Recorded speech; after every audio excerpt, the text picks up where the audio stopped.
Hello. Hello. Hello. There we go. Yeah. I have a headset that, well, sometimes it does, and like right now, the sound just drops down and I can't hear myself talk. I don't like that. Because if you can't hear yourself talk, then you talk louder, and then you don't even know if it's working or not. So, let's jump back into this, as this is, 21%.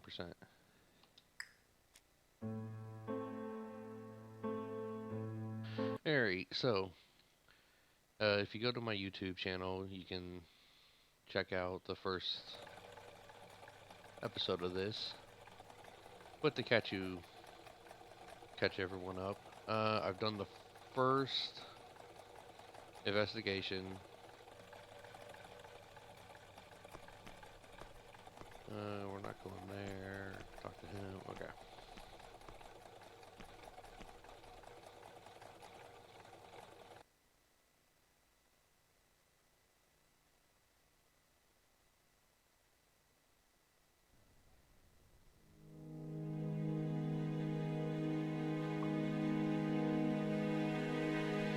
Alright. Like all hunters, Hastings has always been fascinated by weapons.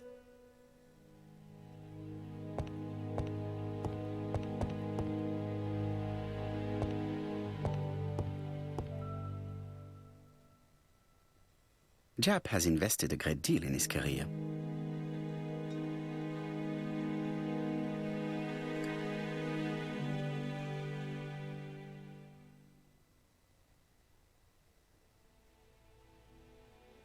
Jap is an investigator greatly respected by his peers. Well, good for Job.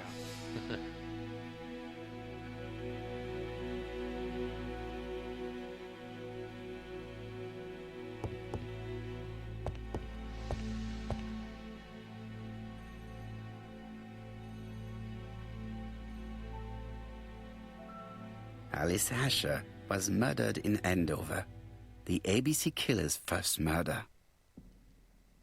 First, oh no. London. I really like this city.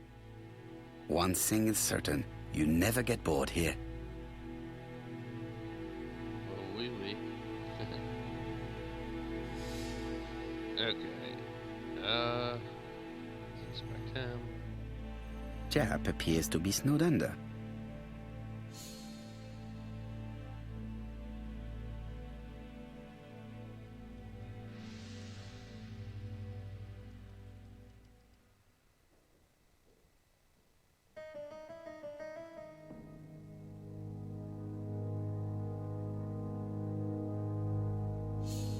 I don't know how I got telephone Jap from appears to already where be was that? overloaded with work. My news is not going to improve matters. Bonjour, Chief Inspector. I am afraid we have some bad news. I have just received another letter signed ABC. The next crime will be on the 25th in Bexhill-on-Sea. Are you completely sure it's from the same person? I have compared the two letters. There is no doubt about it. I suppose you think he's going to carry out his threats. I fear so. Good God, Poirot. Bexhill is very busy at this time of year, and we have no idea who the next victim will be.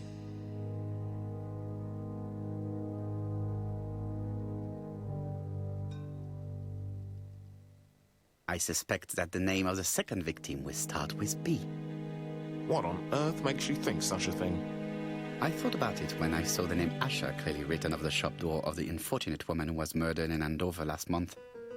When I received a letter mentioning Bexhill, I deduced that the victim, like the town, might have been chosen by alphabetical order. So, it's an alphabet fiend. I'm going to have a list drawn up of all the people whose name starts with B. I hope there aren't too many of them. Bien, we should leave you to work, Chief Inspector. You have a few days to prepare yourself. Thank you for coming, my friends.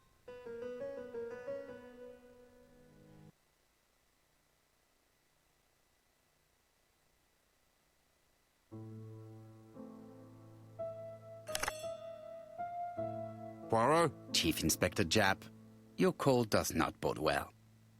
Indeed, we have just found the body of a young woman on the beach in Bexhill. An ABC was placed on the body. We'll be there as soon as possible. Of course. You know, I tell you what's going to happen, and you don't follow through with it.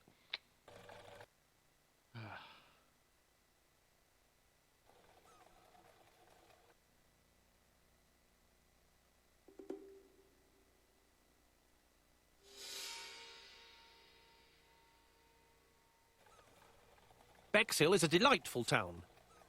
It would be nice to come back and visit. I do not entirely agree. Walking at the beach damages my shoes, and it hurts my knee. So the years have not spared you, my friend. It's the same for all of us. That is exactly what I said to myself when I saw you back from your travels. Poirot! Do not be offended, Hastings. I can see Japp waiting for us. And from his face, I would say that things are not looking good.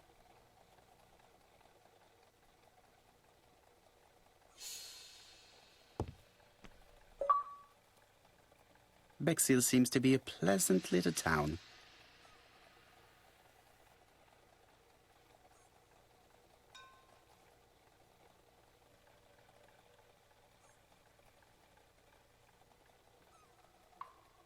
Seafront, modern bungalow. Bexhill is a pretty little seaside resort with elegant architecture, although personally I prefer more modern buildings.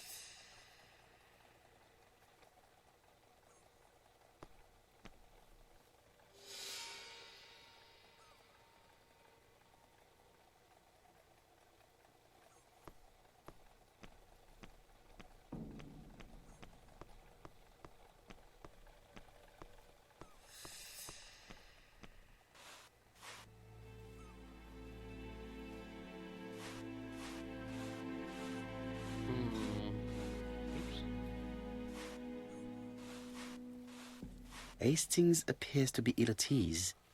He appeared to be relatively indifferent to Mrs. Asher's murder, but a young woman's murder seems to be troubling him greatly.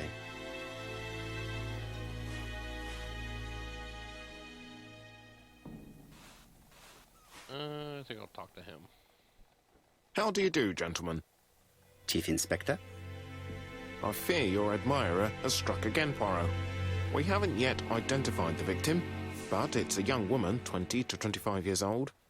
Death occurred last night between 11:30 and 1 o'clock, and we found an ABC guide on the body. Was she pretty?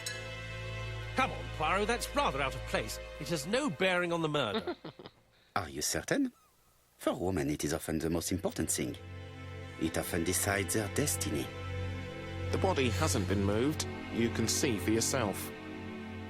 Has the press been informed? Not yet, but I'm planning to. I haven't yet informed them about the presence of the ABC guide in Andover. Nobody has reported a young woman missing? Not for the moment. No witnesses, I imagine. Indeed. We've asked everybody who may have met a young woman fitting her description last night to come and see us, but I have little hope of gaining anything from it. It's early days, Chief Inspector, and the news may not have spread around the town yet. I hope you're right, Hastings.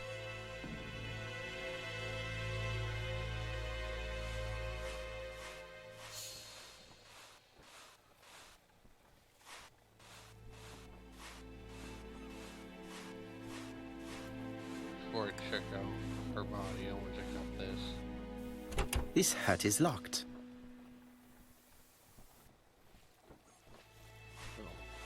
Oh, I'll check out the body real quick. Okay. And Apart from the marks on her neck, there are no signs of the struggle. She didn't manage to hit her assailant.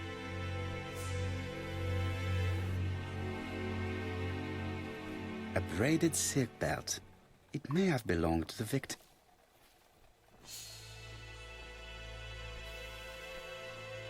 The young woman wasn't wearing shoes or a coat, and was not carrying a bag. That's strange. Either the murderer stole her belongings, or she put them somewhere safe. Maybe so that she could bath.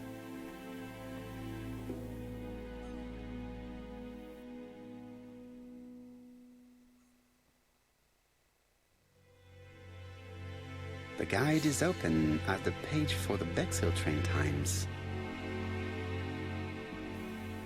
Just like the last murder. This key is too small to be one for a house. Without a doubt, it is for a padlock. These marks have been left by a rope or a braided cloth. She was a great beauty. Strange that chap didn't notice it. Let us now try and get our brain cells to work. Alright, brain cells working. How was the victim killed? Well, there was definitely that. She didn't struggle. Yep, there we go. The poor child must have been strangled with his braided belt. Unfortunately, in view of the fabric, it is unlikely that we will find any prints. Such a shame. Let us now try and get our brain cells to work. What are the common points between the Andover murder and the one in Bexhill?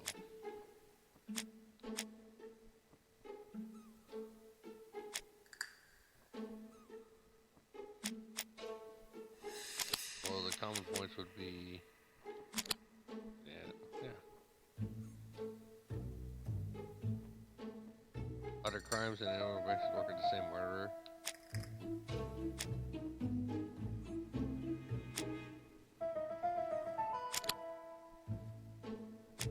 Really?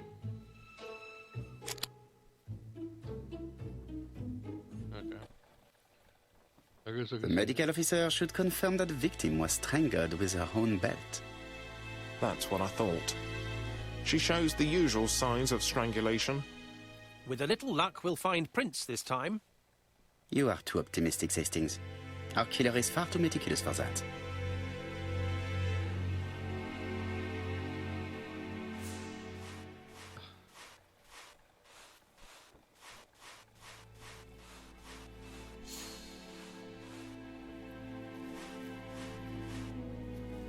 This hut is locked. Hey, I think I have something for that. The key does not fit the lock.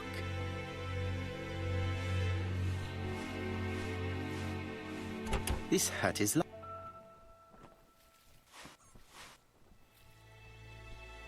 The key does not fit the lock.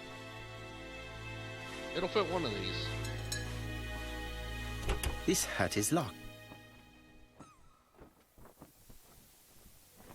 The key does not fit the lock. Here, let me observe it. Number 6.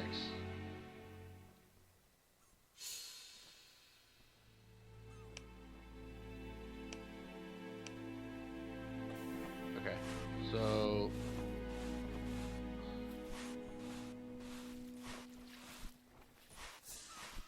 or maybe number 9.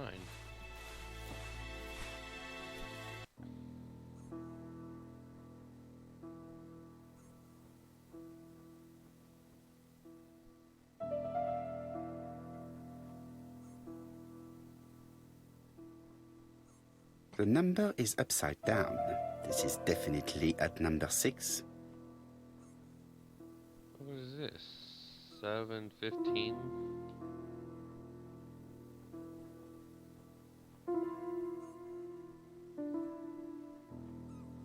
Oh, okay, I see.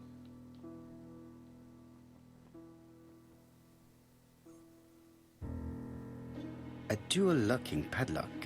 I need to find the code and then insert a key.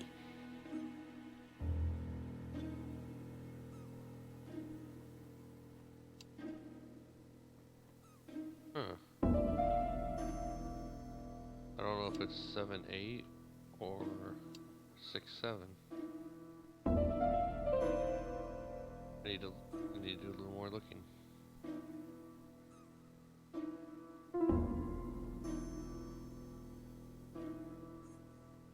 Firstly, I have to remove the padlock. Well, tell me what to do.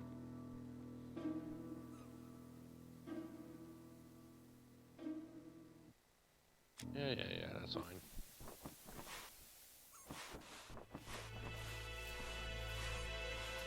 This hut is locked.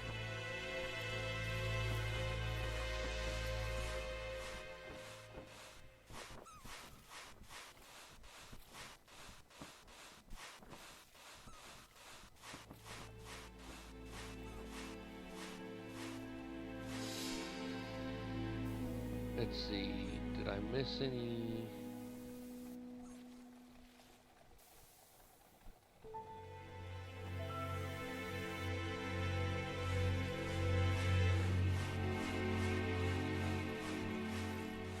Did I check this one? This hut is locked.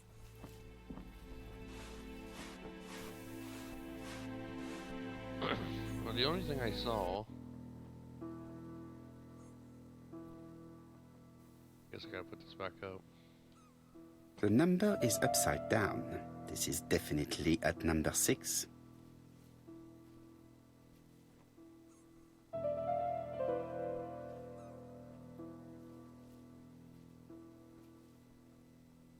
$715, which I would imagine is for this. A dual locking padlock. I need...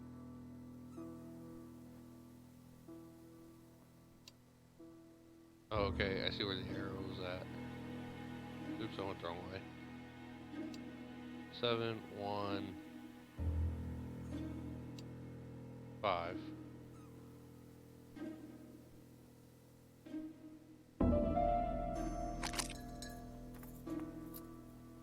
There we go.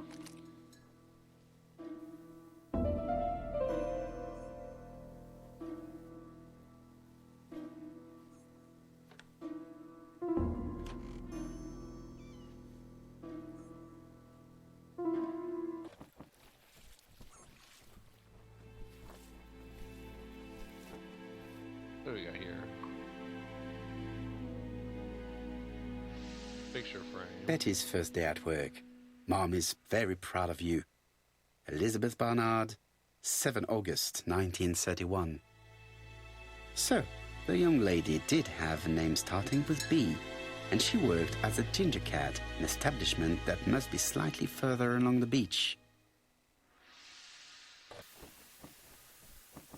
Yes. The purse is full. Yet again, we can dismiss theft as the motive for the murder. Here is the watch she must have removed to prevent it from getting wet. A top brand lipstick. She liked to take care of her appearance. As well as a photo of the victim with some company. It could be useful to me.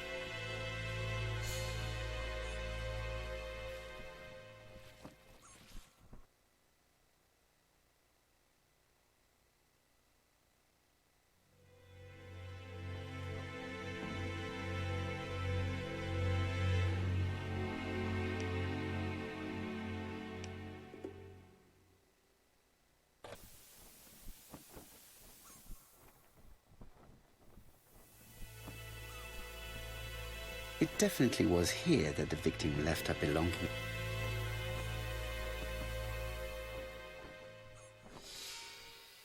Jap has gone to the police. The victim has been identified and her family had reported her disappearance. She was called Elizabeth Barnard, mainly Betty. She worked as a ginger cat at the cafe slightly further along the beach. But Poirot, how on earth? Never mind. Do you have her address? Yes, she lived with her parents on the street leading to the beach, number 22. Shall we go? You are far too impatient, Hastings. Let the poor people take in the news first. Let us go and visit the cafe where Betty worked.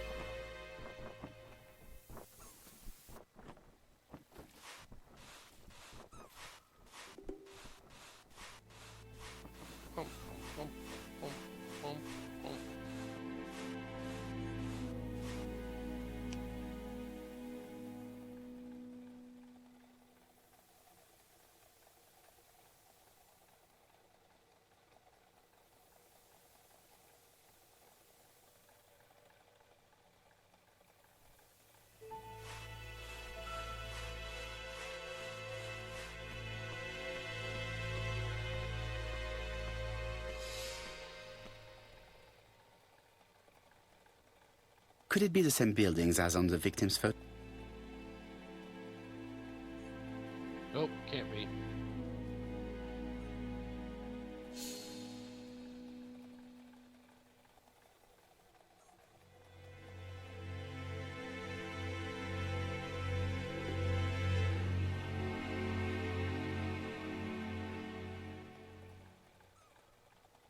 This is definitely where the photo I found in the hut was taken.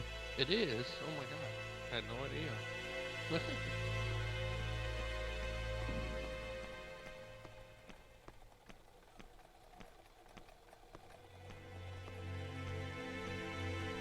With all these tourists, these shops must be thriving. Or they were, until, you know, we kind of closed it down while we do our investigation. Hastings appears to be ill at ease. I fear that this case... Come on, Poirot. Certes. But how many times will he kill before...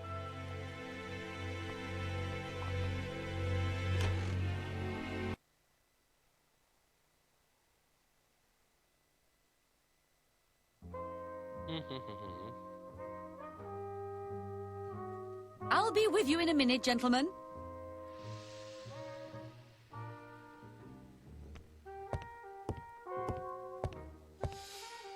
This is a well-laid table.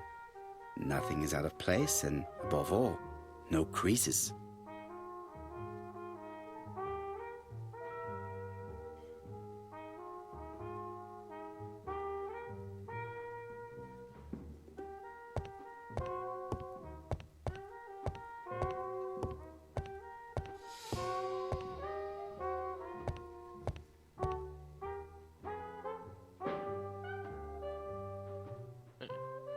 Yes, I'm rather, handsome.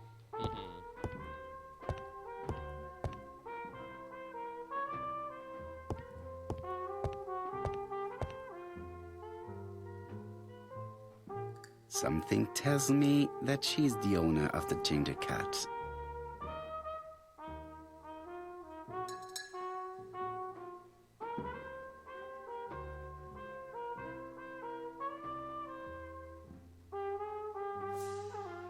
This woman must be the owner of the ginger cat. It looks like something is bothering her. How can I help you? A hot chocolate and a tea for my friend, please. I'll bring it straight away.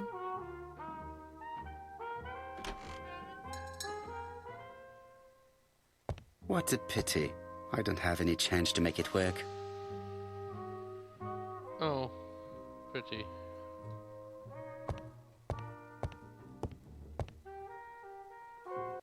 I need to know the time range during which Betty was working on her own.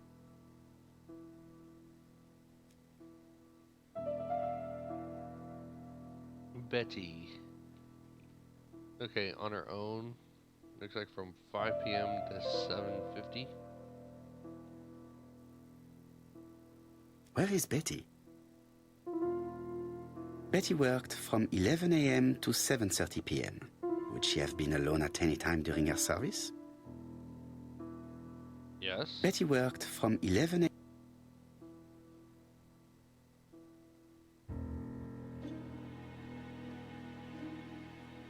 These are the different waiting staff's bills. Which ones were written by Betty?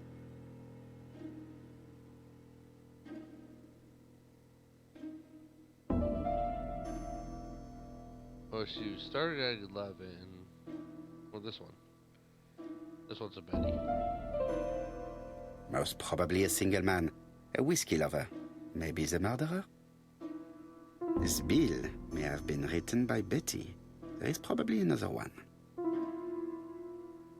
Yes. Well, this one.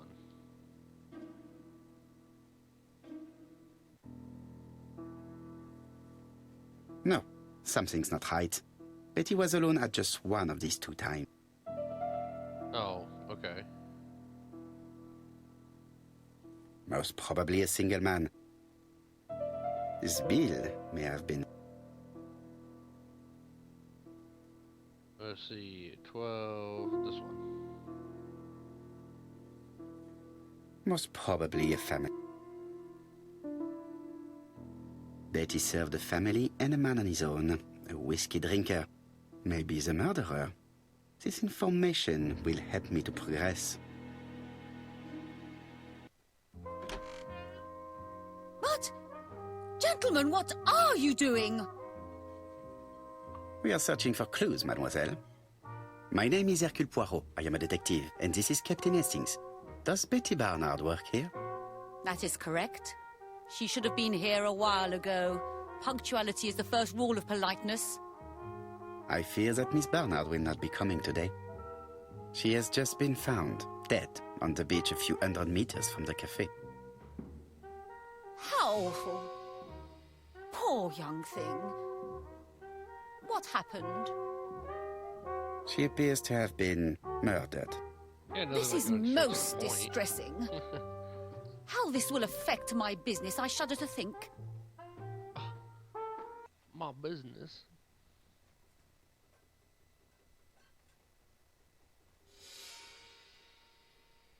What can you tell us about Miss Barnard?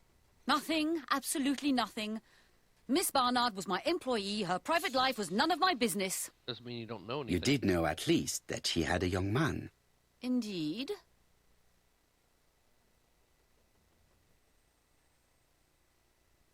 This photo was found. Is this him? Yes, that's him all right. But I haven't seen him for some time.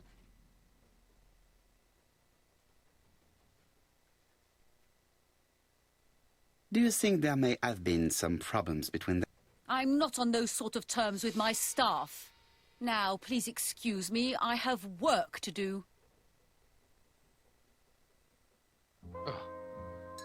The customer who ordered the whiskey might provide us more information.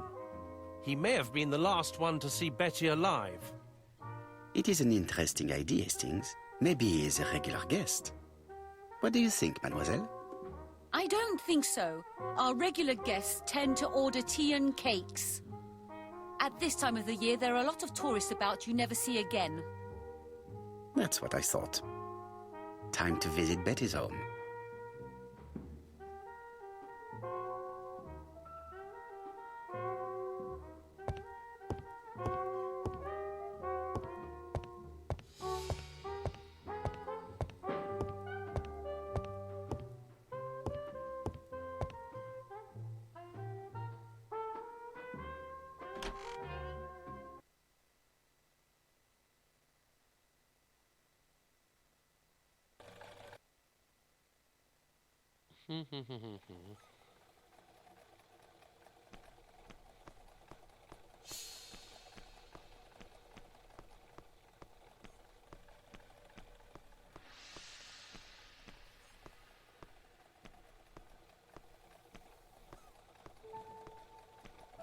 What, she lived like right here or something? Come on.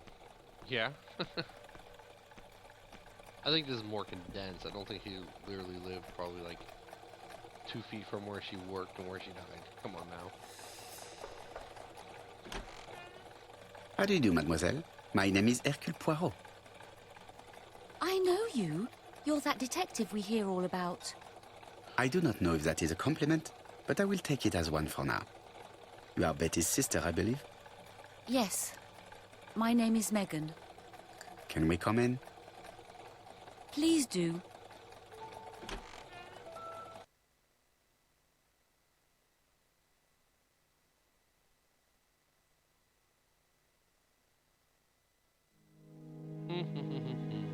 My parents are at the police station. I doubt they'll be up to speaking to you later. Do not worry, we will not bother them. Did you know your sister's plans for yesterday evening? No. I arrived by train this morning. My parents called me in a panic when they discovered that Betty had disappeared. She went out last night, but she didn't tell them where she was going. What was your last conversation about? Her new dress. She wanted a pair of black stockings to go with it. Mother brought her a pair. The very day it happened. She was crying. And to think that Betty never even wore them.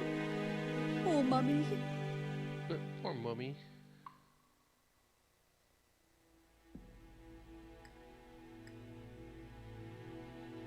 Alright, there's an upstairs which I'll get to later. Let's go out. This gramophone is magnificent. It is a one-off, without a doubt. Family photos and file.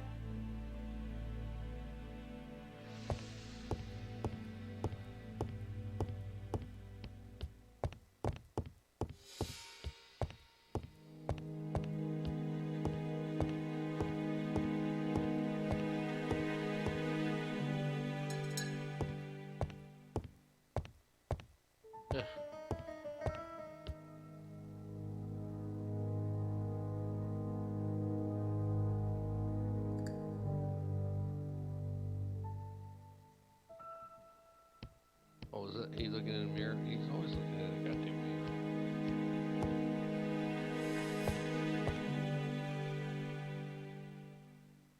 The Barnard appeared to make music a priority in their budget. A piano. A violin.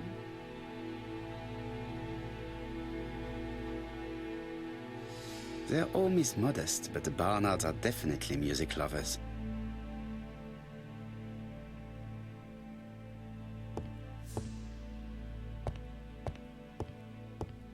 Walk around, walk around. What is she feeling at the moment?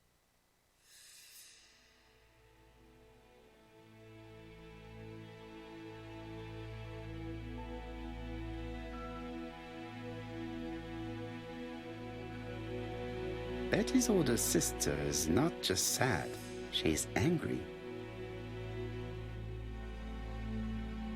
Angry.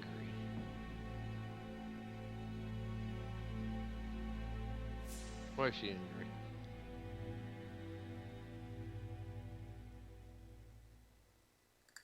Did Betty go out often? My sister wasn't a child, sir. She used to go out. She enjoyed films, dancing. She was a very good girl who didn't hang around with men. That's what they always say, no?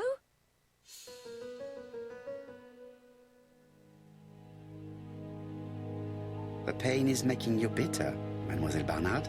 I'm not interested in your compassion, Mr. Poirot. Très bien, mademoiselle. Could you at least tell me a little about Betty's young man? His name is Donald Fraser, a very nice young man.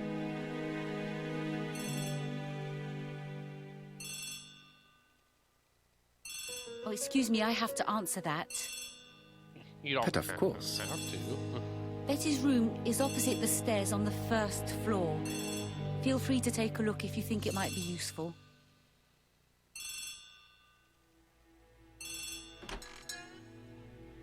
This young woman is far too clever not to have anything else for us. Do you think she's hiding something? That is what I'm trying to find out.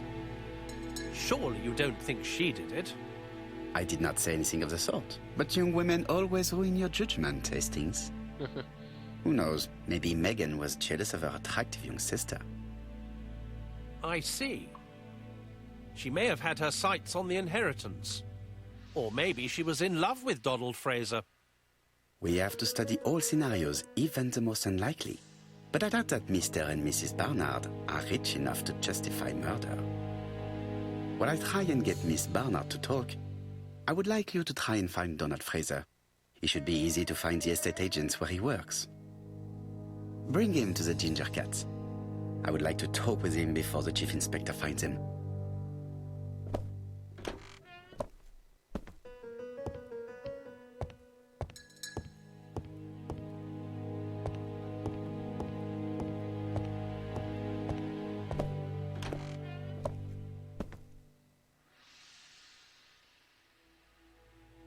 Hey, look, another mirror. Let me just adjust things here. Gotta make sure my mustache is in proper order. It looks like Betty was also a music lover, the same as her family.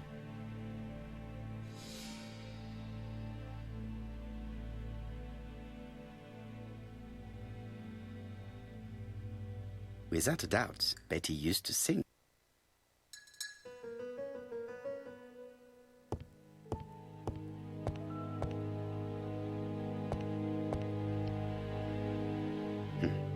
A box of new stockings. Yeah, we were told about that. It looks like Betty has a very busy life.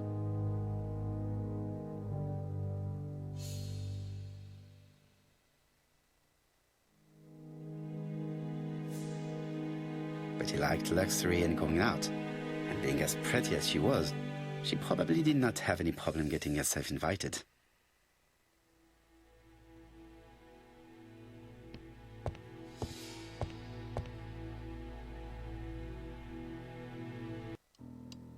Something on this clock bothers me.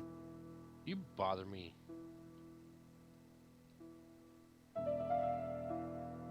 Strange. A sheet of paper is blocked in the clock. Interesting. Interesting.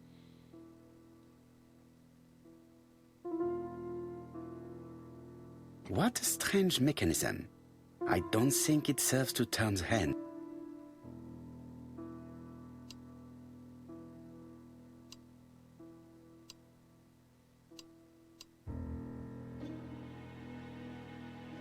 The cogs are blocked by these wooden panels.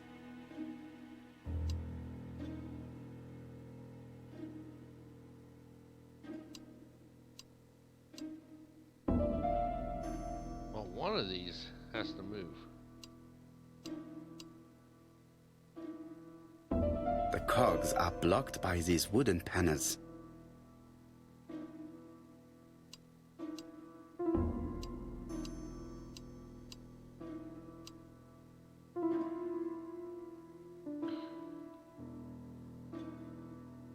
The cogs are blocked. Are they? I The cogs are blocked by these wooden panels.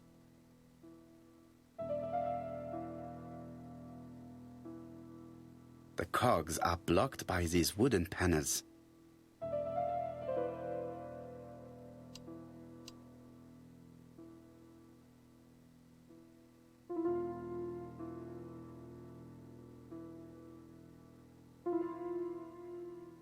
This wooden panel is blocked.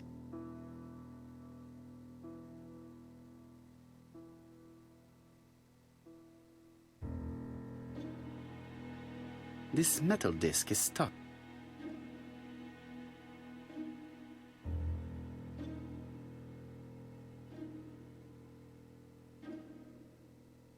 There, that's better.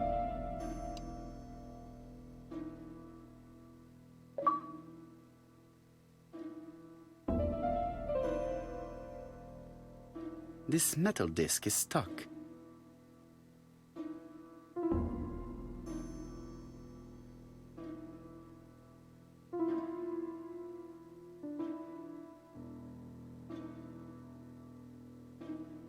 The cogs are blocked.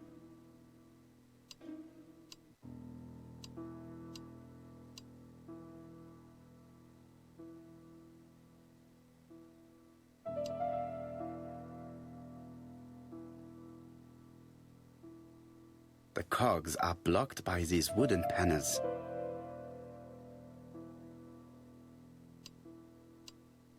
You know what? Maybe if I go left.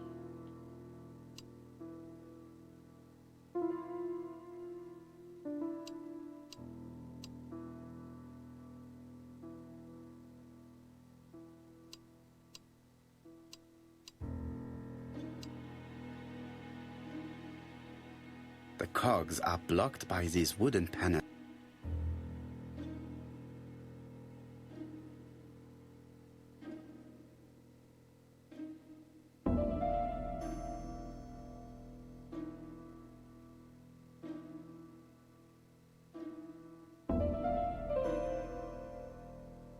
Okay, so I can't do anything more with that face, huh?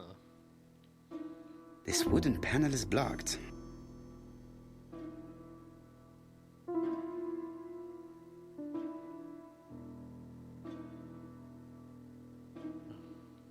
This wooden panel is blocked. I can't open it. What is that? This wooden panel is blocked.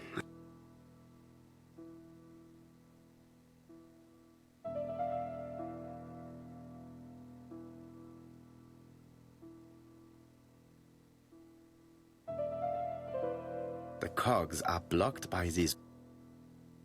Yeah, I get that. But, I mean, I get told nothing in how to try and solve it.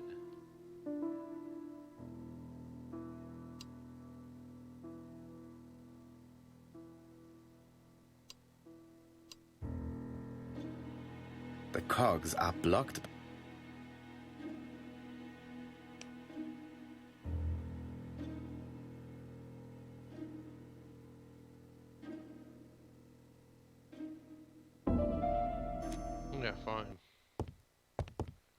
Because there's got to be something that.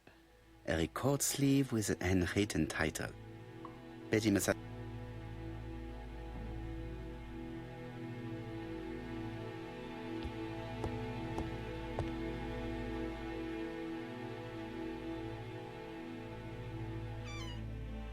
This small key should be useful to me. I've finished with this subject. Medicine to prevent voice loss. Did Betty have problems with her voice?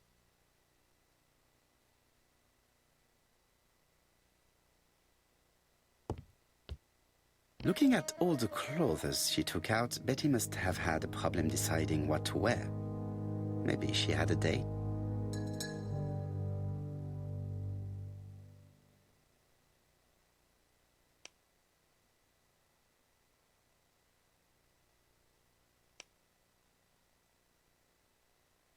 Hmm.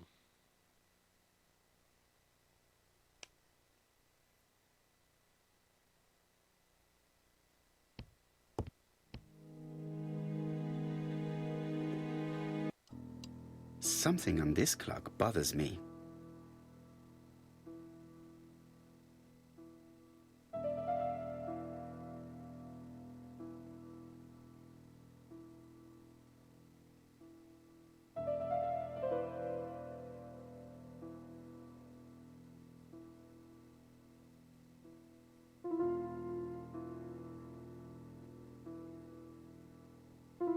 I can't go backwards. There, that's better. Why is that better? Like, I don't understand why he's like, much better.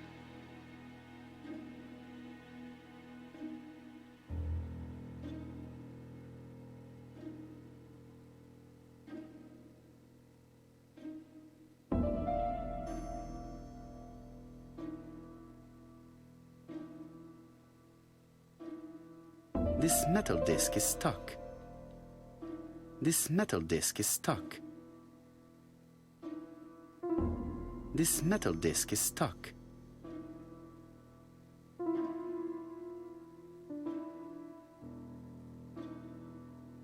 This metal disc is stuck.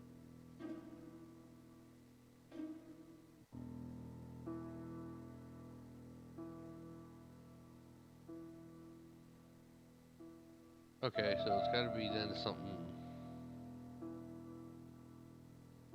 What a strange mechanism. I don't think it serves to turn the hands. It does not.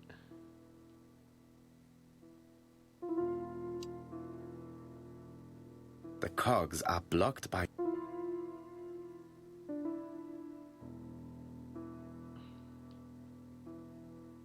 The cogs are blocked by these wooden panels. Okay, so somehow I need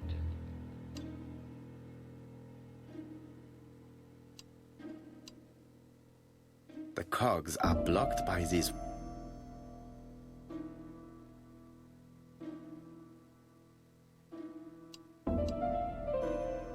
The cogs are blocked... The cogs are blocked by these wooden panels. The cogs are blocked by these...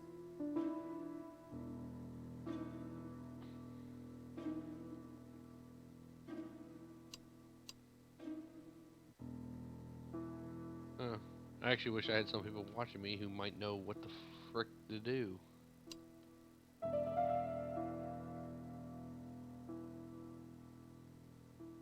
Because, yeah, I have... Let go. Is it this way? Maybe it's this way. The cogs are blocked by these wooden... Yeah, I get it, douche.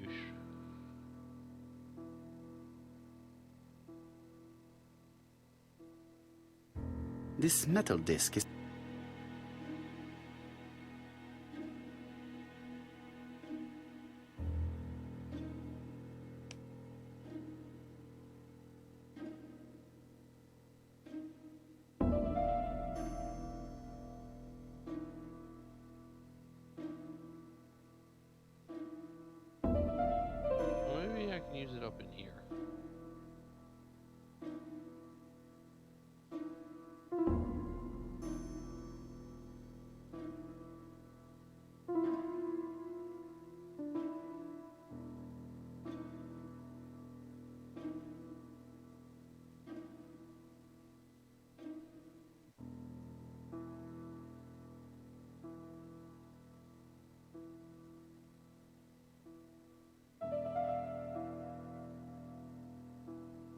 This is really frustrating me, actually.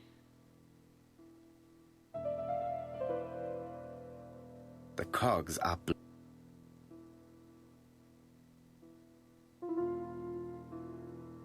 Like, did I need to mess with this before I tried to turn it? Strange. A sheet... Just pull the paper out. Strange.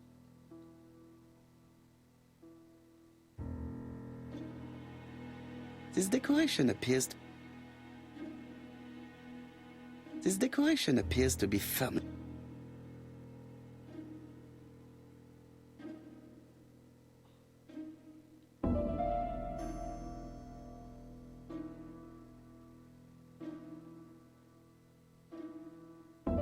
This decoration appears to be...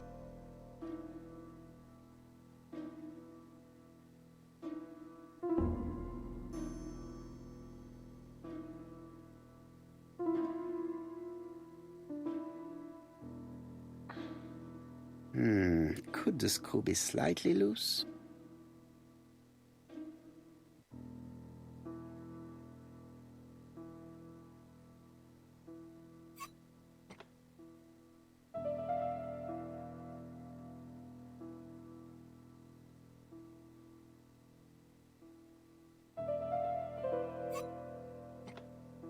Good. It should be possible to open the wooden panel. Look, a key. Alright, now we're getting somewhere. This could be useful.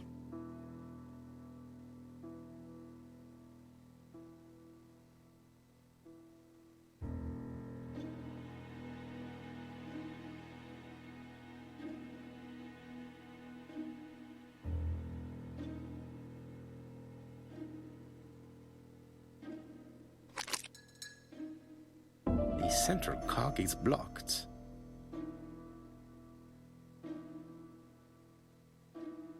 Okay, so that's what that key is for.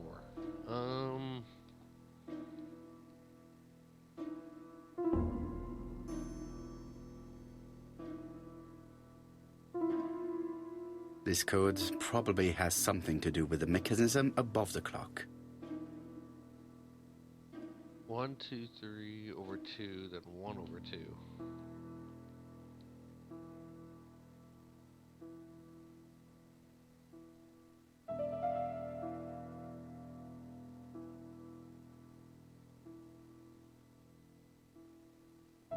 This decoration appears to be firmly fastened. Okay, so am I getting into...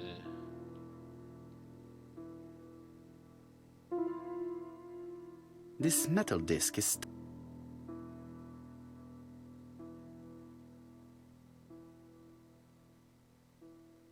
This metal disc is stuck. Okay.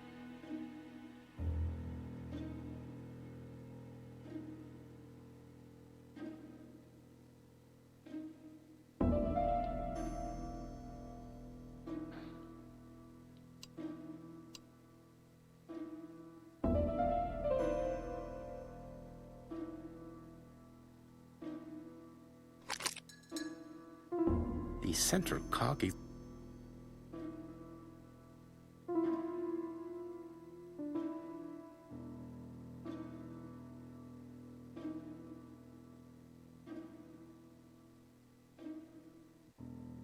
This code probably has... 3...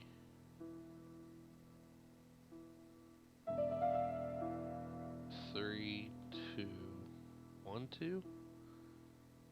3, 2...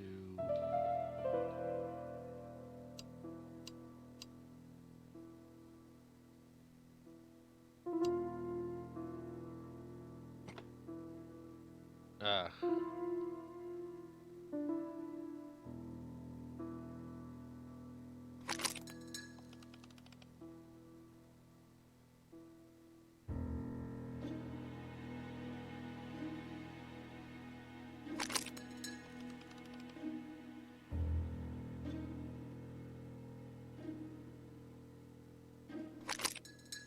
Ah! Something clicked on the front of the clock.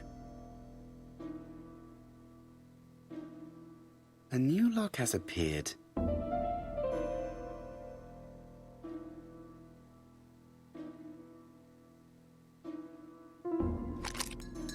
Huh, okay.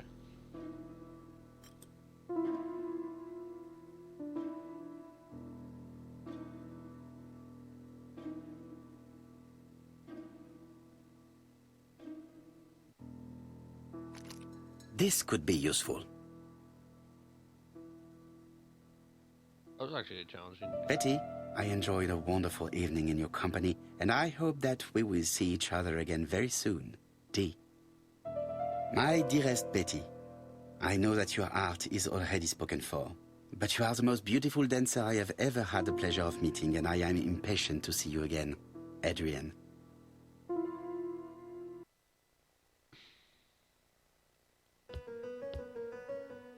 A record sleeve with an handwritten title.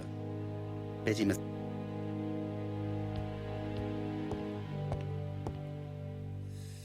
Without a doubt, Betty used to sing.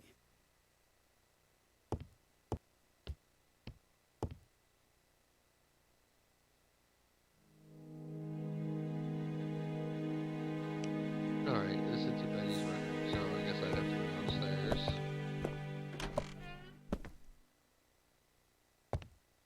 Over here. Yeah, there we go.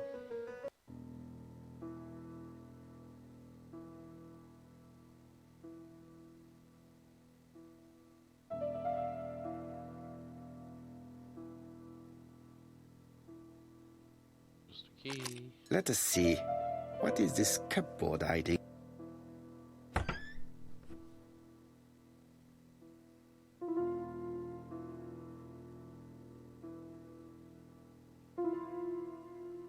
One, two, four, okay.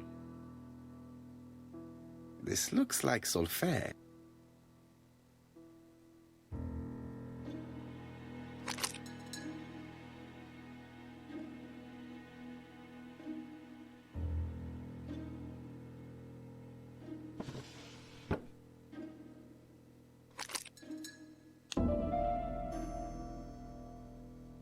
There is bound to be a clue somewhere.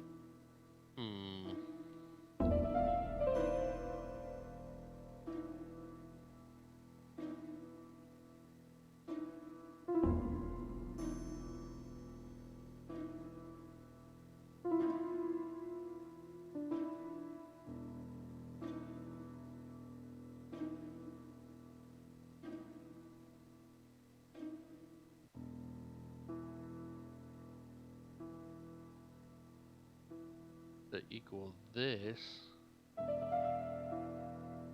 it would be what? 2 plus 1 plus 1?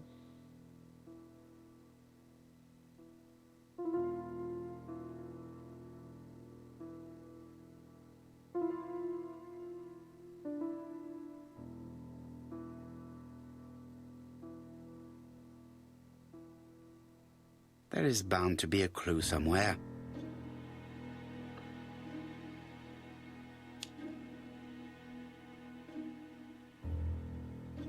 Equals that, huh?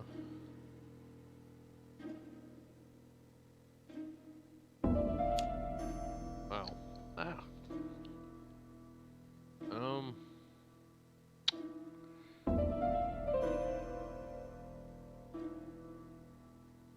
I didn't really look at the thing well enough. Let me...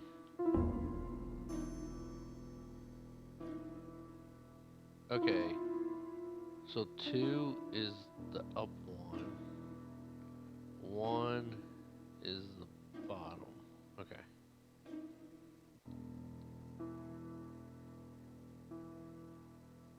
Oh my god. There is bound to be a clue somewhere. 2 1 1.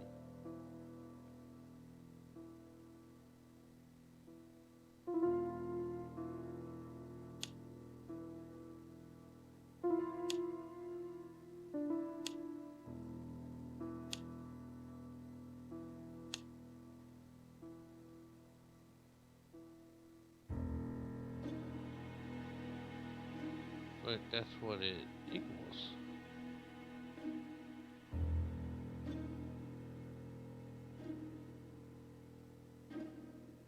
This looks like solfège. There is probably a link with what I saw in the drawer. Yeah, except I don't know what that means.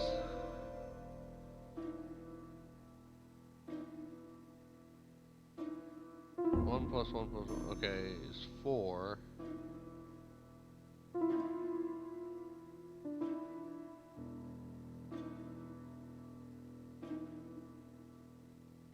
I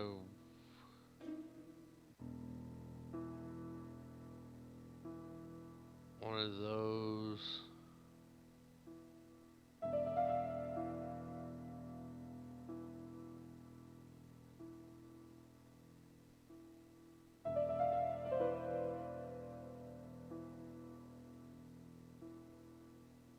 Equals 2 of these. One of these is 2 of those. That's a 4. That's a 2. 2 plus 2. 2 plus 2 is that.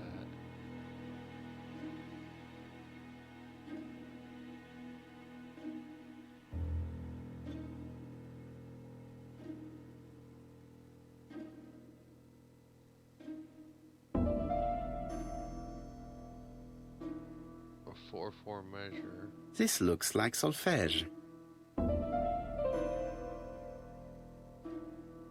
This looks like solfège. Yeah, I don't know what that means.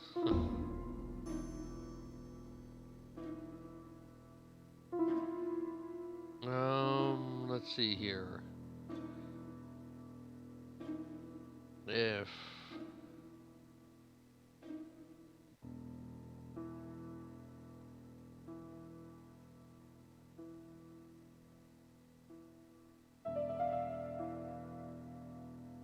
I mean, what, 2 of these? If 2 of these equals 1 of those.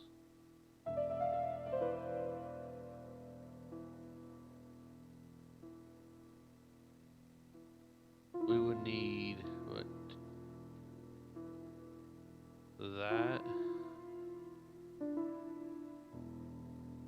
Okay, 2 of okay, I know what well, I think I know. There is bound to be a clue some. Yeah, shut up, bro. Okay. One of you. One of you. One of you. No?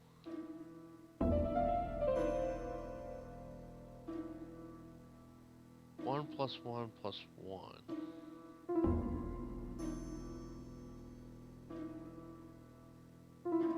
So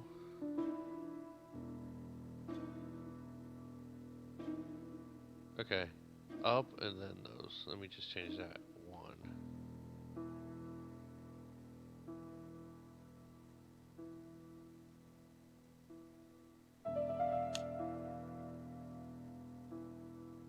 No.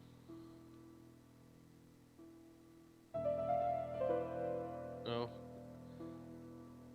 Maybe if I play. I cannot open it.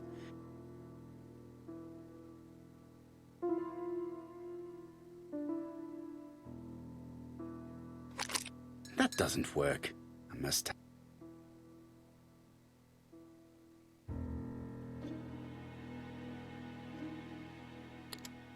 That doesn't work. I must have forgotten a step. I don't think I've forgotten it. Just let me put the damn thing on. Stupid. No.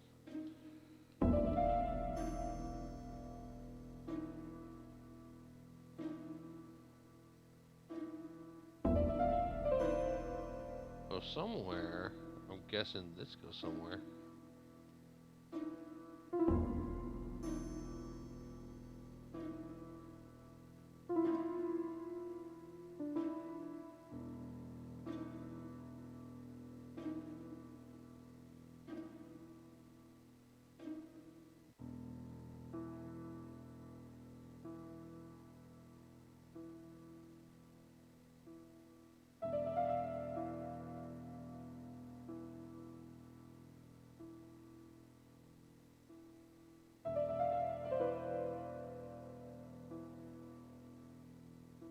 It looks like something goes in here.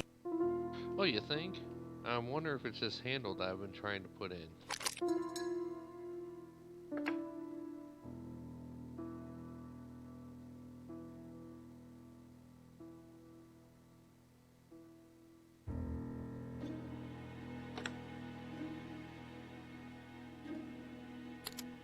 That doesn't work.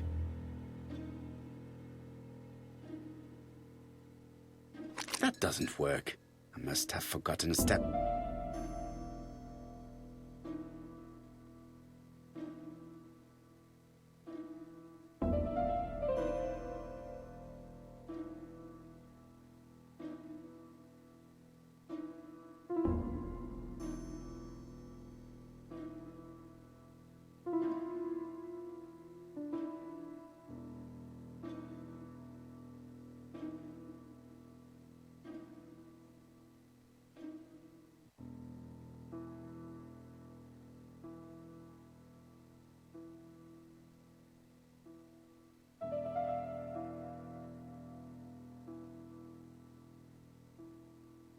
Oh, I know you gotta lift that. I cannot open it.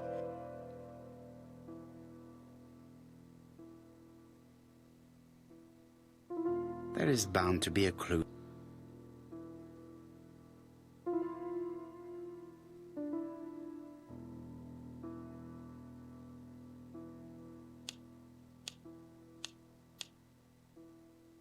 I wonder if it has to be in a specific order.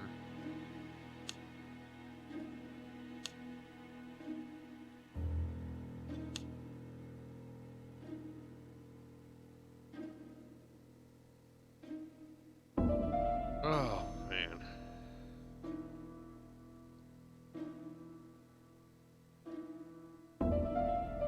Uh,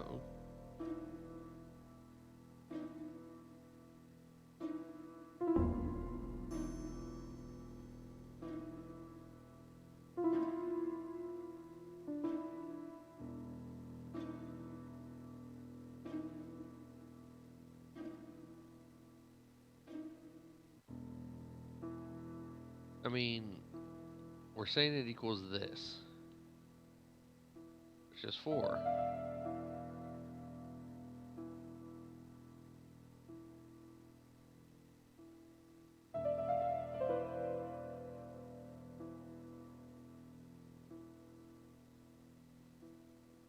I did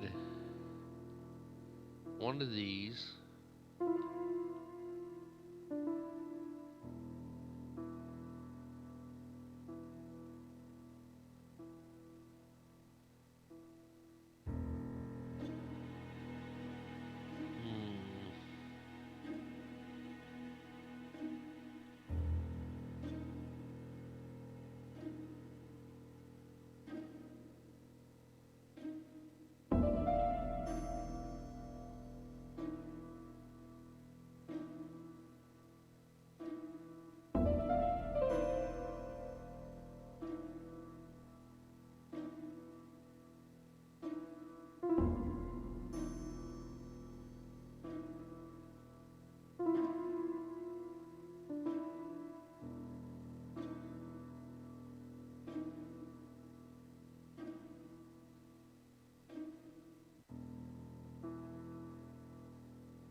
Alright. It equals this.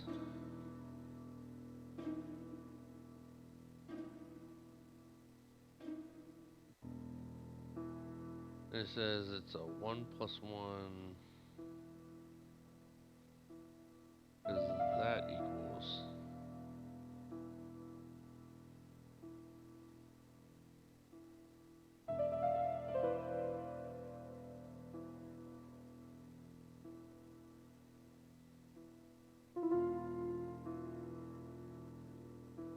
I figured it'd be. Oh, because that would make 2.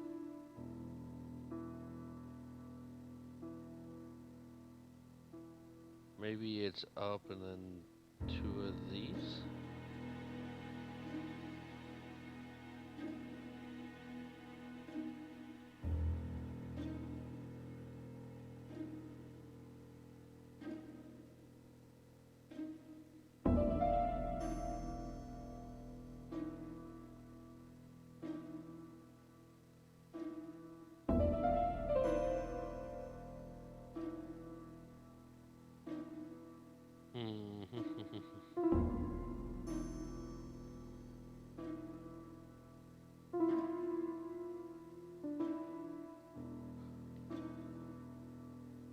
Two of those and 1 of these.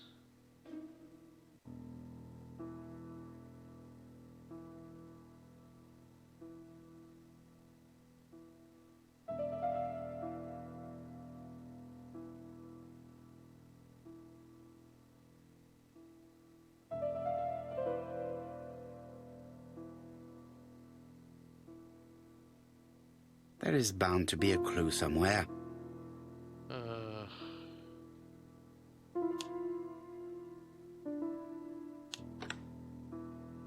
I heard the sound of a mechanism being triggered.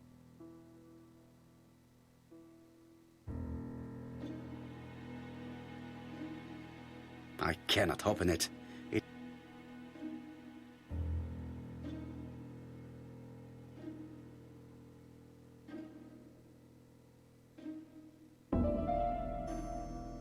Now what the hell is this?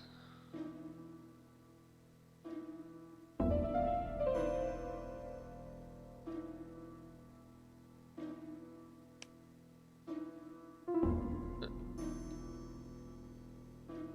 718, okay.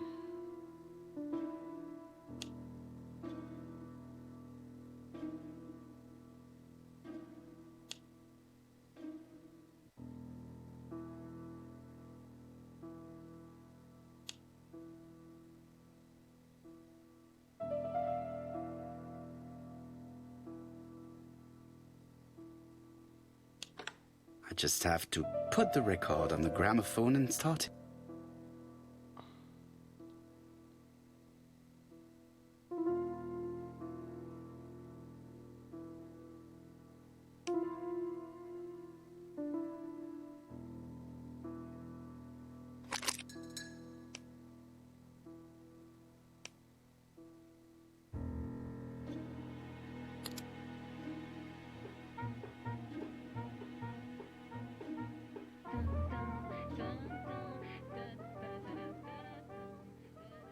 Oh, Donald.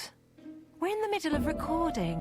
Sorry, Betty, but it's not wise. The doctor said you should rest your voice. You're such a killjoy sometimes.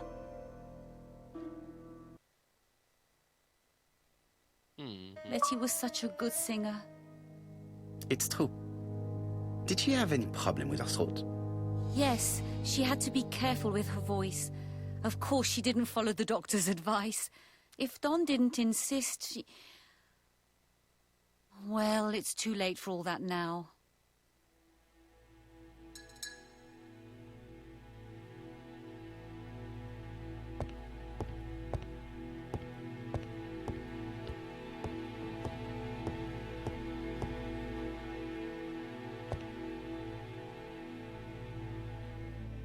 It looks like this woman is single, but she has feelings for someone.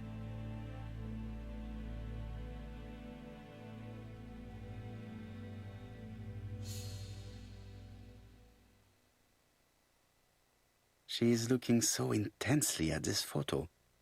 But is it really a sister that she's studying in this manner?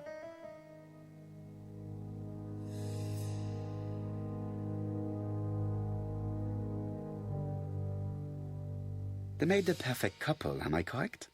Yes, in a way. She was pretty and he... Well? He's a bright man, with a promising career ahead of him.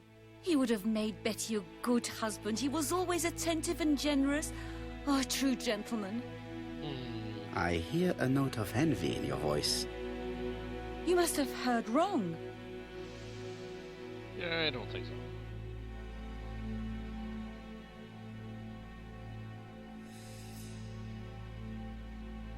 You have not mentioned Donald's jealousy. There's nothing to say. I am not your enemy, Mademoiselle Bernard. And you are not my friend either, Mr. Poirot, sir. Yes, but your lies are not helping Mr. Fraser, or you for that matter.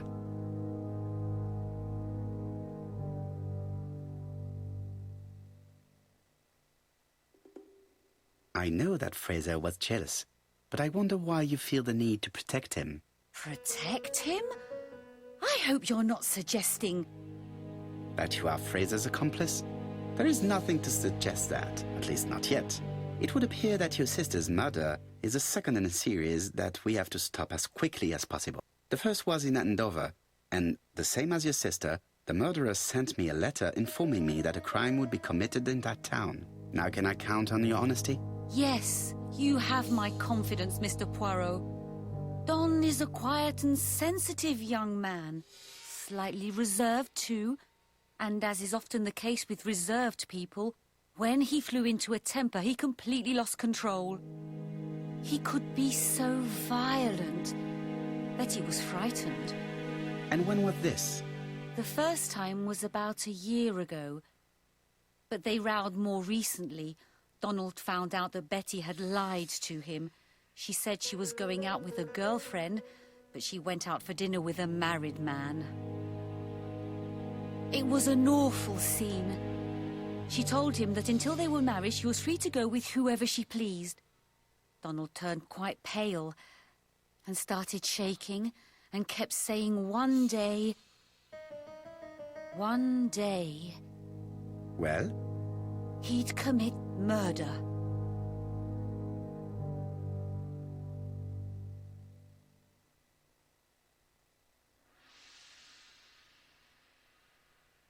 Do you think that is what happened? No, Mr. Poirot, I don't believe that. You yourself said he may be a recidivist madman. Don loved Betty with all his heart. I can't imagine for one instant that he would hurt her. Very good, Mademoiselle Bernard. Thank you for your help.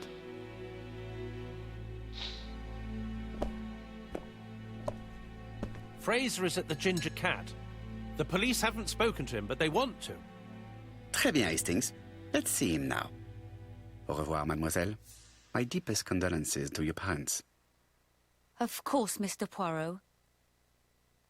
And don't be too hard on Don. He's more fragile than he looks. If you say so. Let us now try and get our brain cells to work. Okay. What had you plan to do? Well, probably planned on meeting somebody.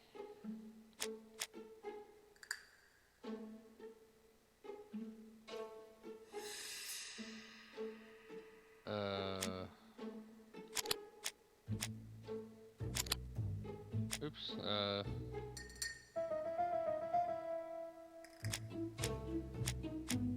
this one.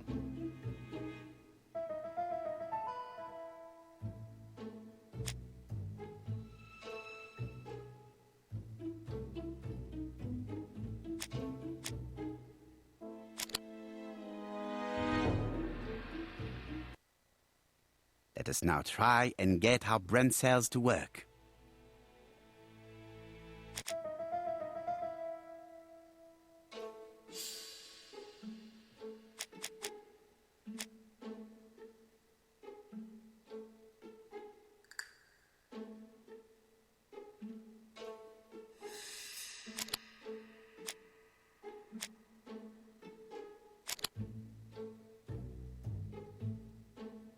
Yeah.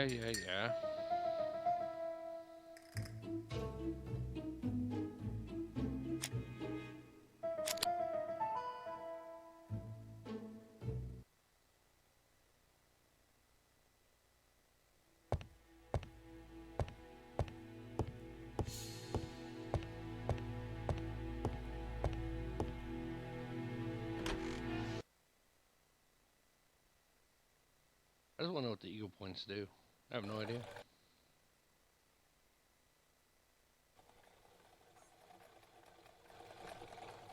You've seen Fraser, Hastings. What is your feeling? He's a big chap.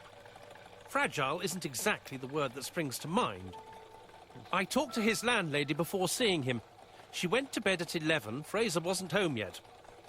Bien. Megan Barnard said he is a reserved character but with a nasty temper. We will see if this is the case.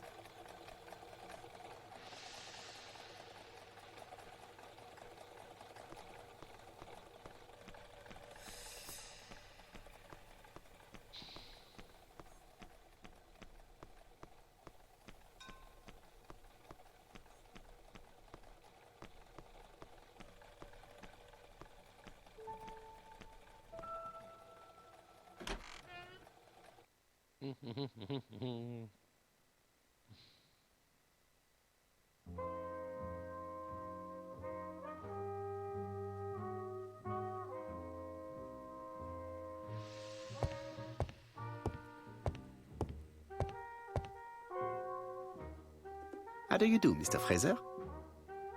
You're Hercule Poirot. Mr. Hastings said you wanted to speak to me. Yes.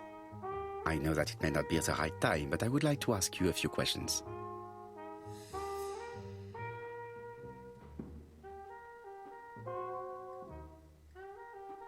This man looks suspicious.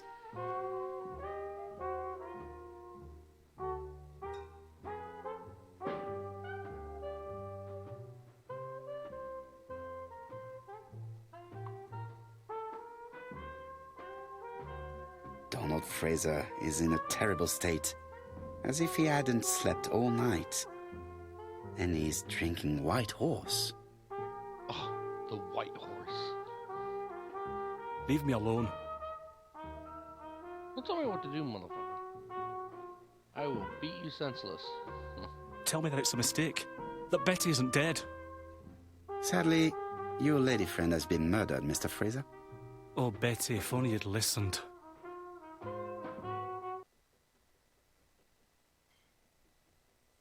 Did you visit Betty yesterday afternoon? No, I haven't seen Betty for 2 days. I was at the office yesterday afternoon. Can you prove that? Of course. But why this question? Betty died yesterday evening, didn't she? Yesterday, a guest came to the Ginger Cat alone and ordered a white horse whiskey, and by the look of it, you also appear to be fond of this brand. Yes, it's a good whiskey and not cheap. I only drink it on special occasions. Or tragic ones. I understand. Do you know what Betty's plans were yesterday evening? She said she was having dinner with her sister.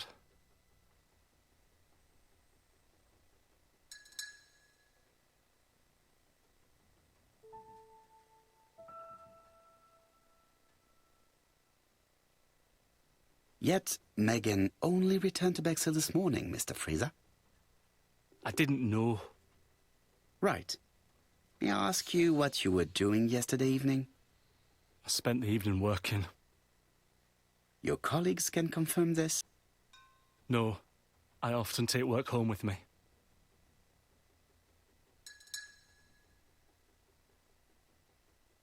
Therefore, you have no alibi, Mr. Fraser.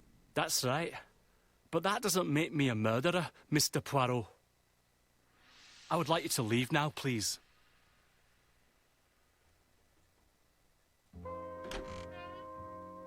Ah, I knew I'd find you here, Poirot. I thought the victim's young man was here. Yes, is all yours, Chief Inspector. Let us now try and get our brain cells to work.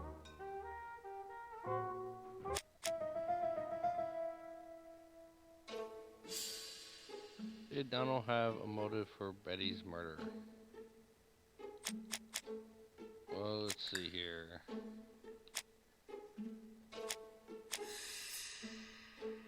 Well, he does not have an alibi.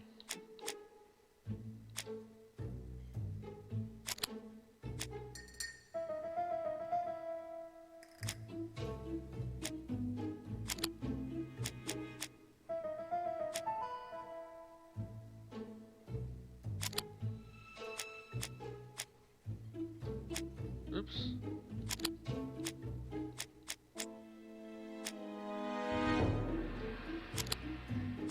Donald is in love.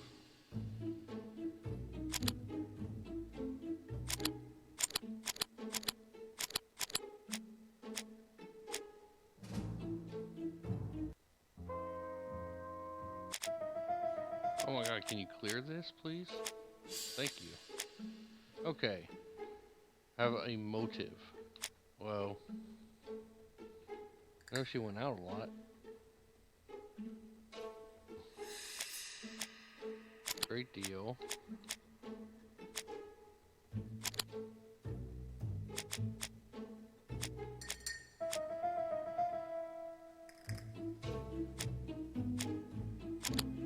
Oh, okay. Chelsea. He does not have an alibi.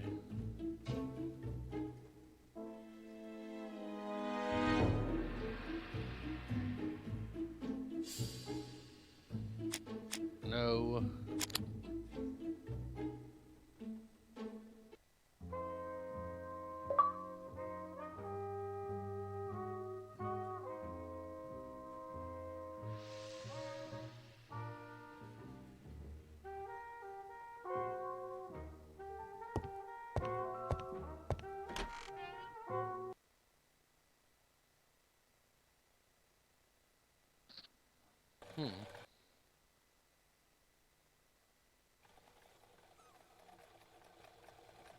Fraser doesn't have an alibi and he's extremely jealous.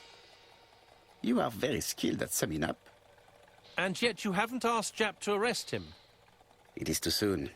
But I agree, without the letters announcing the crimes, Fraser would already be behind bars. Bon, I think we have enough elements. Let's reconstruct the events at the scene of the crime. I can't imagine how the murderer wasn't seen, though. Surely she must have struggled. Let us try and imagine the scene.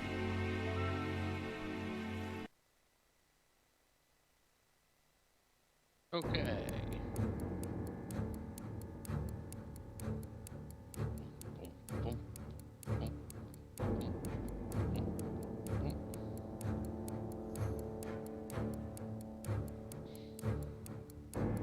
The killer and the victim are walking on the beach.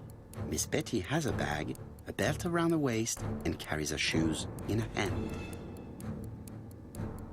Both of them walk slowly to hut number 5.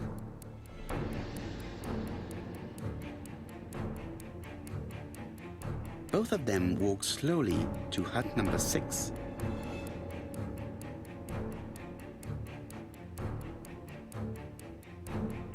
Miss Betty enters the hut. She leaves without her belongings. Then she hides a code.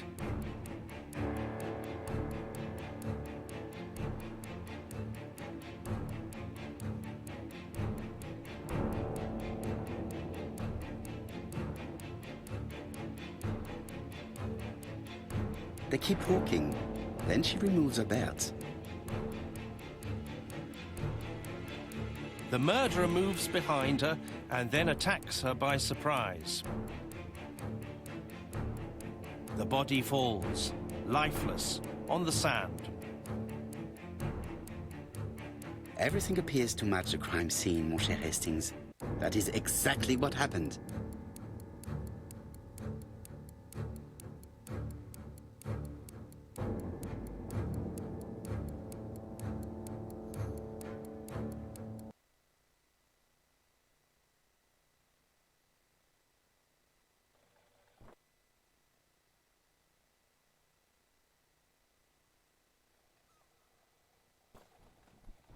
Without the ABC, we might have suspected Mr. Asher and Mr. Fraser. But by signing his crimes, the murderer is making sure he's accused. In a way, it is very generous of him. Generous? The murderer seduced Betty in order to lure her to the beach and kill her. Indeed, the young woman was certainly careless, but not stupid enough to follow a stranger. What are you planning to do, Poirot?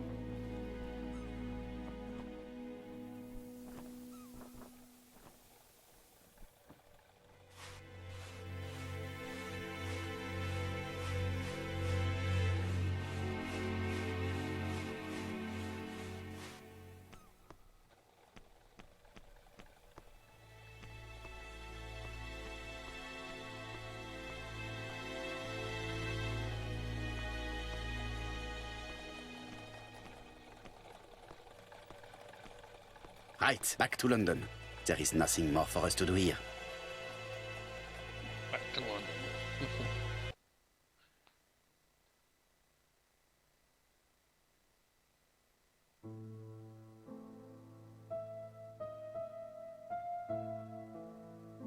Japp has decided to reveal details to the press. The alphabet murder is now famous. It is not a bad idea. The more people who know, the greater our chances of finding out something of interest. Poirot, I have a bad feeling.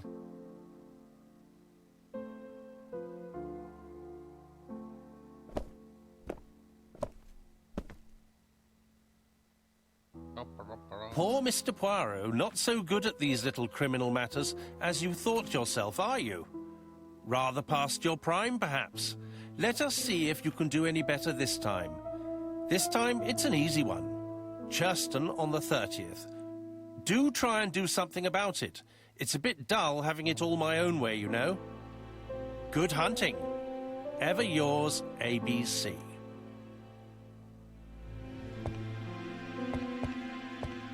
Good hunting. Did you hear that, Poirot? The murderer seems to be taking it all as a game, a challenge. He will strike on 30th in Churston. We must warn Scotland Yard.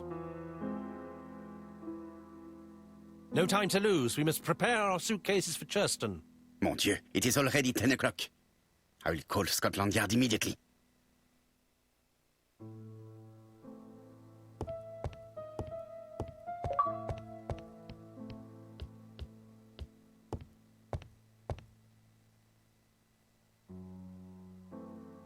Ah, some cool air. Oops, where's the phone?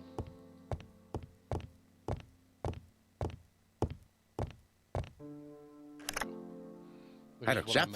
We received a new letter from ABC in the 10 o'clock post. Where and when? In Churston. Today. Today? I'll inform the population immediately. I'll check the train times. Call me back.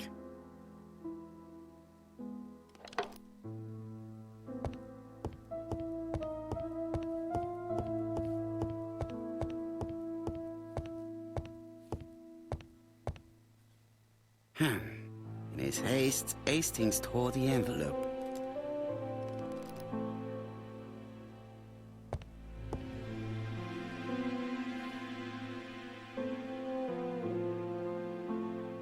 Poor Mr. Poirot.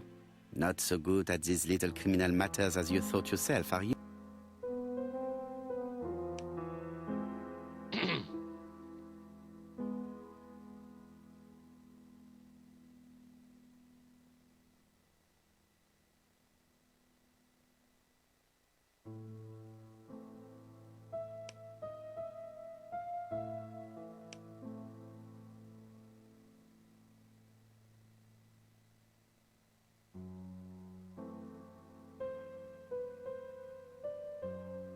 White Horse Mansions.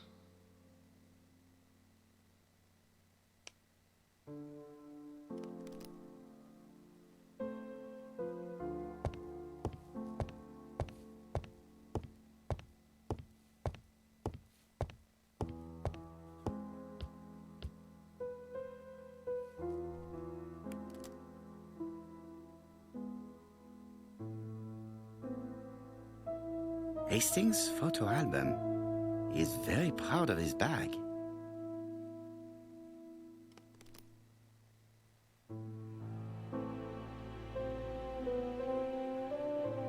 Bexhill-on-Sea, Sussex, population 24,703.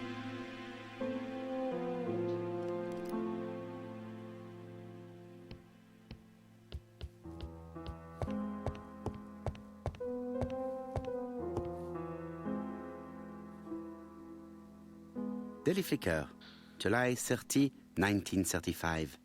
ABC affair, no progress. The alphabet murderer is still on the run. Ever since the police found the connection between the Bexhill and Andover affairs, the inquiry has barely progressed. In this issue, we are publishing provocative letters sent by the killer to Hercule Poirot. Unfortunately, they have not yet helped to find him. Daily Flicker, July the 26th, 1935. The Bexhill Horror. Young maid strangled on the beach. Killer struck at midnight.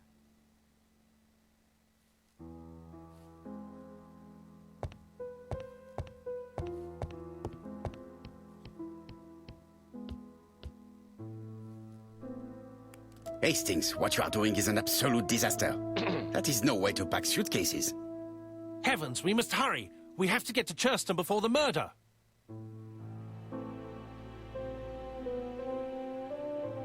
Hastings' order and method are always necessary, regardless of the circumstances. Okay, okay. I'll let you pack them. All the same, it really is a disgrace to leave your belongings in such a mess.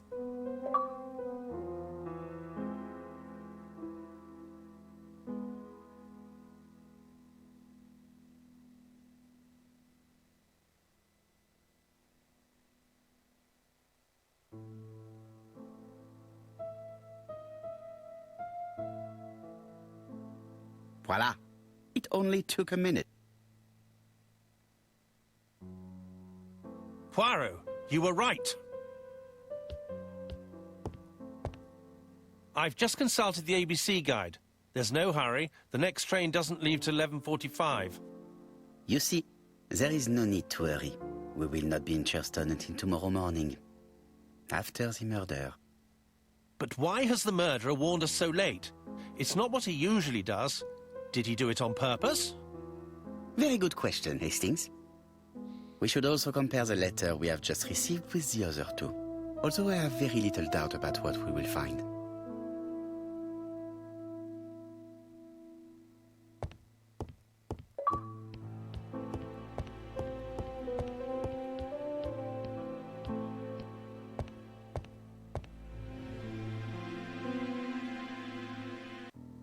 Right, let us compare this new letter with the second one.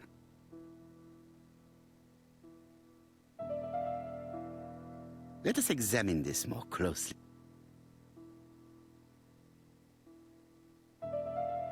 Certain characters in the two letters may have similar defects. Yes, this I is weird.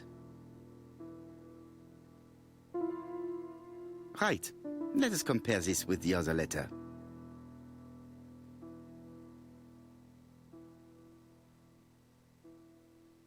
Yes, the I characters in the two letters do indeed have the same defect.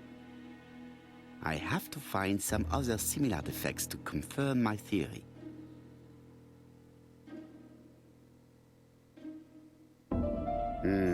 The W is not printed properly.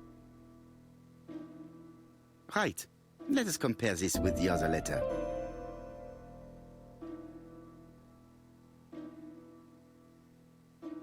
Of course, the W characters in the two letters do indeed have the same defect.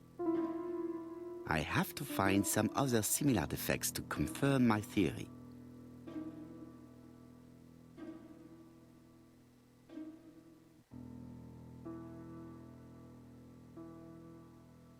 Yes, the A appears to be quite unusual.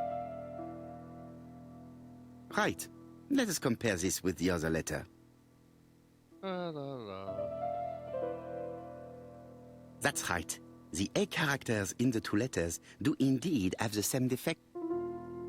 My theory was right. These two letters were written with the same typewriter. Let us now try and get our brain cells to work. No, I don't want my brain cells to work.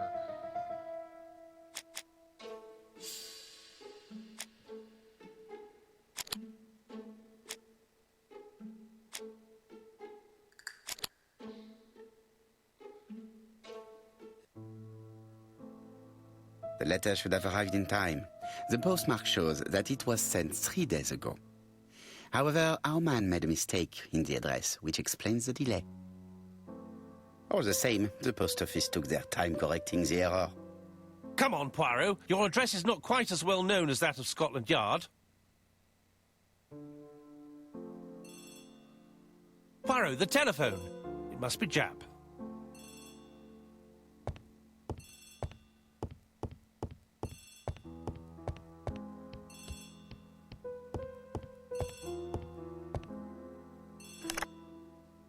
I have some news from Churchton. Bad news, I'm afraid. Sir Carmichael Clark was murdered while out on his evening walk. Sir Carmichael Clark. The name is familiar to me. He was a famous throat specialist, one of the best in London. A wealthy man, he retired to Combside, a beautiful house by the sea. He collected antiques. Are you going there? Yes, let's meet on the train.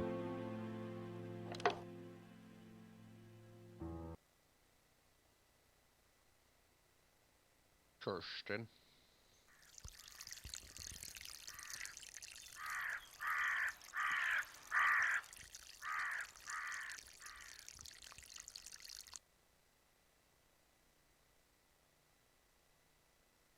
I could have done without that cutscene.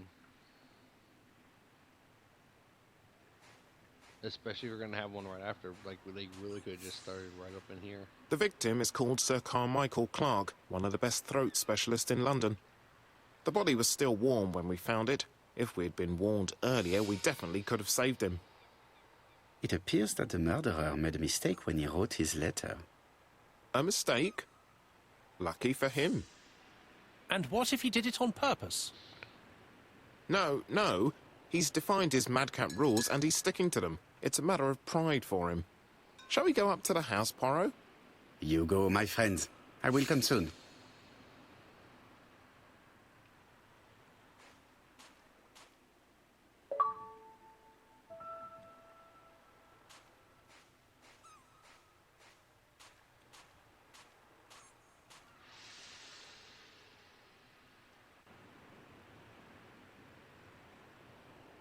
The gravel on the path has been sprayed with blood that covers a conical-shaped area, which starts at the body and becomes wider as it moves further from the bush. Sir Carmichael's throat was cut. It's a clean incision, a professional murder.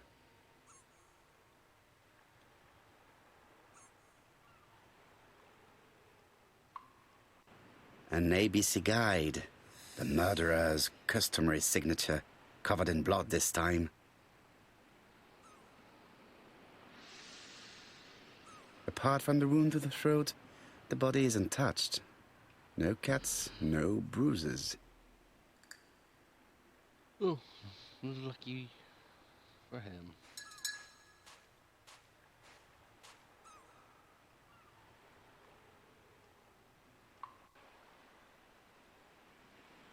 Jap has emptied the victim's pockets and has laid out their contents on this piece of wax cloth.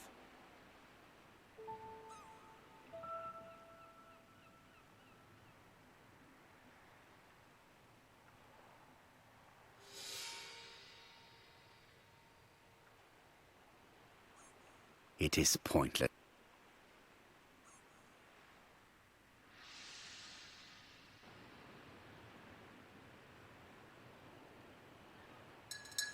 An oriental dragon. It's an old piece, much older than the pocket watch on which it was fastened.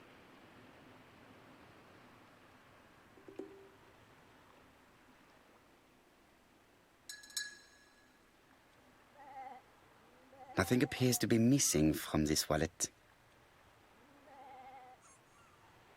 Bah.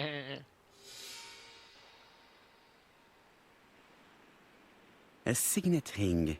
Very probably with the Clark family's coat of arms.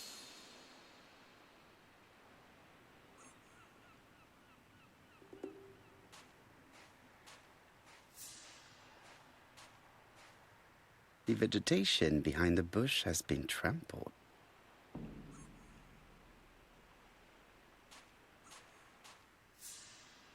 The body is just in front of a bush, one of the only bushes in the surrounding area.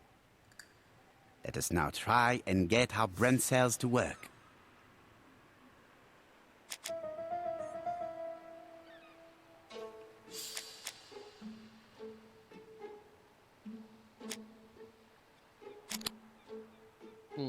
Let's see here. Alright. What was Sir Michael's position? There's a moon with a clear outline. And the body is on here. Sir Carmichael had his back to the bush when the killer cut the throat from behind. A fatal blow that sprayed blood over a range of more than 1 meter. Let us now try and get our brain cells to work.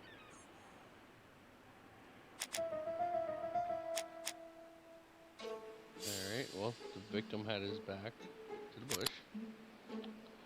There's only one wound. And there's some grass there.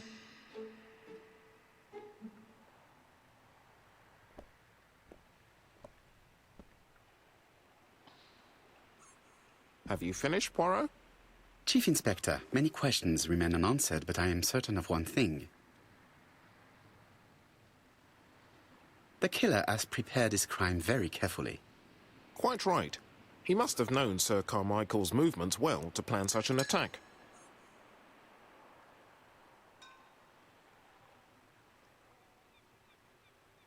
The murderer struck with terrible savagery. Yes, blood flowed. It's the first time he's attacked a man. He armed himself accordingly. Have you spoken to the victim's family, Chief Inspector? I've spoken to the brother, Franklin Clark. I didn't get much out of him. He's yours. I must get the body removed.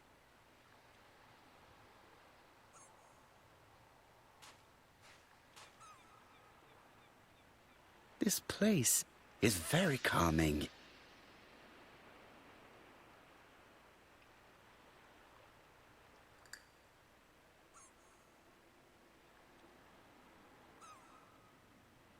The site is exceptional.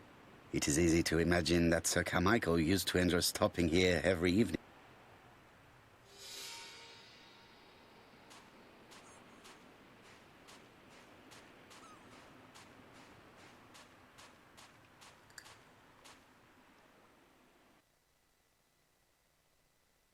I have not seen the 50 achievements.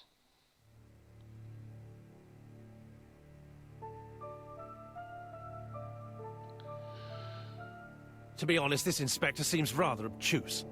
I'm counting on your friend Poirot to catch my brother's murderer. Ah, here he is now. Please, Mr. Poirot. Mr. Poirot, this is my brother's secretary, Miss Thora Gray. Pleased to meet you, Mr. Poirot. Would you like some tea? No, thank you, mademoiselle. I find it hard to digest.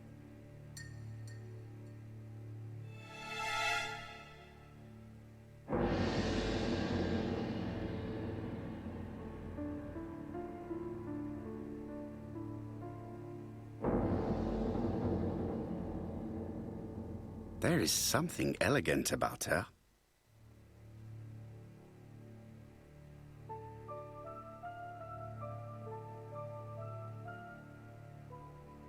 She has good taste, except perhaps in her choice of jewelry. Please excuse me, I have to take care of Lady Clark.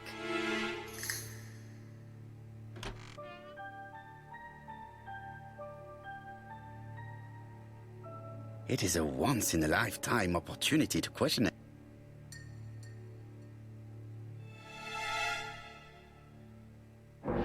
My brother's wife is gravely ill. You will probably want to question her, but I fear that it won't be possible today.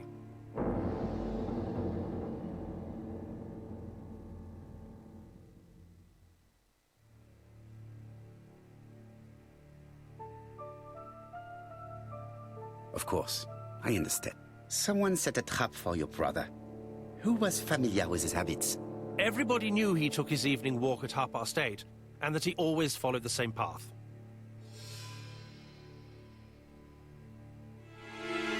And did people of the village know Sir Carmichael's habits? I don't know. It's possible. What were you doing last night? After dinner, I went to my bedroom. At 11 in the evening, the telephone rang. It was the police. I went to look for my brother.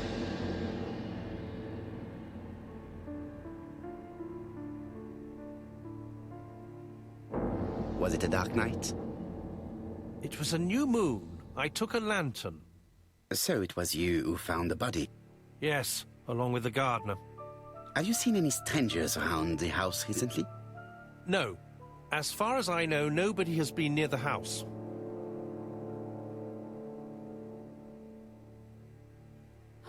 Miss Clark. Oh, Lady Clark must have fallen from her chair. I have to help Miss Grey get her up.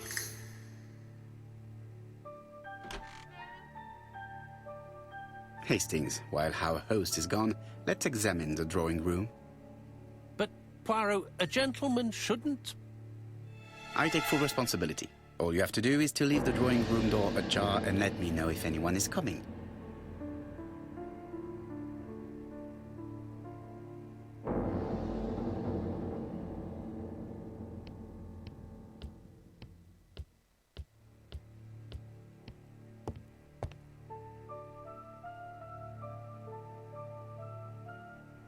It is an emperor. His place at the center of the table is probably symbolic.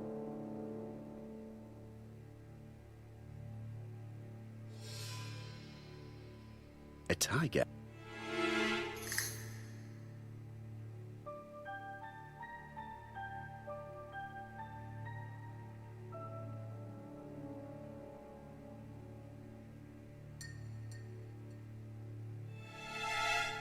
Comside's private collection, purchases since 1920. The catalogue for Sir Carmichael Clark's collection.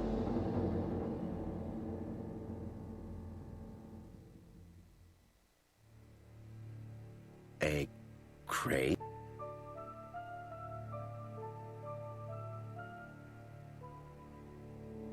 A dragon. A dragon. Dragon, dragon, dragon. Sir Carmichael showed himself to be very consistent in his collection's theme. A turtle. A turtle.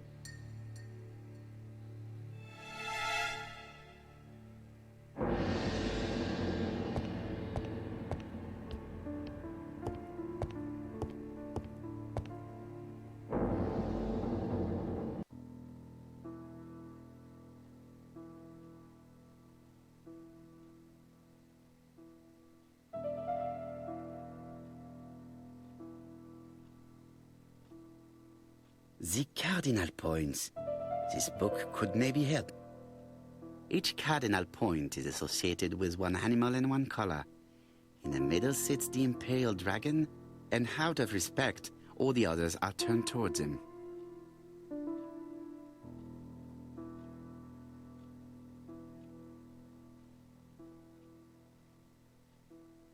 Turtle, the dragon, the crane, and the tiger.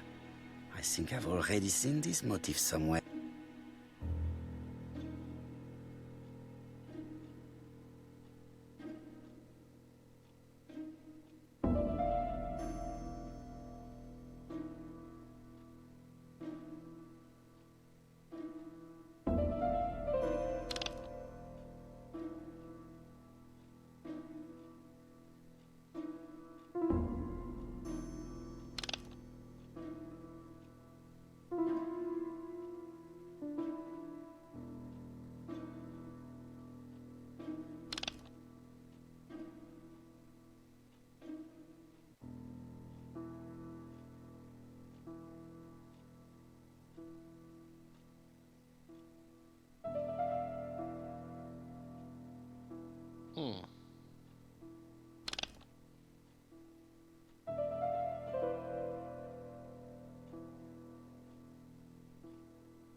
thinking? I thought I had that. Each animal point associated is one animal with color. In the middle sits the Imperial Dragon. Are turned towards him.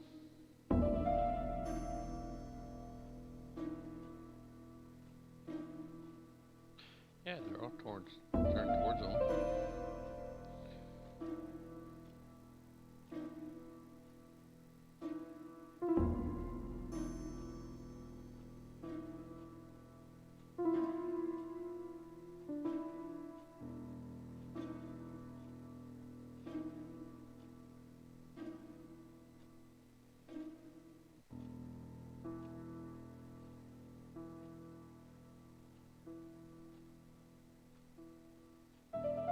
No, okay. Oh, damn it.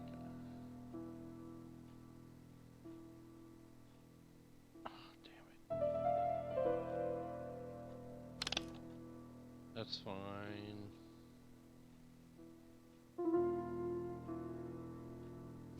There. Is that not right?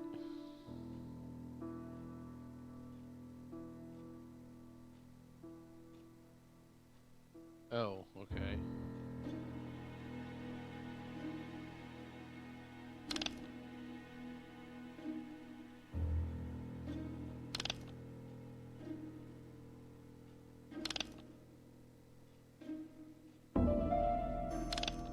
I'll have to be facing.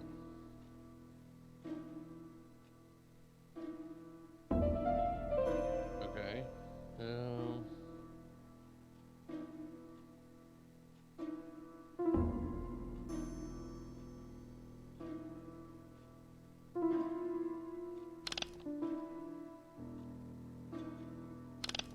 The position of each motif is correct, but they are not turned the same way as on the table. I think I heard a bang. Could it be this cupboard? This is interesting.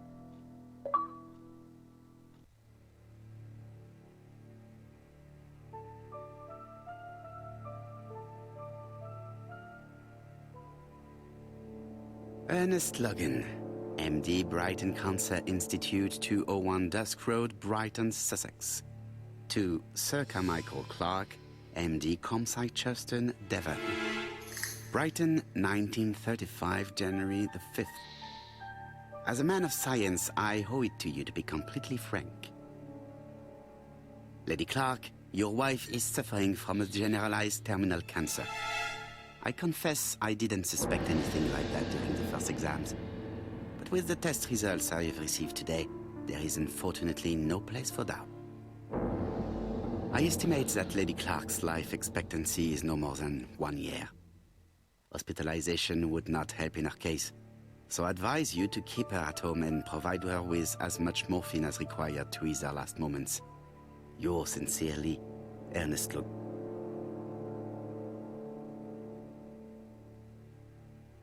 These daggers are only ceremonial weapons.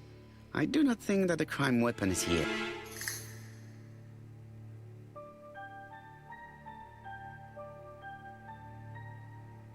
Here's Miss Gray. Sorry to keep you waiting. Lady Clark's condition requires regular care. I believe you want to ask me a few questions. I want to ask everybody Indeed, all the mademoiselle. questions. All the questions. This porcelain is remarkable. Is it old? It's about 3 centuries old, I believe. Wait, let me find the reference.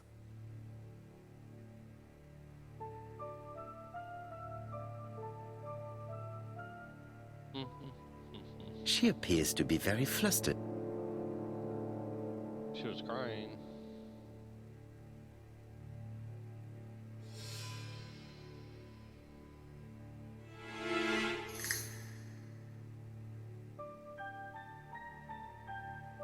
She is unable to hide her emotion, and her makeup has been disturbed. I think that this young woman has just been kissed. Here? Teapot with black dragon, Gangshi period, end of the 17th century. It is a rare piece with unusual colours. You have a good knowledge of art history. Acquired while working with Sir Carmichael. I used to help him manage his collection and choose his new acquisitions.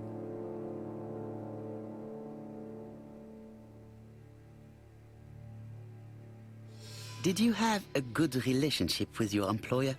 He treated me well, and I am sorry for his death. Have you seen any strangers hanging around in the past few days? No. Nobody has been near Comside.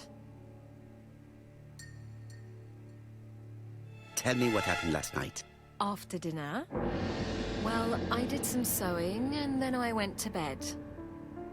I was woken by the telephone at 11. I heard Franklin Clark speaking with the gardener. They left with some lanterns, and they found the body.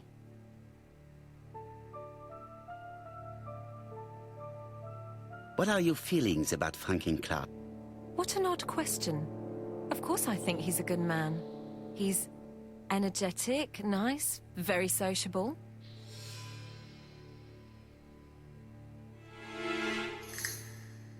Miss Grey, if I may be so bold, please do not take offence.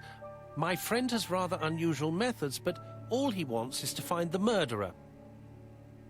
Yes, I understand. I must rest. Please excuse me. Earlier, you asked me to watch the living room door for you. I don't wish to be indiscreet, but sometimes a gentleman stumbles upon a secret without intending to. That is sometimes the case. And I saw Franklin Clark kissing Miss Grey at the foot of the stairs. Do you think this is a common occurrence? No, I saw emotion, intensity. I think it was their first kiss. Well done, mon ami. Well spotted. However, I don't think I completely understand this business. Why did Sir Carmichael not defend himself? He appeared to have been active and strong. The murderer did not give him a chance. Let us try and reconstruct the scene.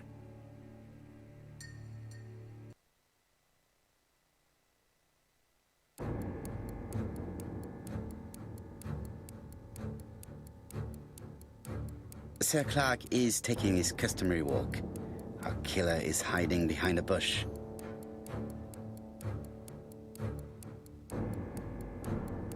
The old man walks quietly along the gravel path.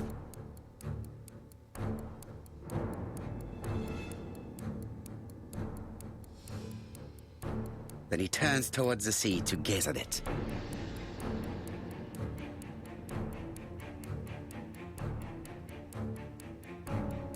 The killer leaves his hiding place on the right-hand side. He approaches silently over the grass. Then he throws himself on his prey and cuts the poor man's throat.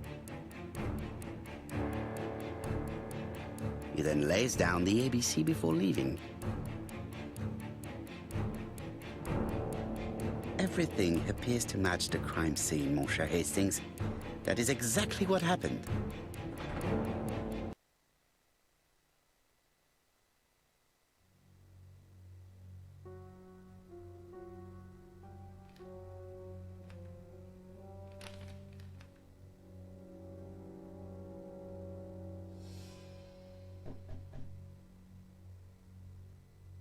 Oh, just a minute. I'm getting dressed.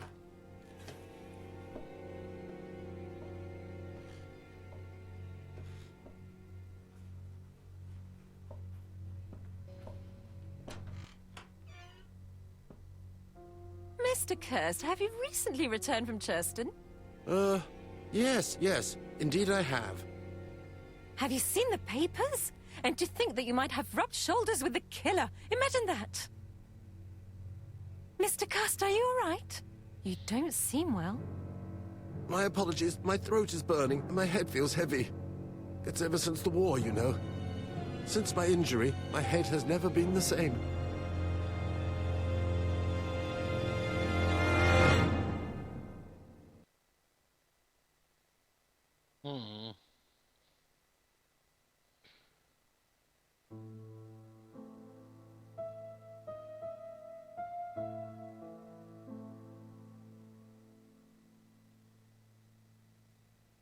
Poirot, it's a pleasure to be with you again after all these years.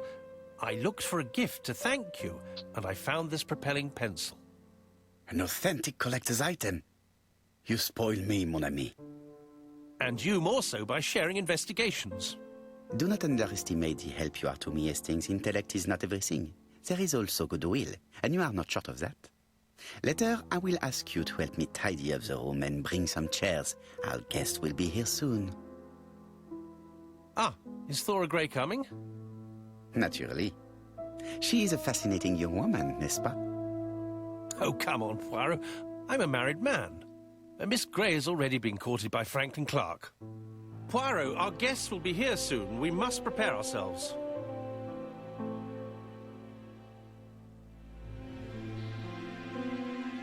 I should take advantage of the silence to examine them.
Franklin Clark always seems at ease, regardless of where he is. Something that's unique to people who travel.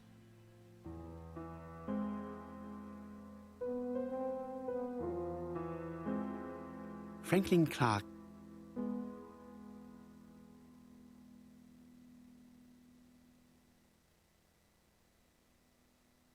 I hope to concentrate on.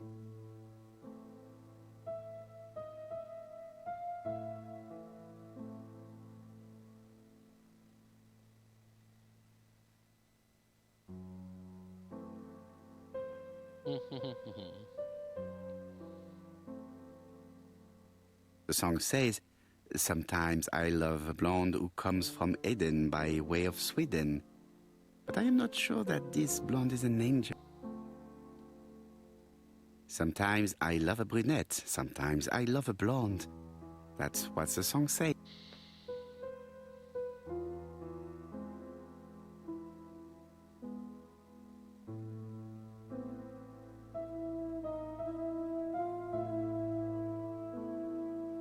Donald is always on edge.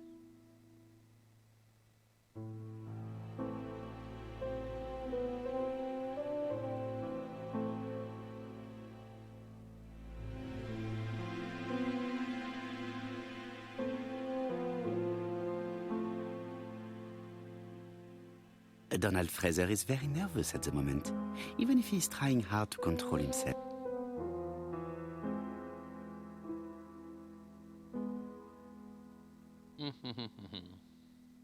She appears to have taken more care with her appearance than the last time.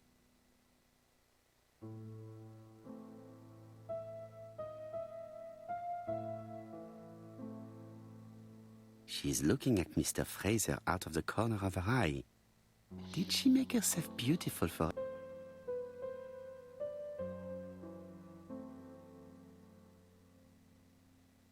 I wish to thank you all for coming. I wanted to bring everyone close to the victims here in order to unmask the murderer. Get to the point, Mr. Poirot. What do you want from us?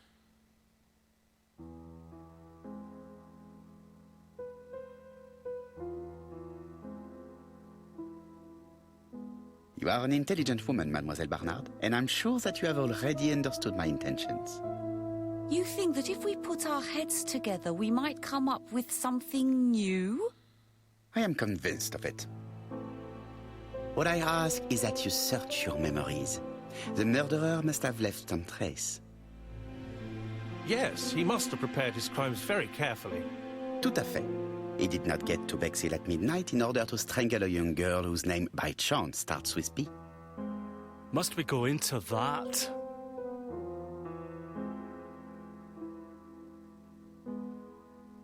No, of course. Not if it makes you uncomfortable.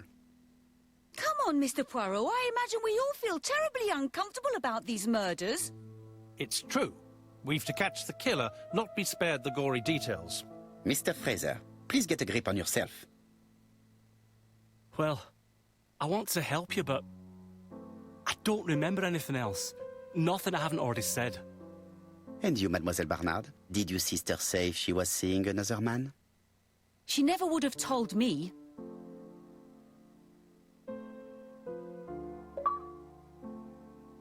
Allons, surely sisters have no secrets. She never spoke about any of that to me. Do you believe me, or do I have to repeat myself? Betty knew I didn't approve of her behavior. Her flirting was spoiling any chance she might have had. Tell me, mademoiselle, what did you talk about with your sister? Silly things. Her new dress. She wanted a pair of black stockings to go with it. Mother bought her a brand new pair.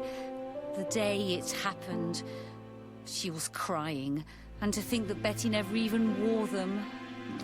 Poor Mummy. Your sister used to sing, I believe. Did she ever perform in public?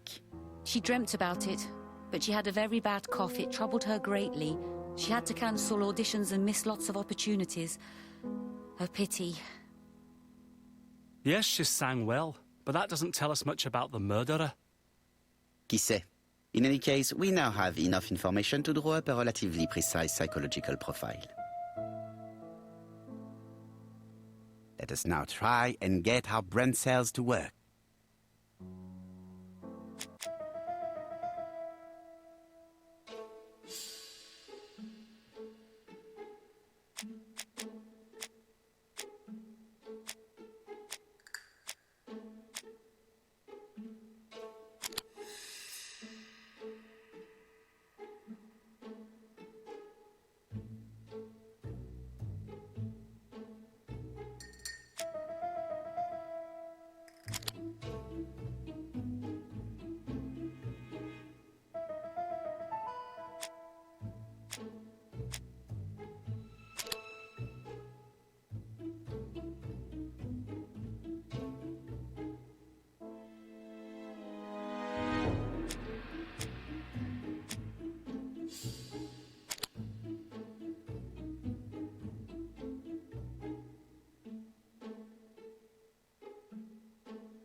So, ladies and gentlemen, we can now surmise without too much risk of error that our adversary is calculative, sure of himself, a seducer of outstanding intelligence, that he has plenty of self-control, and that he likes railways. It's a good start. Other meetings may be necessary. I hope that you will be able to come back again. Well, it's just that...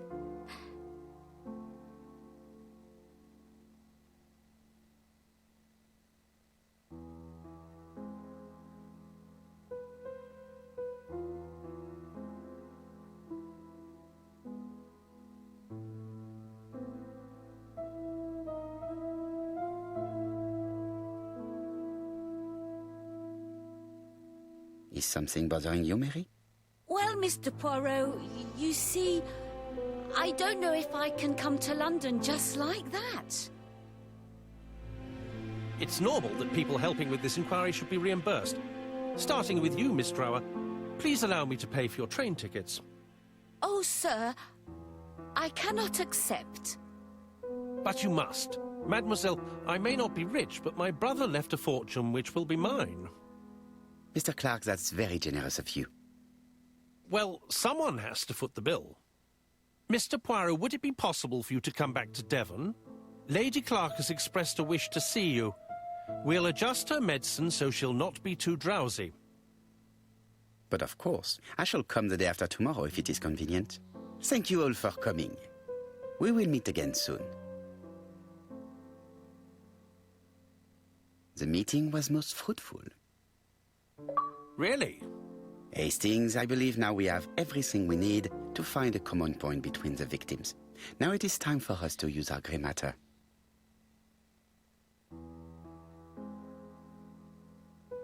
Let us now try and get our brain cells to work.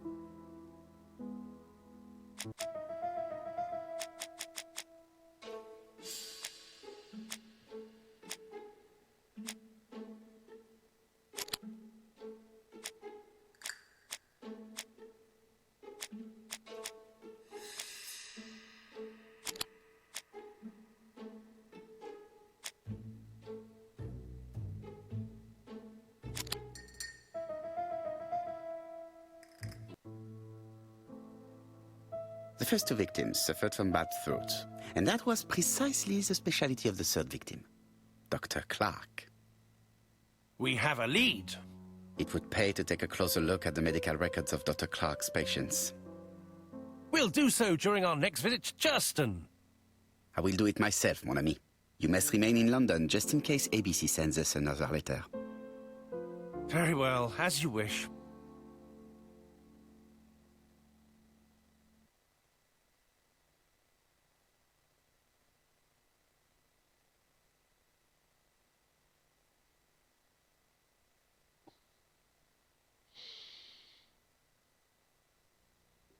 Thank you for coming, Mr. Poirot. Lady Clark is waiting for you in her bedroom on the first floor.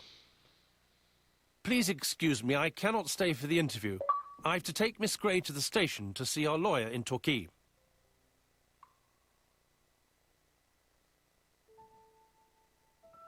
Are you leaving Churston for good? Miss Gray very kindly stayed with me to settle my brother's affairs, but naturally she prefers to find a position in London. Ah, très bien. I'll be absent all morning, Mr. Poirot, but the nurse is coming soon. She's to ensure that the dose of medicine doesn't make our patient drowsy. Thank you, Mr. Clark. Have a nice trip, mademoiselle.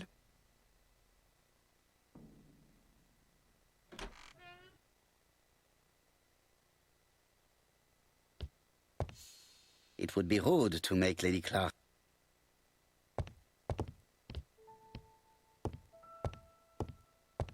It's closed.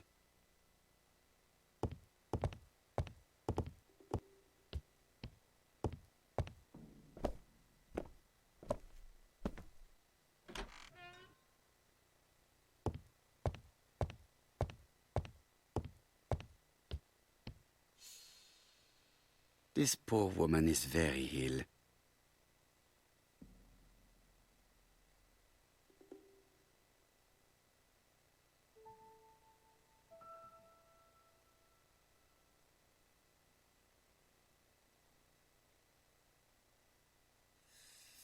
This woman is suffering. She is in no state to have a conversation.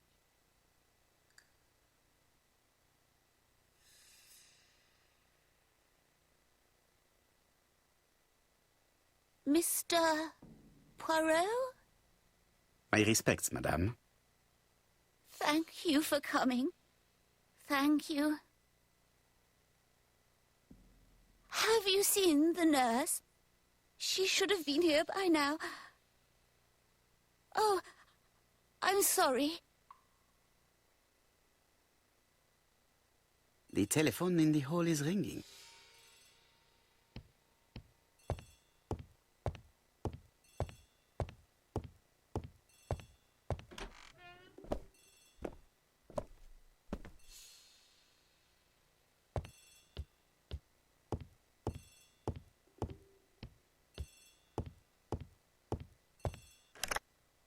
The Clark residence. Detective Hercule Poirot speaking. How do you do, Mr. Poirot? I'm Lady Clark's nurse. I wanted to let you know that I won't be able to come for her injection today. Might Miss Grey be able to do it? She has just left, but I will take care of it. Thank you. That's very kind of you. You'll find the skeleton key to open the medicine cabinet hidden in the lion trophy. You can count on me. Au revoir, mademoiselle. Oh, thank you kindly. Goodbye, Mr. Poirot.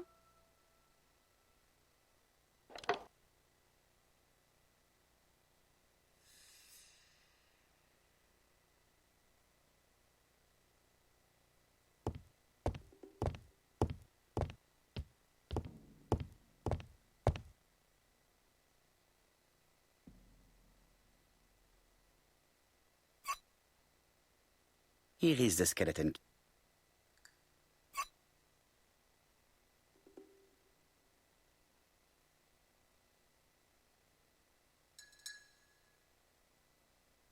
April 1925, Aceh Province, Sumatra.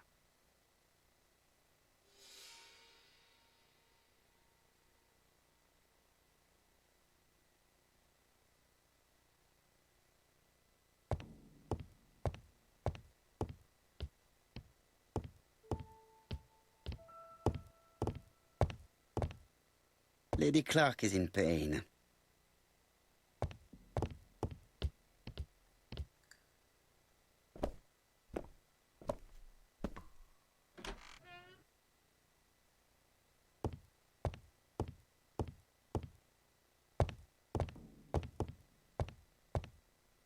Lady Clark is in pain.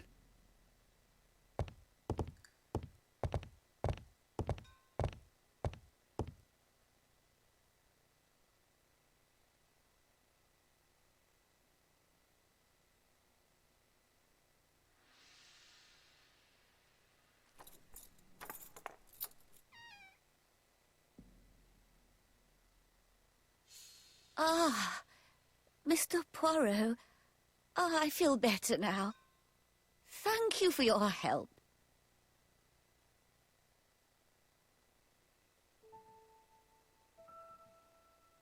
You asked for me, chère madame. Yes, yes, of course, I wish to speak with you. But what was it about? No doubt. You wish to talk to me about what happened to your husband?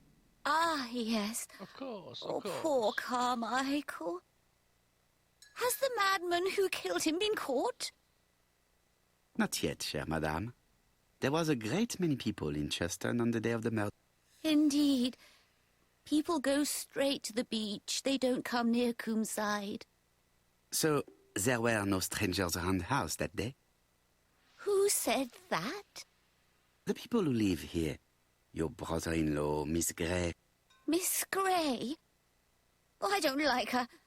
Franklin wanted her to stay, but I insisted she should go immediately. You are entitled to do so, Nat. I'm pleased that you approve. The others have been taken in by her.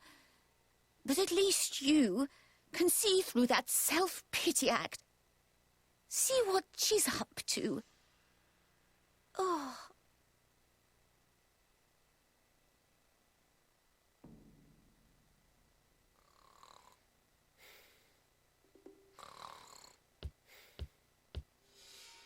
She's Bitch, sleeping. wake up. I Bitch, must wake up. find a way to wake her up gently. Punch her in the face.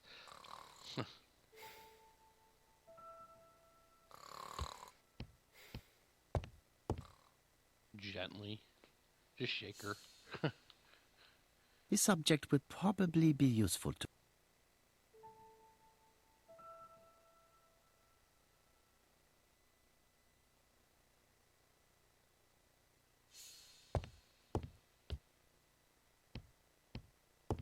This subject would probably...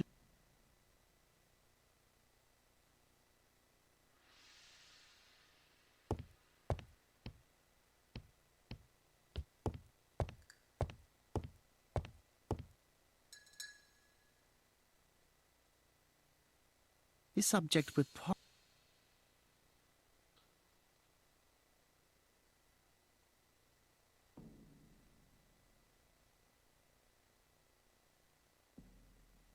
This illustrated dresser.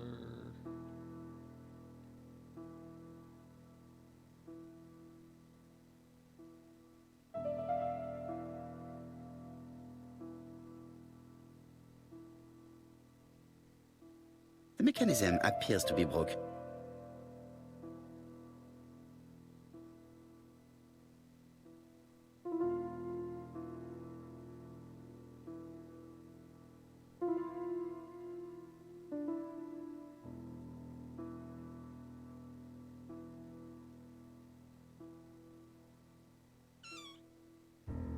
Ah, there we go.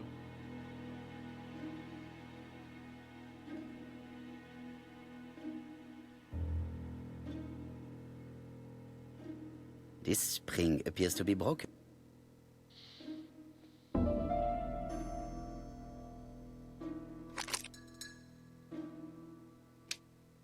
I hope that Hastings will not be cross with me.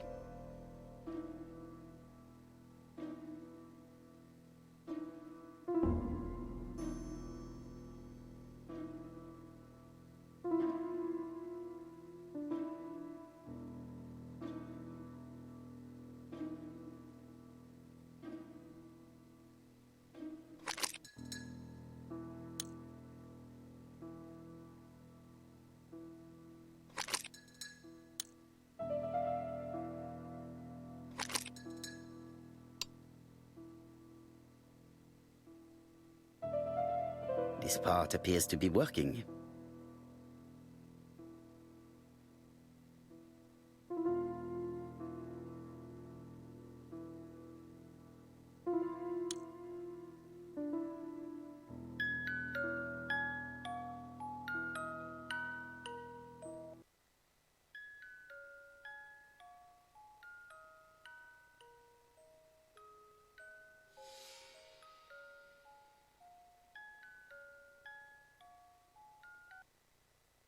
Oh, what are we talking about?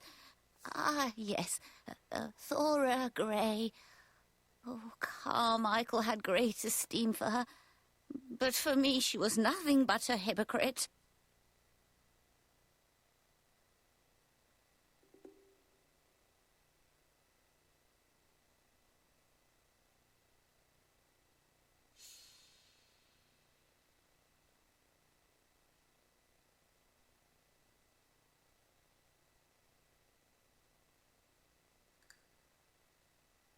Oh.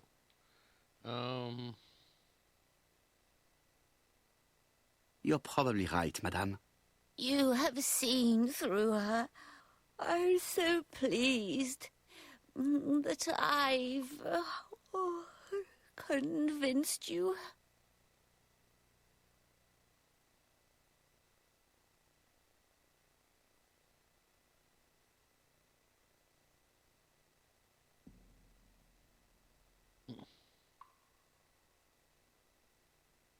You are very harsh.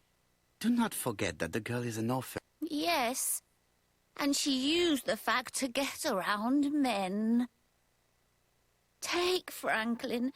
He's fallen for her sweet talking charms. Oh, he's a lovely boy, very plucky and sure of himself. But so naive. Oh, when it comes to women.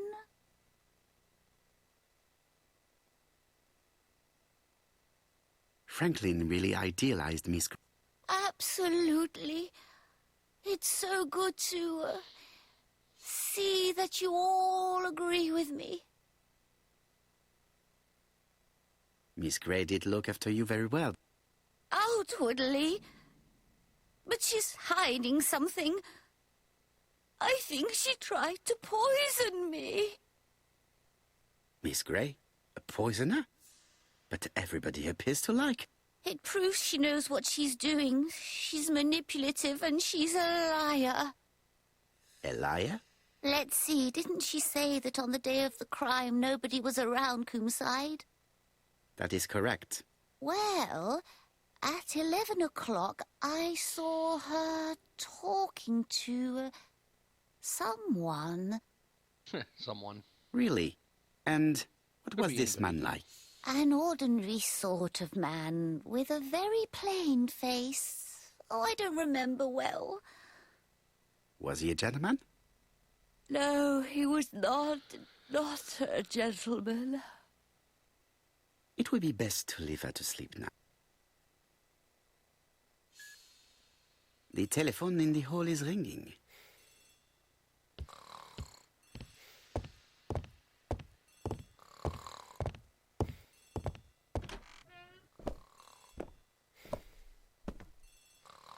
That we shall answer it.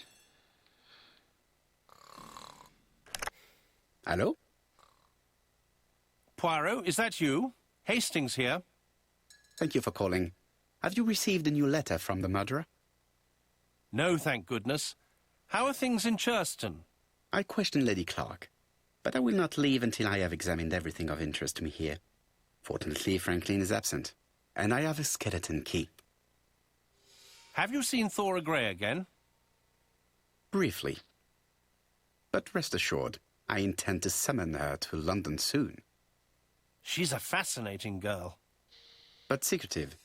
I would like to ask her a few questions. Poirot, she wouldn't hurt a fly. Each to his own, my friend. Yours are pretty often among old ladies that have the maladies. Poirot, are you mocking me? No ill intended, rest assured. À bientôt, mon ami.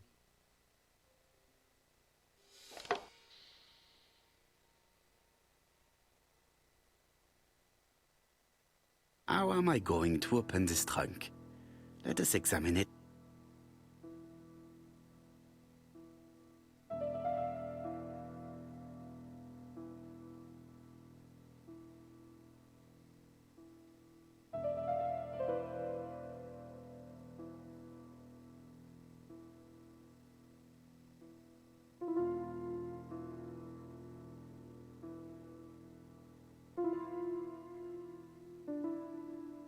What have we got here? Okay.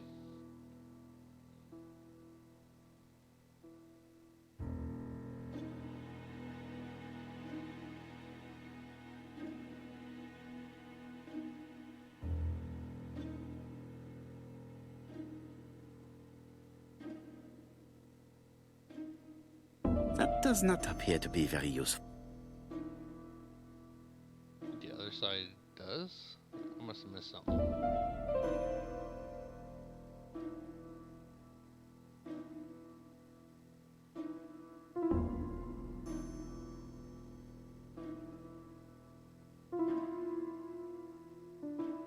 And 1927.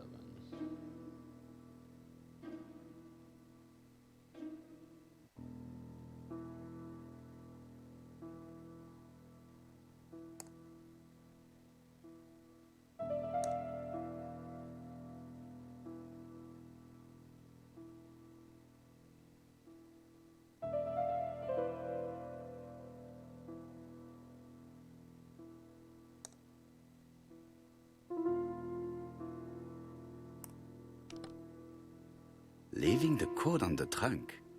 What a strange character Franklin is.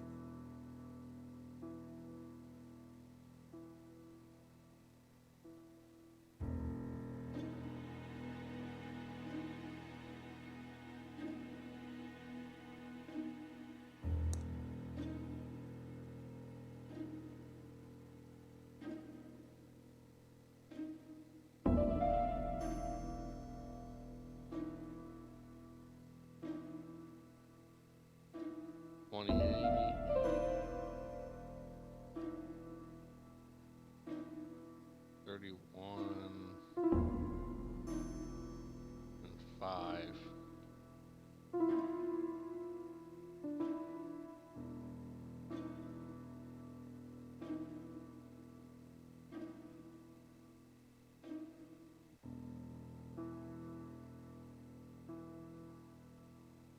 $20.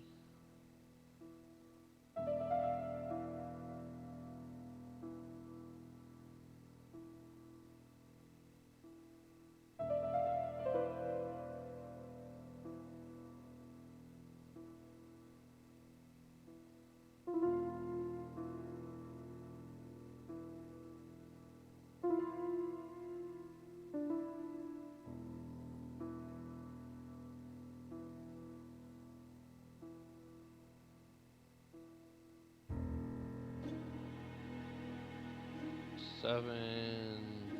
What was that time? 20.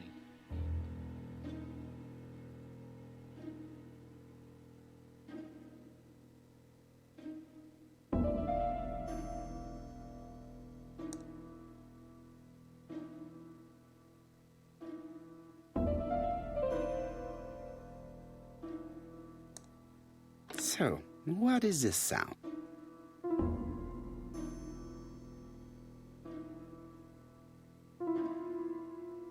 I should be able to open the trunk.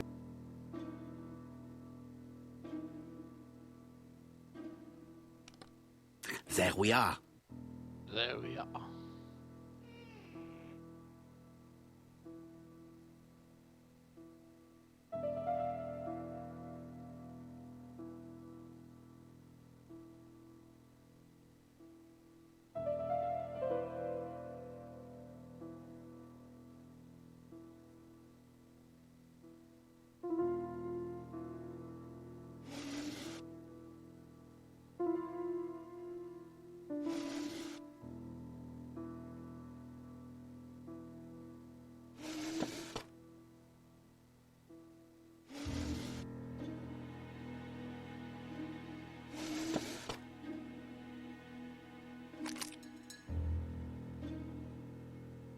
Why has Franklin put an Allen key inside his trunk? I'll borrow it for a minute.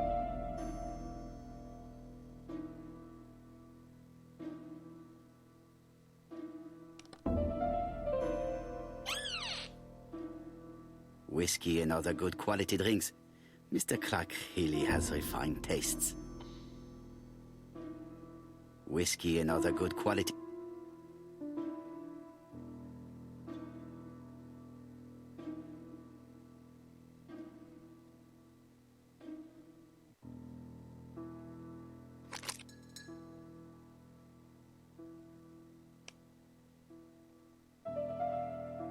An Allen key. It can be used in 5 positions.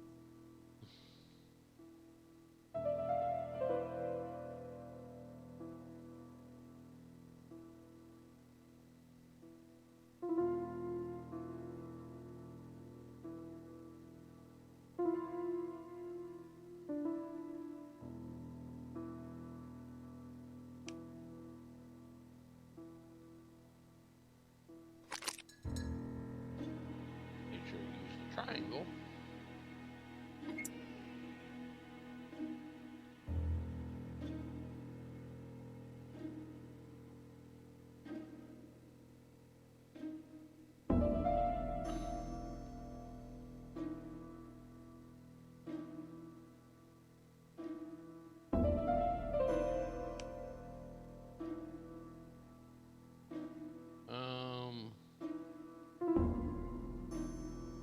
The first one, I guess.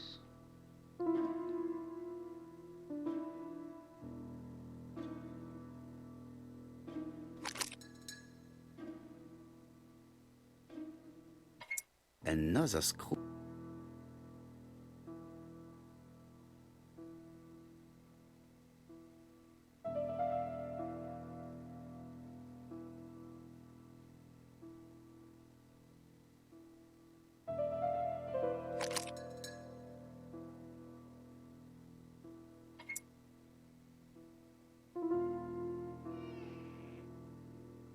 This engraving is not very easy to understand. I need to sort it out.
It is blocked.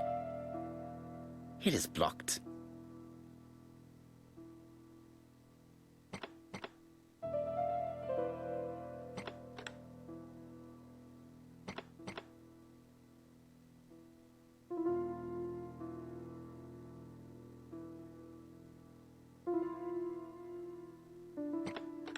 What? No, that's not where I want it.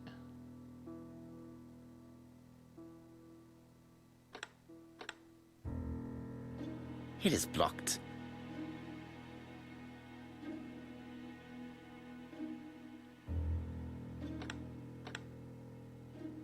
That does not seem alright. There.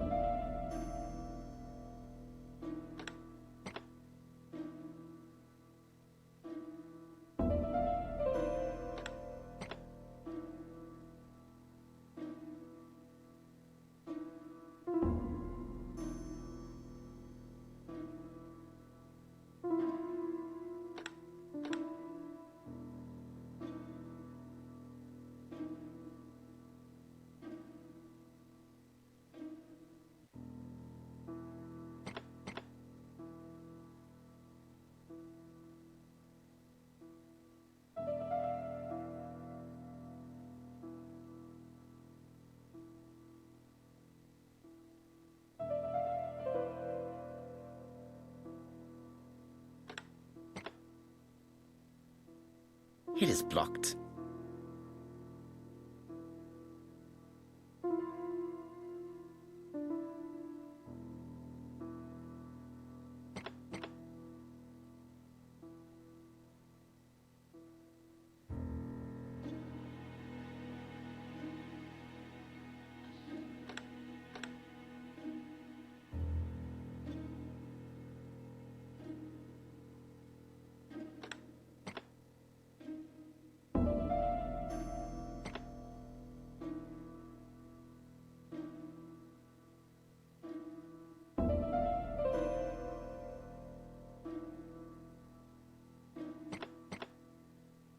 It is blocked.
It is blocked.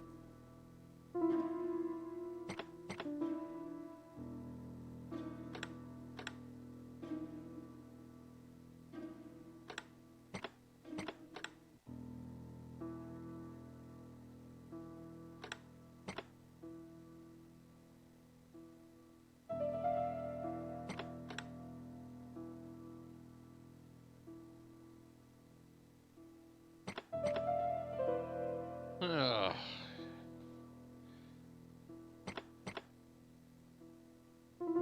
Hate puzzles that move multiple parts.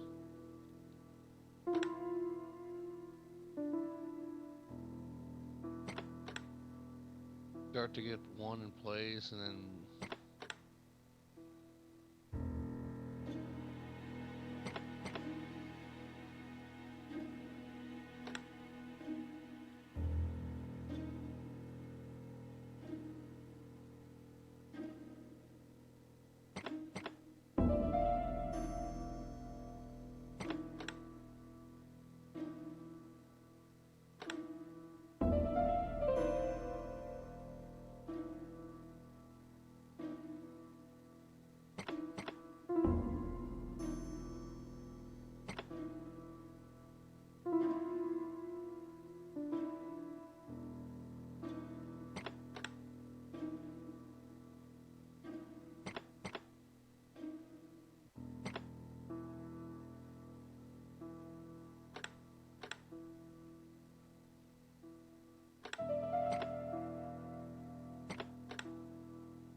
Oh, God, I hate these things.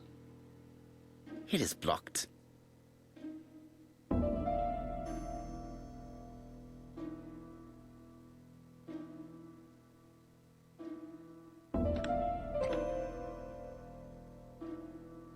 Like, I'm just, like, not good with figuring out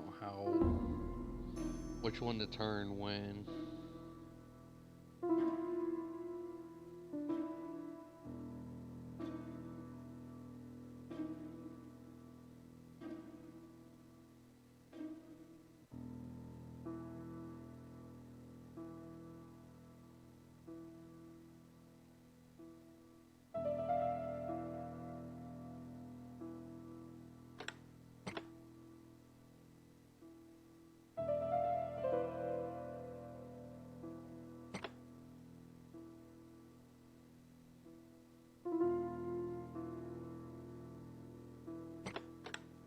Oops.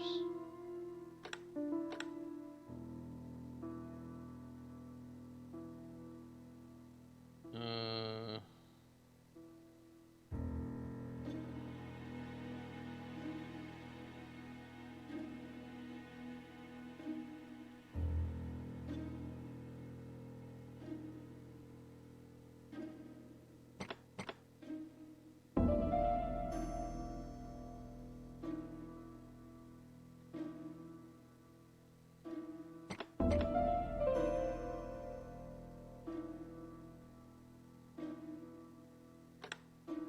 Franklin must really love his country to have an engraving in his trunk. I think I heard the panel above release.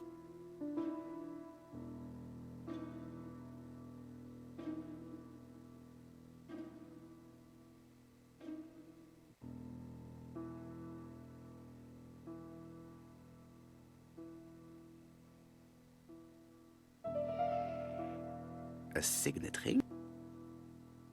A signet ring with a code written on it. 1587. It may be useful to me.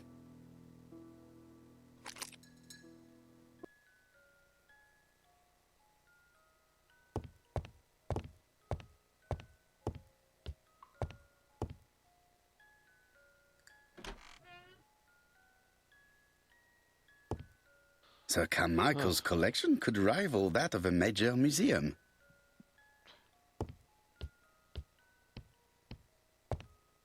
The door is locked.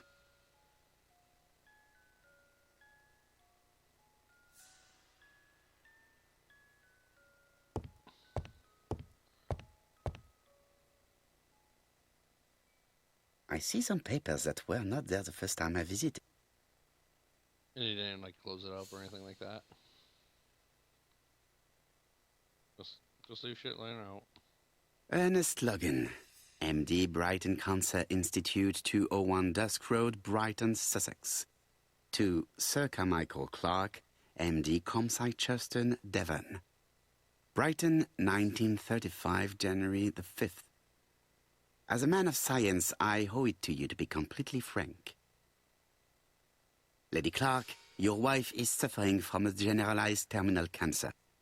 Oh, that sounds I estimate that Lady Clark...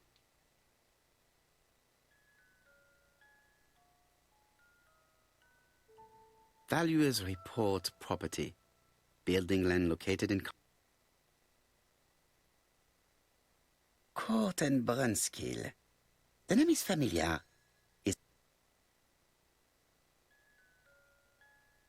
These daggers are only... Yeah, two of those already knew.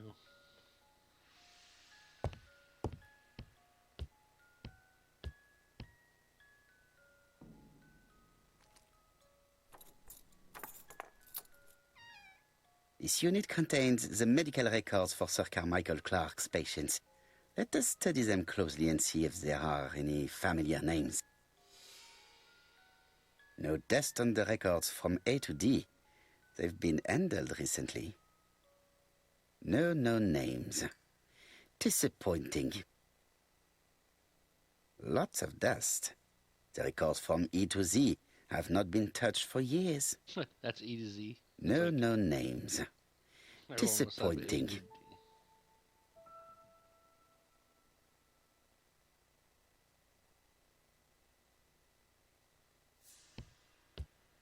Sir Carmichael's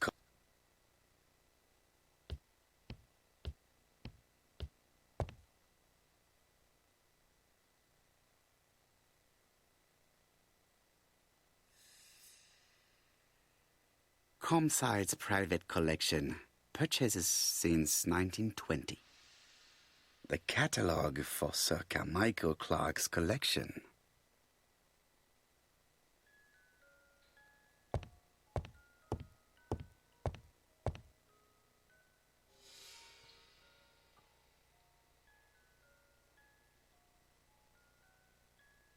Traditional Chinese map, facsimile. South is on the top of the map.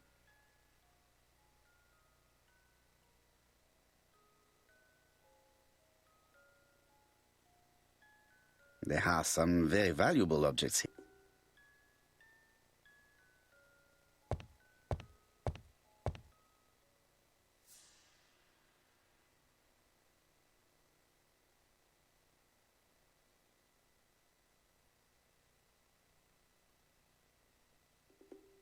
Compass, point to the south.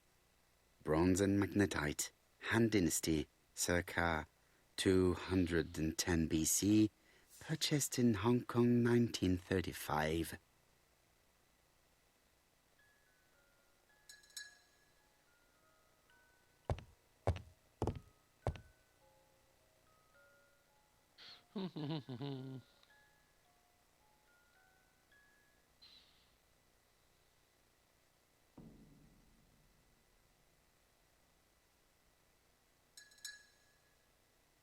Attention, Franklin. Task list. A. Ordering Lady Clark remedies. Done. B. Tidying up real estate property files. Done. C. Calling the lawyer about inventory. Done. D. Update the tenant farmer list. Done. E. Update land rent accounting. Done. F. Ordering a restock of arsenic. Done. P.S. I have left on the living room table some of my things I don't want to keep. The locket and the dagger. I am sure you know why. Thora.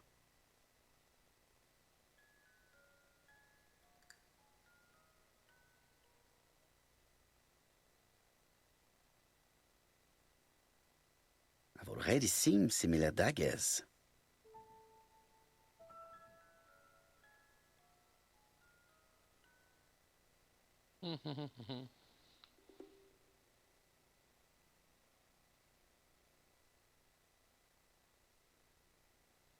A dark dragon for a bright-haired maid.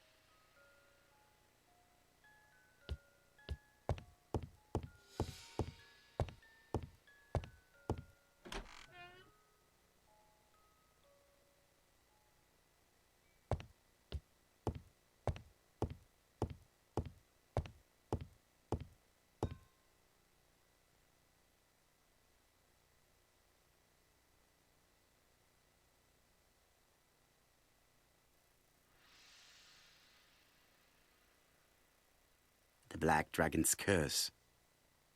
To Franklin, who will never grow up. January 25, 1928. Car Charlotte.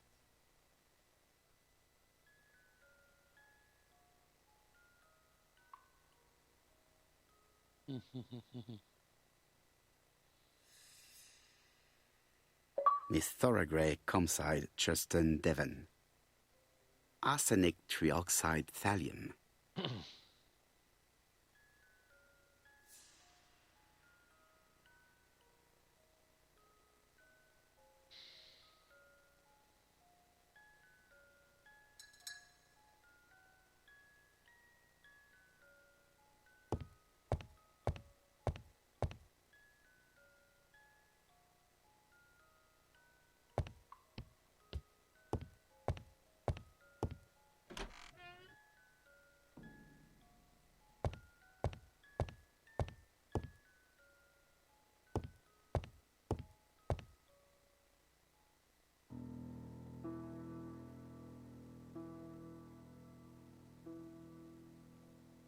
4 Chinese symbols are engraved on this padlock.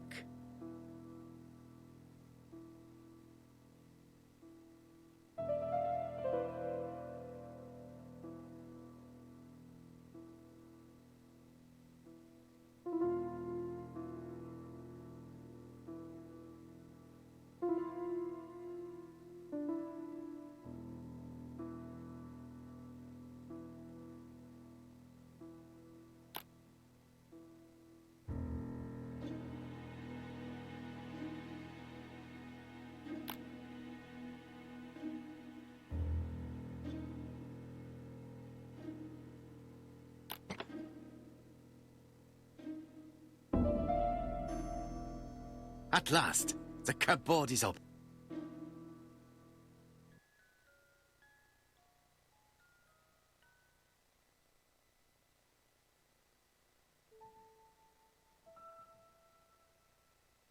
Genteel and wild, English countryside revisited.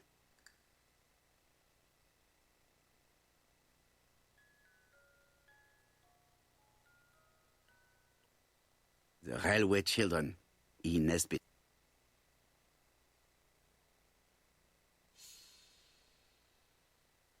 For Franklin, Und Effie's Christmas, 1910.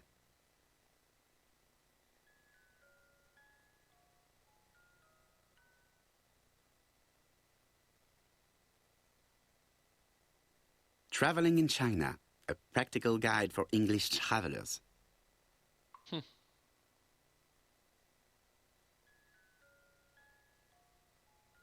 Helmet, flask, and rifles. Franklin is very well equipped.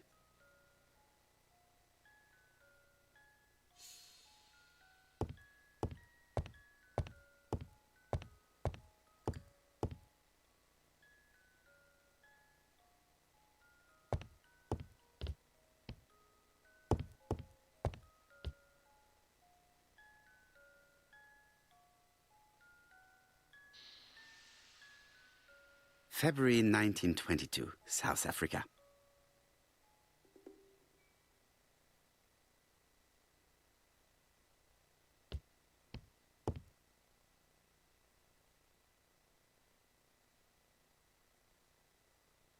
July 1920, Alaska Peninsula.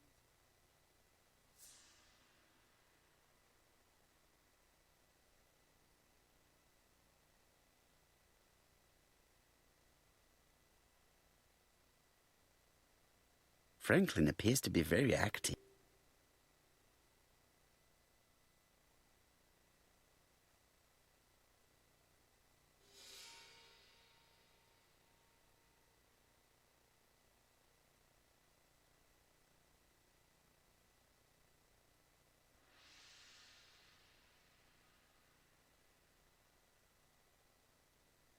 Franklin Clark appears to be a typical British gentleman, a good sportsman, a hunter, a traveler.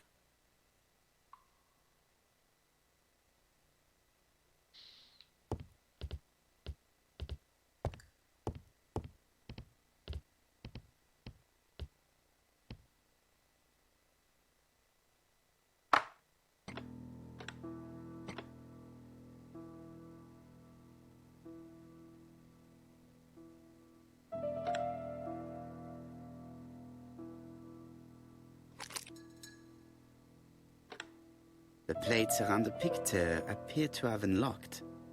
I think I've already seen these symbols on Franklin's trophy.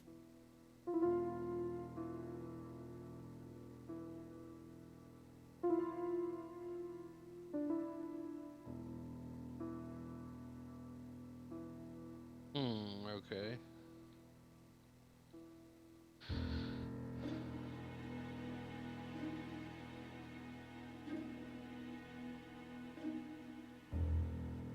Paw print.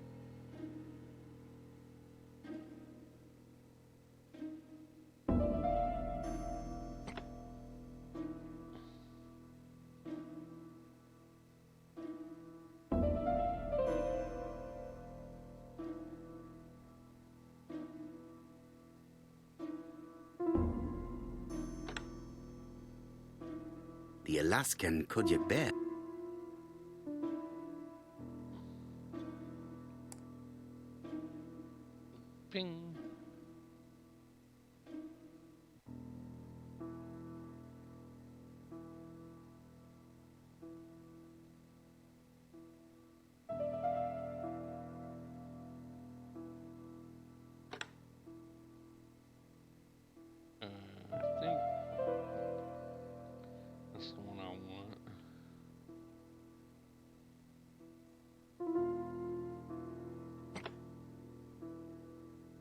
The African could.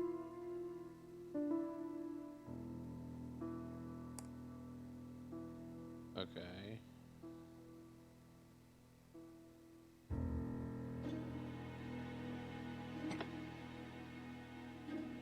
And you.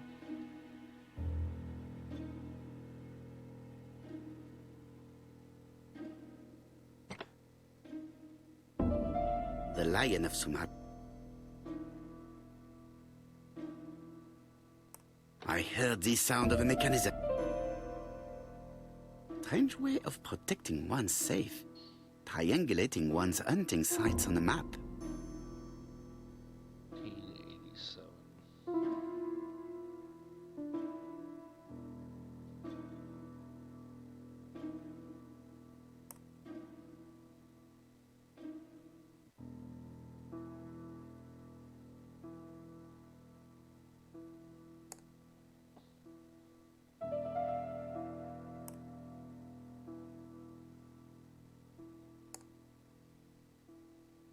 These documents are very likely going to help me for the rest of the inquiry.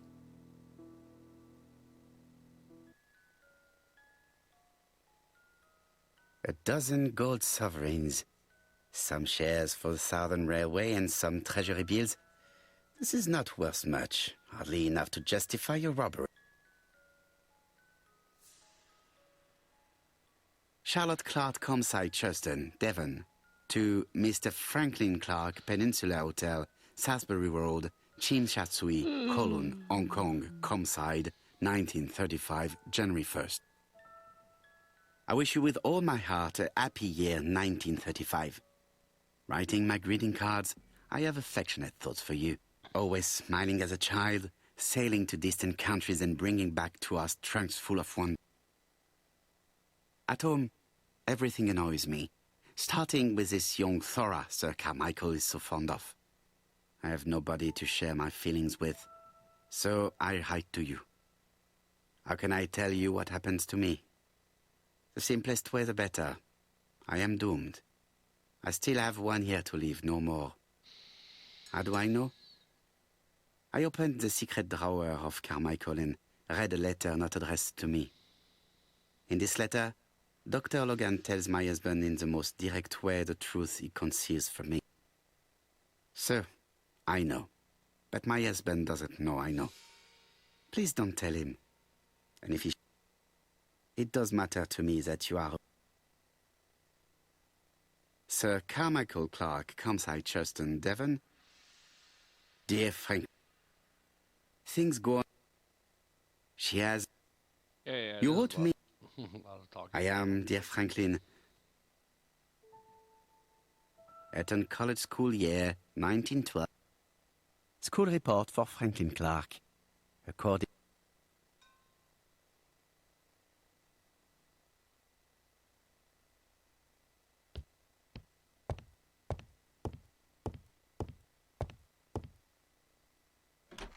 I love how he goes through. Just we're just gonna kind of leave things laying around.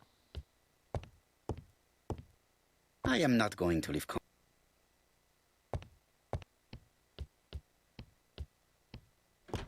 I will do what I please, sir.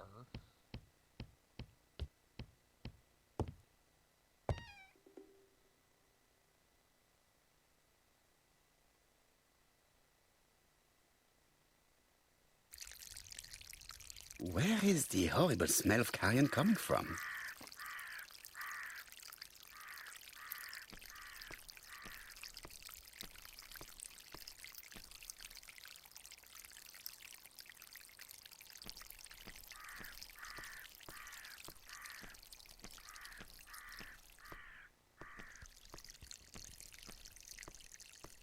Something makes me feel...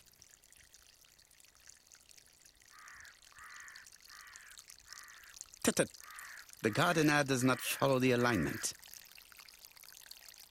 There, that's better. It is symmetrical. Brown pellets. Revolting.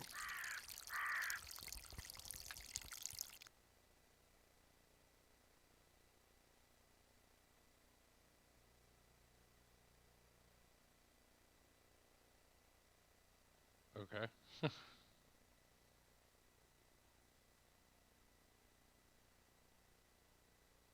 Let's see. Um,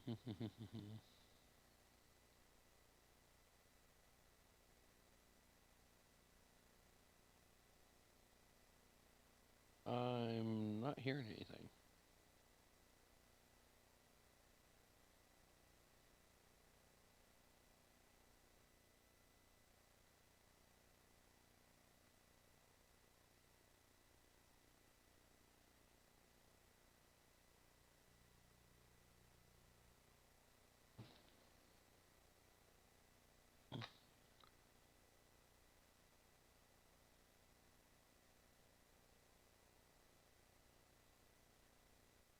Uh-oh.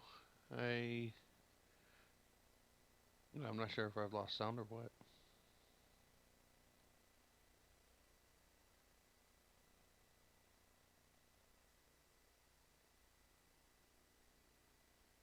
Indeed.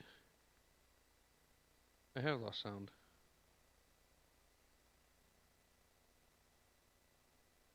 Let me see here. Do I have sound now?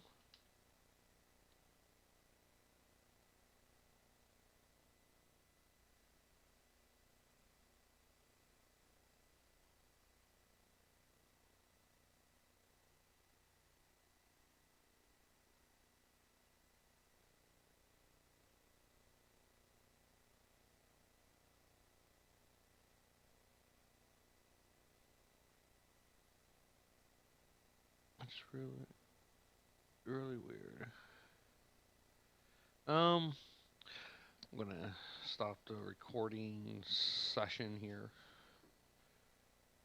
so I can figure out what's going on. I shall be back.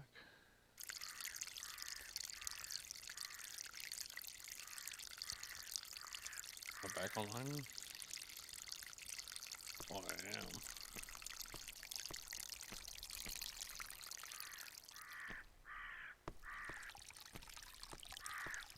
This fountain makes a very relaxing sound.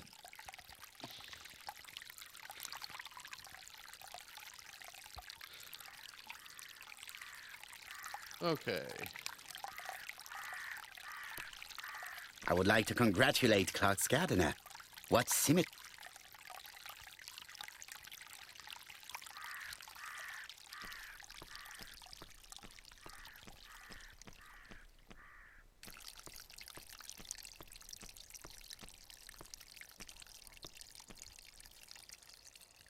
It was probably the gardener who lit this fire. Look here. I wonder if someone wanted to get rid of these papers. This object would probably be useful to me. Let us now try and get our brain cells to work.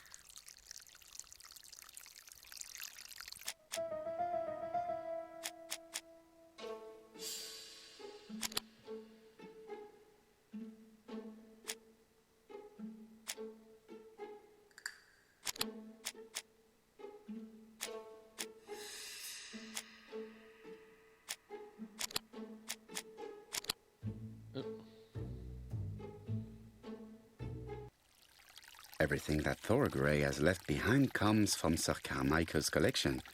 He most probably gave them to her, but she chose to leave them here rather than run the risk of being accused of theft. It is understandable when you know just how much Lady Clark mistrusted her. Let us now try and get our brain cells to work.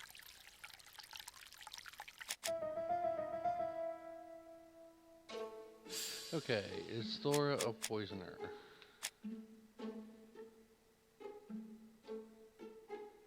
There was a poison rat. She had order.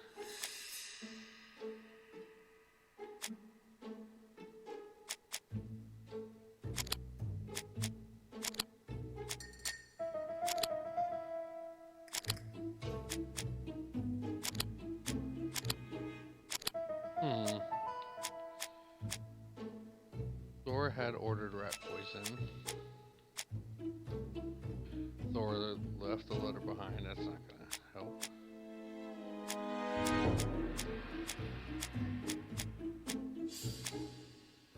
Manipulative.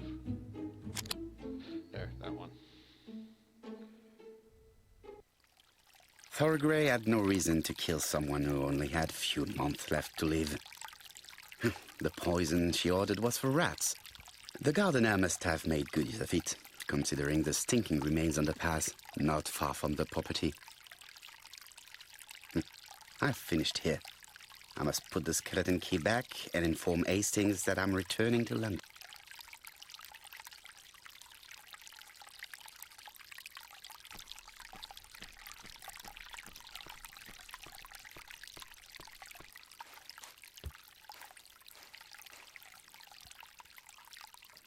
I bet this is to the statue area.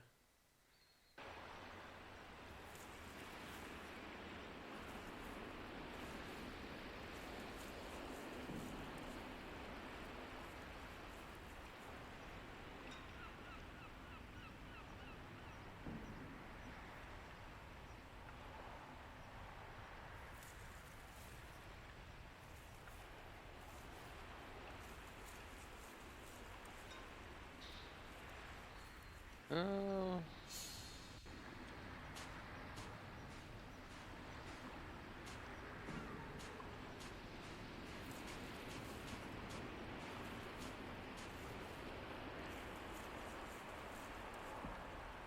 Okay, here we go. May you have peace, Carmichael. Charlotte.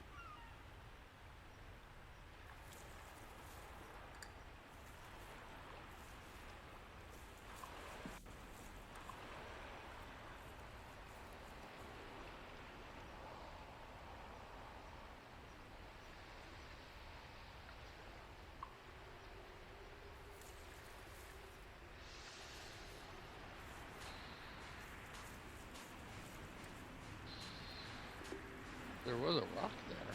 Oh, it's still there. They decided. Okay.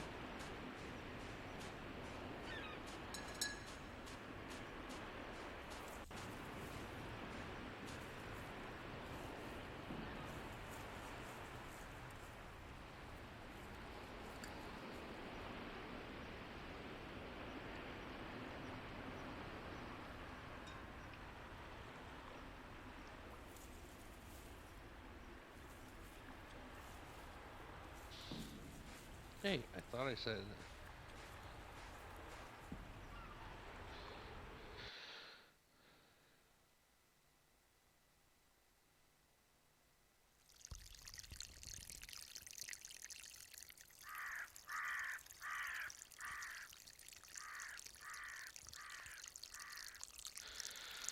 All right. Clark's greenhouse. It must hold some rare plants. Must, huh?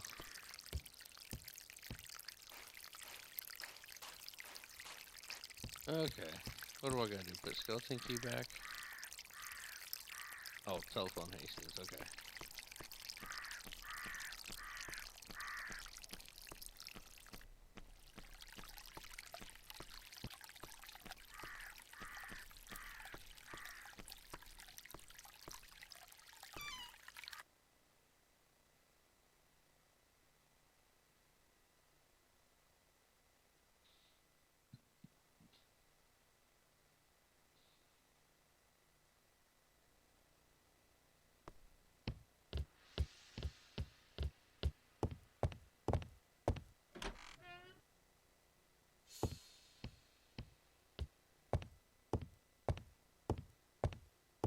I must put the skeleton key back and inform Hastings that I'm returning to London.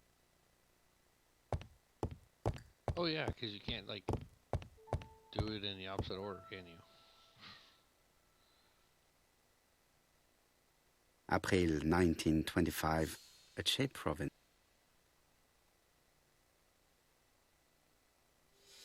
April.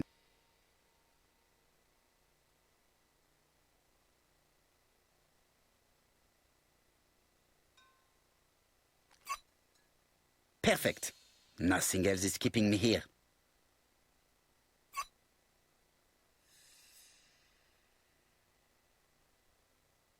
Good. Hell out of here.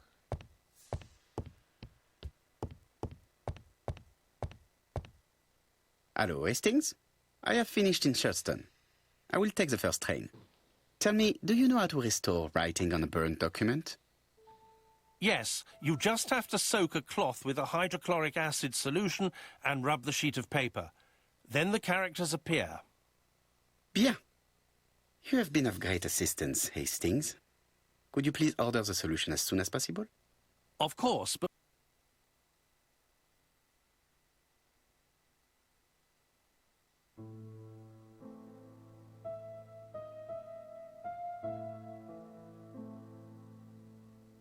Donald Fraser is here. He insisted on waiting to see you.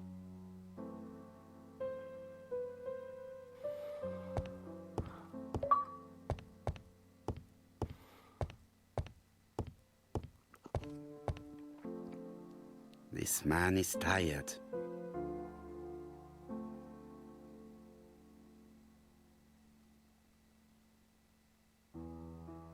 Donald is short of sleep, and it looks as if he didn't even bother to undress before going to bed.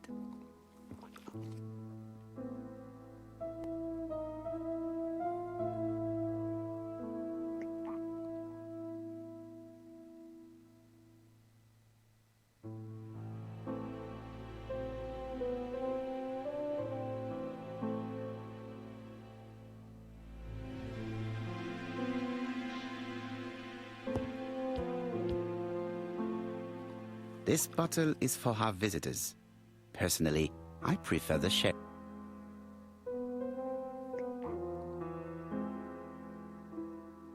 Yes, personally. Mr. Poirot, I don't know why I'm here.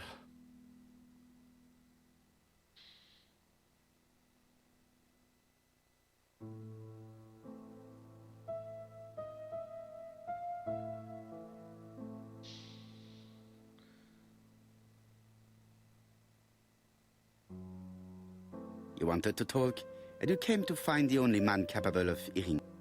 Mr. Poirot, since Betty's death, I've doubts about myself. I don't know what to do. And I keep having a horrible dream 3 nights in a row.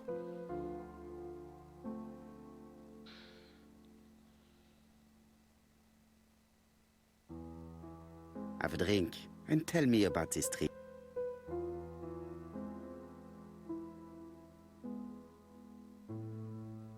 It's always the same.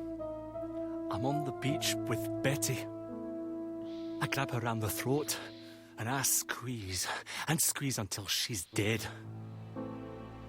Her head falls back, and I see that it's no longer Betty. It's Megan's face.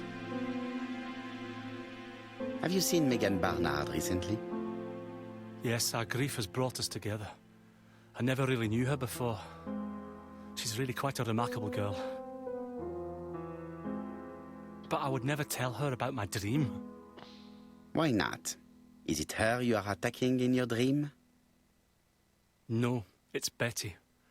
And once Betty is dead, it's Megan's face that appears in its place. Very interesting. Let us now try and get our brain cells to work.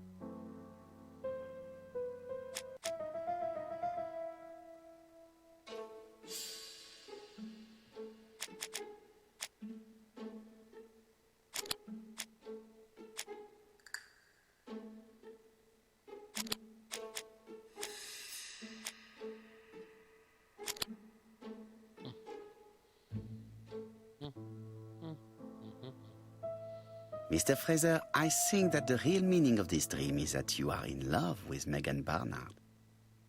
Please go on. Do. This dream certainly betrays your guilt.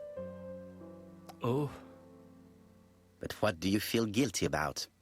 Having killed your fiancée? Possible. Or forgetting her very quickly for her sister? Certainly. And this forgetting is perceived as a second death. So you don't really think I was the one who killed Betty? I do not exclude this theory. I am simply saying that I do not need to know that fact to explain your dream and your guilt. Thank you for being frank, Mr. Poirot. You've helped me a great deal. I'm going back to Bexhill. I'll not take any more of your time up. It is late, Mr. Fraser, and you are tired. I'll sleep on the train. I like trains. It's easy to sleep rocked by the sound of the wheels. Poor boy, he seems completely lost. Well, women seem to like him. I think Megan will take care of him. Oh, I remember. Did you order the product I needed? Yes, we'll be receiving it tomorrow. Bien, it is late, and I asked Miss Grey to come tomorrow morning. I have a few questions I wish to ask her.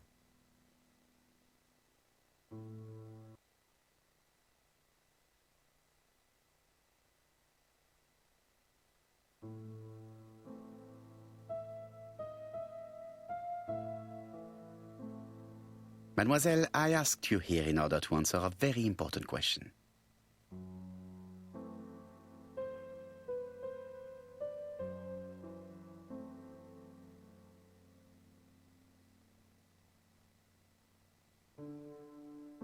Am I right in thinking you said that you did not speak to anyone on the day Sir Carmichael was murdered? It's the absolute truth.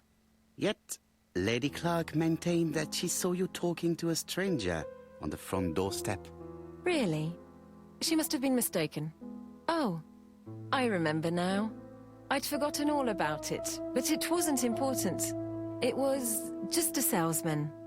One of those traders who sell stockings from door to door. Can you describe him? Medium size. Glasses. Dark suit and a felt hat. Not the sort of man you notice. Completely harmless. That's why I forgot all about him. Nothing else? He was very hesitant and shy. Usually door-to-door salesmen are very confident. But he wasn't.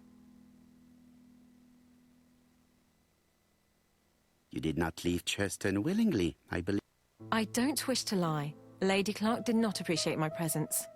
And Franklin could not go against the wishes of a sick lady. He is a good man.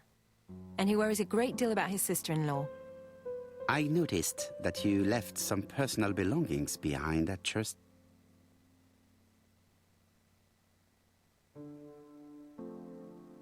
Are you planning on returning to Churston? Who knows what the future holds? Bien. I must ask you one last question. Please reply frankly with either yes or no. If Lady Clark had died, would you have agreed to marry Sir Carmichael if he'd asked you? How dare you ask such a question? Sir Carmichael treated me just like his daughter. And all that I ever felt him was affection and gratitude, nothing else. Thank you, mademoiselle. I will not keep you any longer.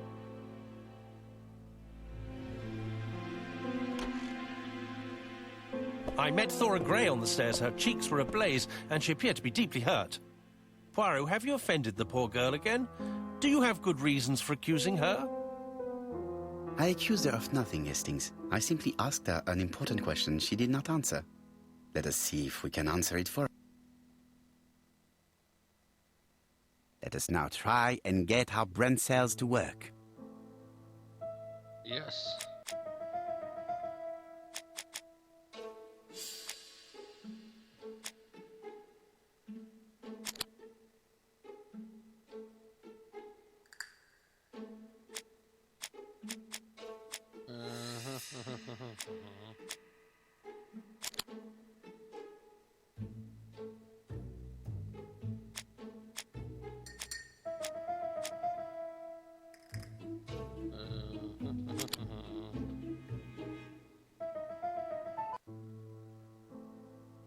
You must know how to read between the lines, Hastings. When Sir Carmichael refers to paternal affection, he is lying to himself. Read this engraving on the brooch. A dark dragon for an angel with glossy hair. These are the words of a lover, not a father. Lady Clark was not wrong. What if Sir Carmichael had fallen in love with his secretary? That doesn't mean that she forced him to do so. True, there are extenuating circumstances. She is a penniless orphan. But she is calculating. Just look how she avoided it when I asked if she would have married Clark. I see. You think she seduced Sir Carmichael for her own gain, and that now she is doing the same with his brother. Poirot, your world is a very dark place. Do not get carried away, mon ami. We have another more important matter to settle. Really? Yes, would you believe that Miss Grey taught me something new? Let us now try and get our brain cells to work.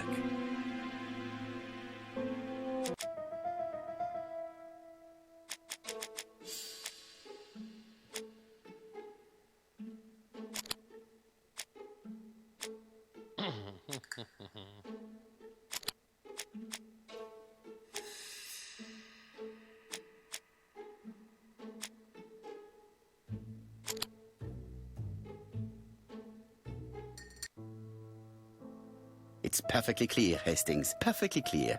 Indeed, a stocking seller visited Andover, Bexhill and Churston on the day of each murder. We have our suspect.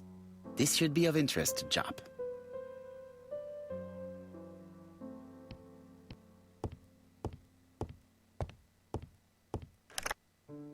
Chief Inspector, we are looking for a stocking salesman. I see you have a suspect. Yes. Contact all the stocking wholesalers who may employ him. Your suspect is a salesman? No, he does not take orders. He sells door to door. Right. The hunt is on.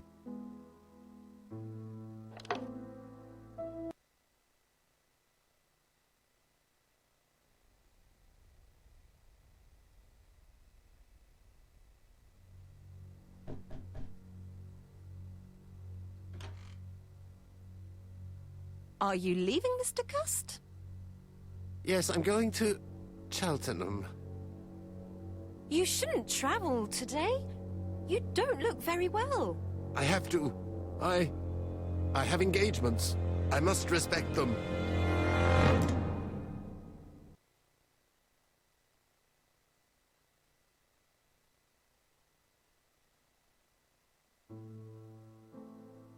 Yes.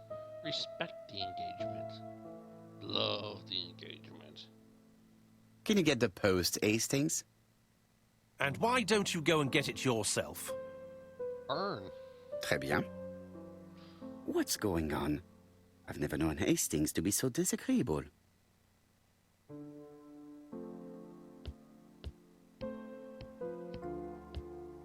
Snapping at me. Very, very rude. Poor Mr. Poirot. I'm quite sorry for you. If at first you don't succeed, try again. We've a long way to go still. Typery? No, that comes later. Letter T. The next little incident will take place in Doncaster on September 11th. So long. ABC. I should compare this letter with the one on my desk which I received earlier to see if it does indeed.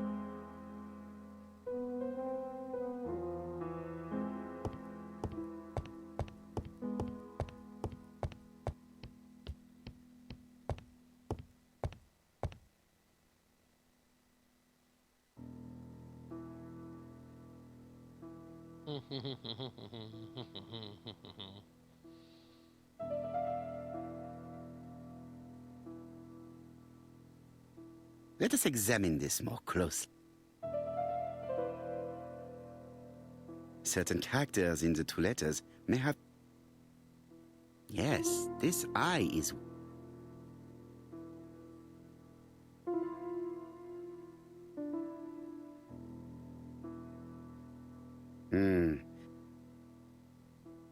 Yes, this I...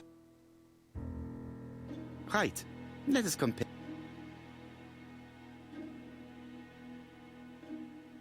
Yes, the I have to find... The W... Right, let us compare this with the other letter.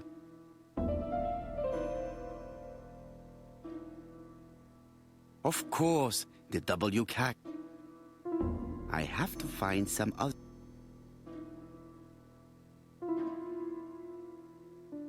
Yes, the A. Right. Let us compare this with the other letter.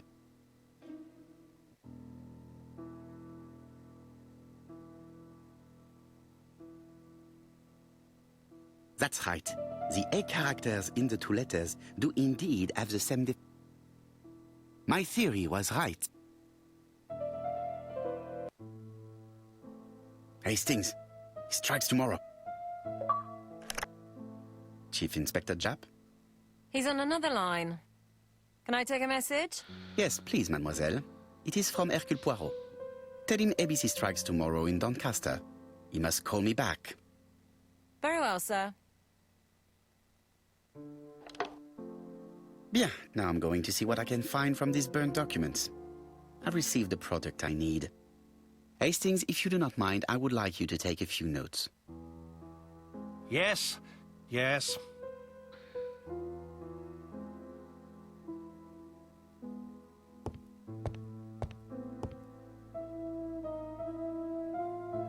Royal Mathematical and Statistical Society's bulletin. It's I. Yes. On the one hand. After, go to the last. Daily Blague, August 31.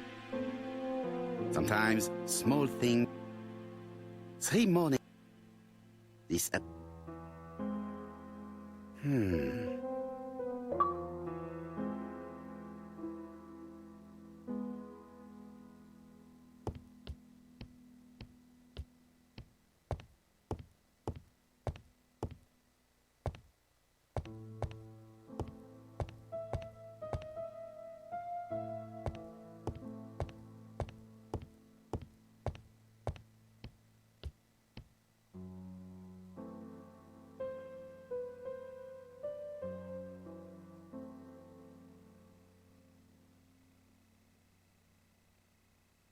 Churston, Devon.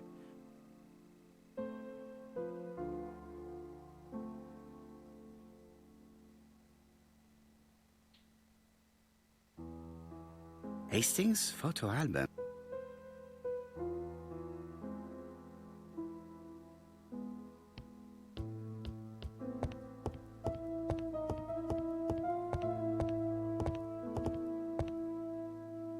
Now, down to work. All of this needs putting in order a little.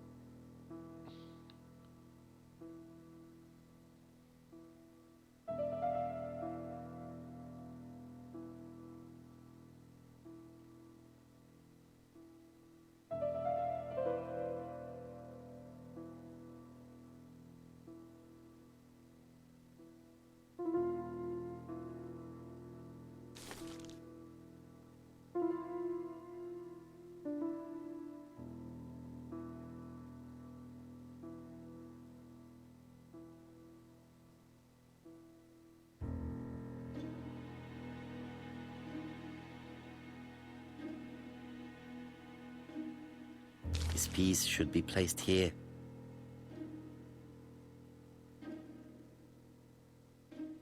This page is child's play.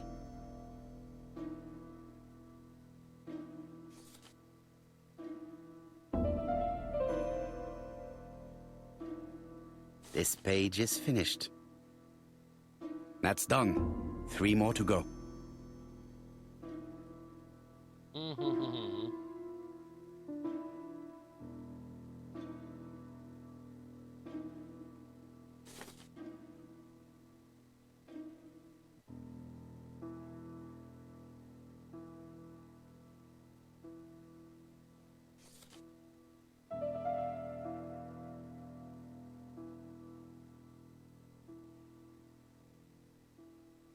Based on the size, that's probably here. No?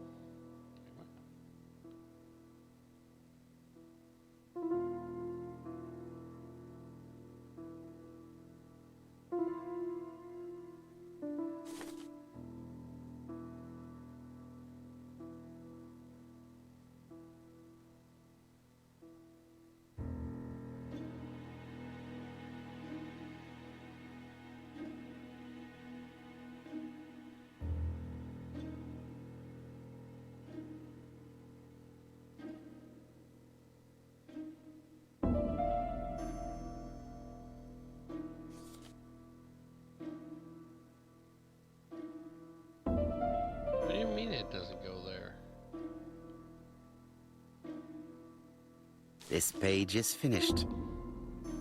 I didn't have And it that's pulled. two done. I already know. It's easier than I thought.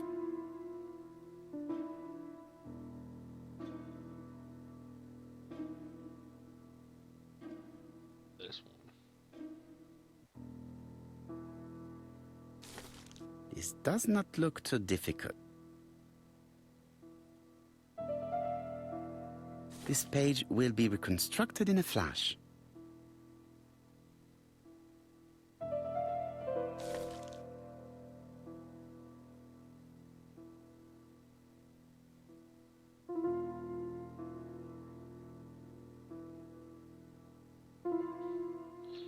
You're not fooling me. I know that's where this. I think that this is right.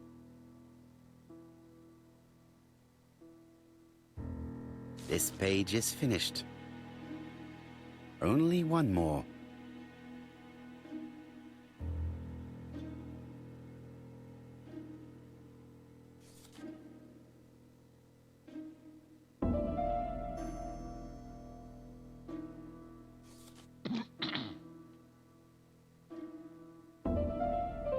This page will be reconstructed in a flash.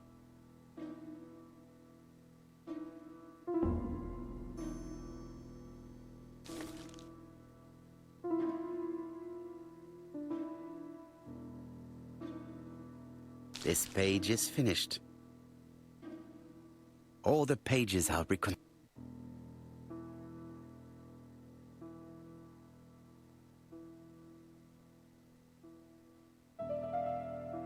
A dry cloth.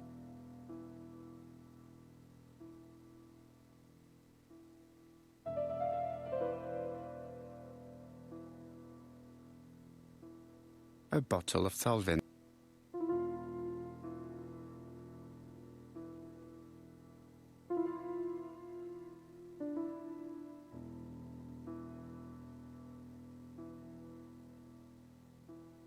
A dry cloth.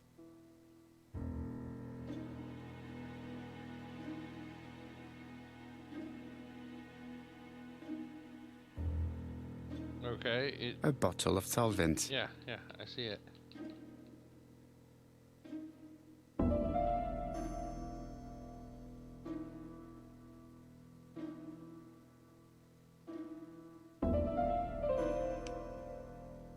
What is this? Burned If document. someone has tried it. Okay.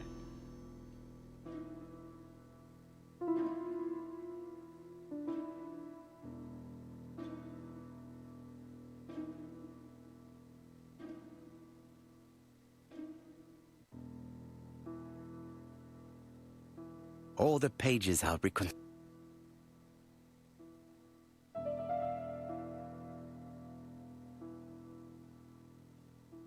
A dry cloth. A dry cloth.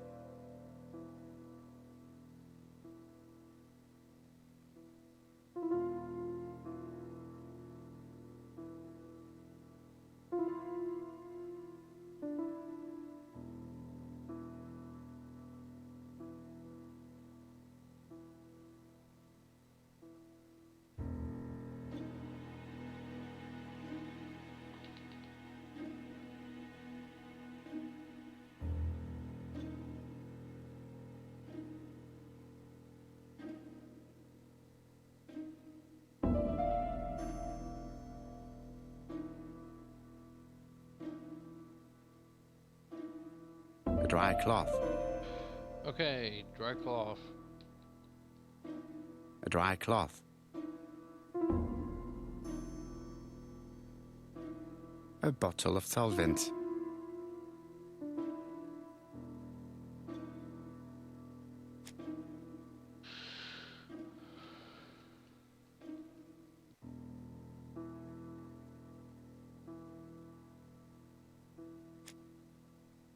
I don't get it. It's not doing anything.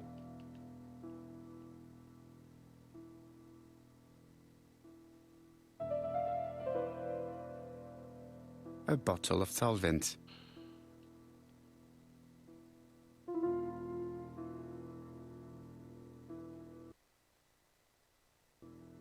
Like, I can't get anything to work.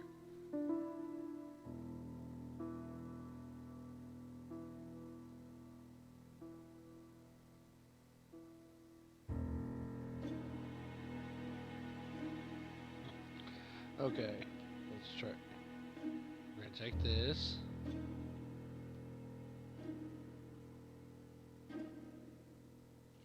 There. The cloth is now soaked with solvent.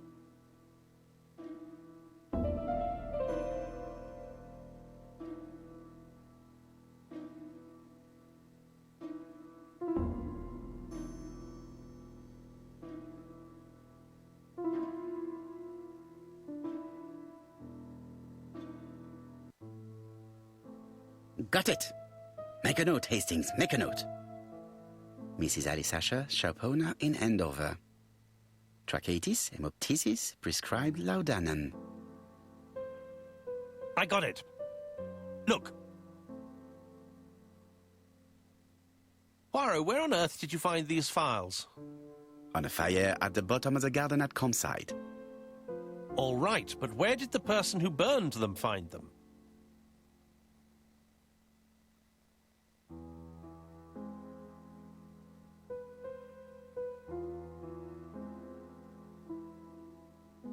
Alice Asher, shopkeeper in Andover.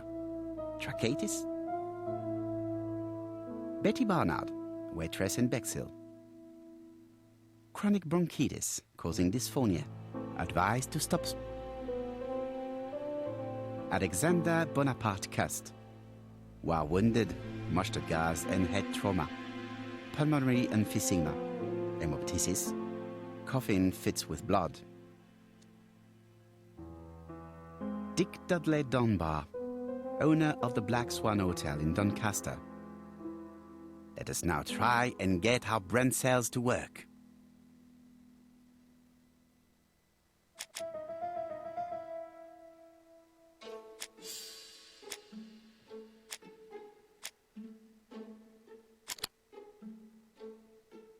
Let's see.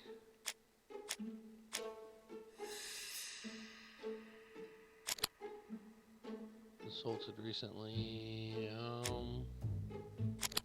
Throat afflictions. The burned documents are medical records, and without a doubt, they come from Clark's archives. First of all, because all the patients have throat conditions.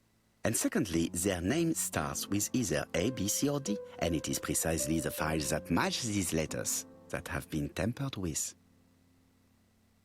But why burn these files? How come the names of the two victims appear on them? And who are the two other patients? These are very good questions.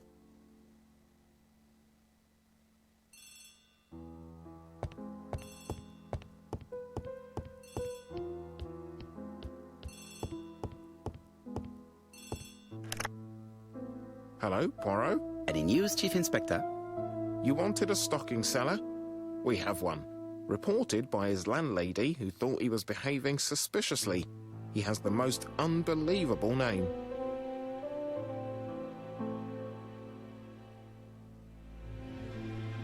Alexander Bonaparte Cust.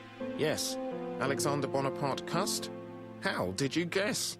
Poirot, you have magical powers. It's a serious lead. I called Doncaster. A person matching Cust's description has been seen at the station. He got off the train from London, but after that, nobody knows where he went.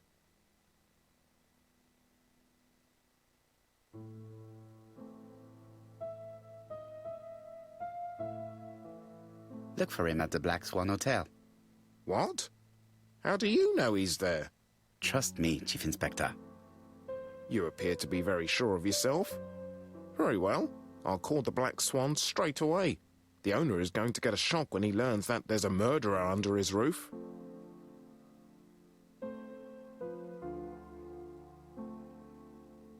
Do your best, Jap.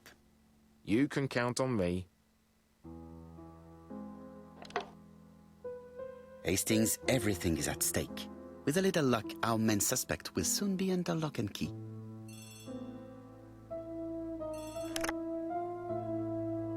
So, has Cust been arrested? Yes, the Doncaster police are sending him by train. That is good news. But why so gloomy, Chief Inspector? Well, when I told the hotel owner that he was sheltering a murderer, he collapsed. He's dead? No, fortunately, but it has taken its toll on him. It has to be said that with his name starting with the letter D, he had every reason to fear Cust. I bet he was going to be the next victim.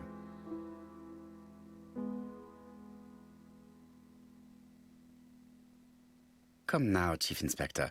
He's at the hospital and the doctors are taking good care of him. You think so? Of course. Do not feel down, Chief Inspector. Let us focus on our investigation.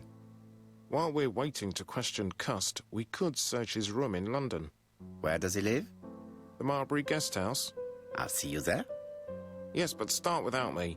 First of all, I have to sort out a few details for Cust's transfer. I understand. À bientôt.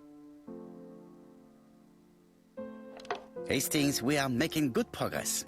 Please go and search the room of our #1 suspect. With pleasure. I did have a dentist appointment, but I'll cancel. The dentist. So that is why you were so nervous and bad-tempered. A visit to the dentist is never an enjoyable prospect. But an unavoidable one. Go to your appointment, Hastings. I will manage on my own.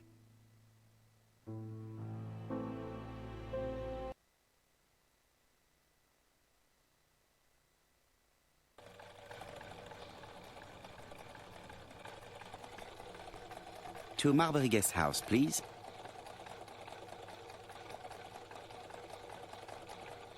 Okay, again, another one of those scenes that did not need to be shown. You could have cut that out. Could have just put me straight here.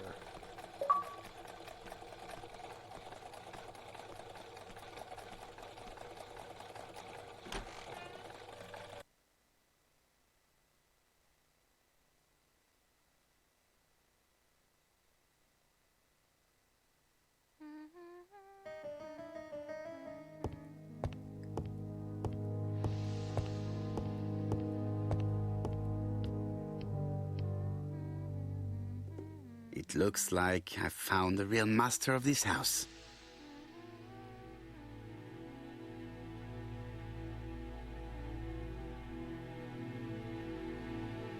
There is no need to worry about the household cat. I'm sure that Mrs. Marbury lets it do what it pleases.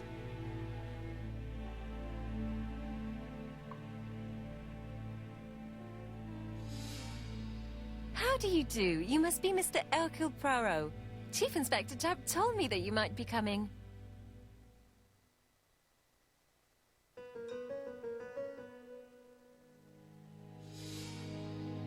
Madame, you may be of valuable help to me. It would be my pleasure to help you. Will there be some journalists there as well? I think you might even be interviewed. You are key witness. I've suspected him for some time, but he appeared so harmless. Oh yes, sometimes he got angry and waved his arms about. But even then, he wasn't frightening. And he was as gentle as a lamb again immediately afterwards. It was only this morning that I understood. He told me he was going to Cheltenham, but my daughter saw him at Euston Station. It's not the right station. To get to Cheltenham, you have to take the train from Paddington. And what's more, Mr. Cust left behind an ABC with Doncaster underlined. As you can imagine, when I saw that, I called Scotland Yard.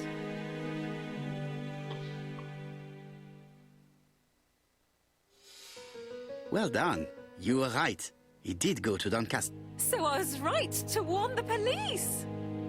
Tell me, did you have any other reason to suspect Mr. Cust? Well, he's odd.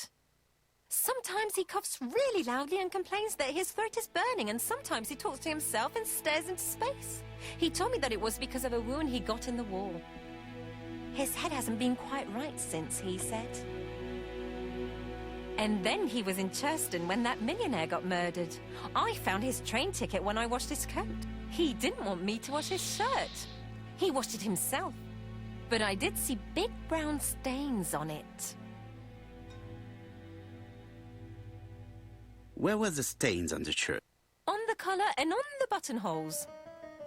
Cut used to travel for his work. Is that correct? Oh, it wasn't for pleasure. He was always unwell on trains. But he had to sell his stockings around England. I have to respect my engagements, he used to say. Do you know where Cust was at the time of the murder in Andover and Bexhill?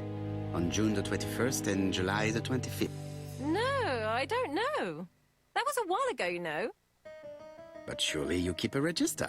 It won't do you much good. Mr. Cuss rents his room for the year. If he goes away for a few days, I have no reason to make a note of it. Ah! I remember one thing. Bexhurst by the sea, right? Indeed, it is a large seaside resort. Well, as it happens, at the start of July, Mr. Cust asked me to repair his bathing dress. Suspicious, huh? Very interesting. Please continue. I also forgot to say that he started buying newspapers that talked about the case.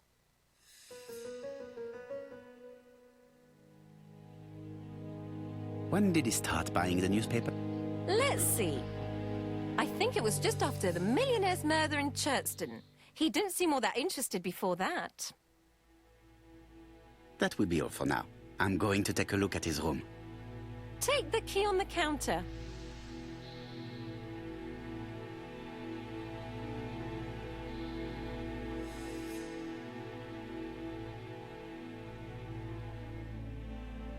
I should check the register.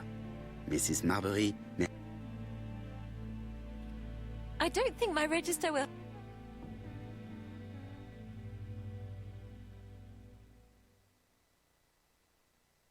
The truth is becoming apparent, and I have something to say to Mrs. Marbury.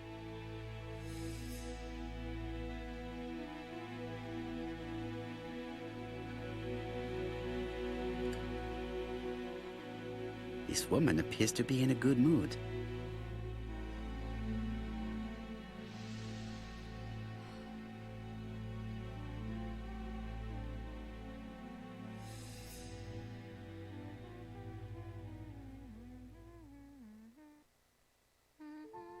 Mrs. Marbury is in a good mood. She is working very precisely in producing incredibly thin peel.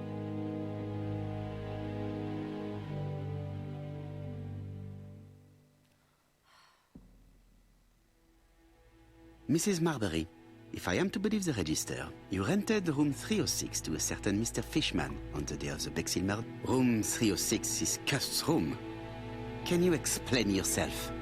Yes, I remember. Just for one night as a favor. Mr. Cust was away, all my other rooms were taken, and poor Mr. Fishman had nowhere to go.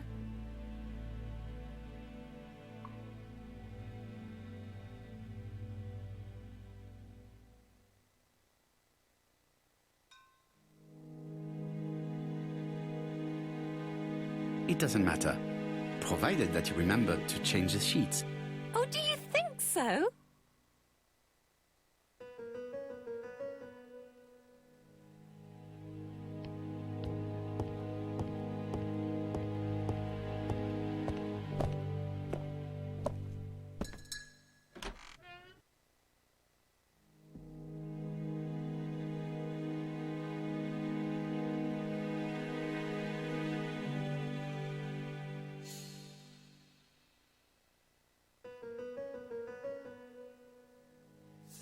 This dark stain.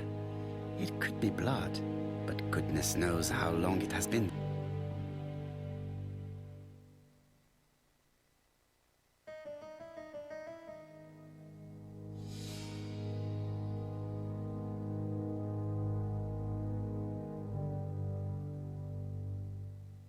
Laudanum Cameron's Chemists.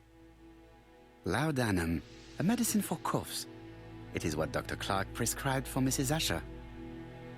This subject would probably be...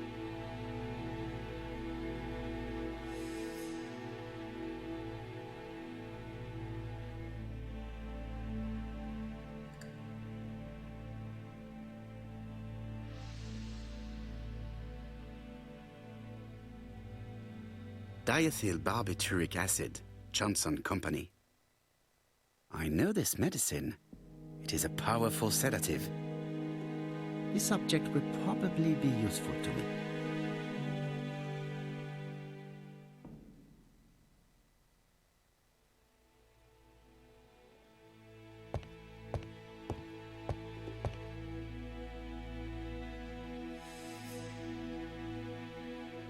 It's an ABC.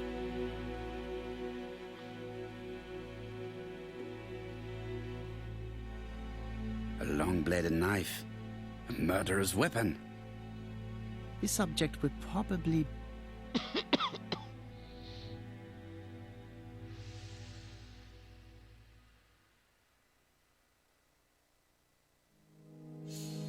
Cust is parsimonious.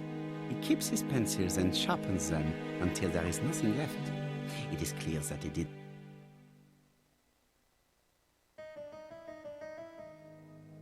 John Milligan, Managing Director, Silky Legs, Frederick Street, Leicester. To A.B. Cust, Marbury's guest. Dear Sir, further to our letters dated 5th and 10th of the month, we confirm we are you as door-to-door salesman, according to the conditions stated in our previous letters. We will send you the articles by mail. Regarding the schedule of your rounds, please do as following. June 21, Andover.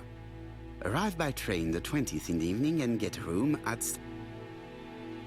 This letter establishes that Cust went to Andover, but the ink has hidden the destinations of his other trips. I know from Mrs. Marbury that he went to...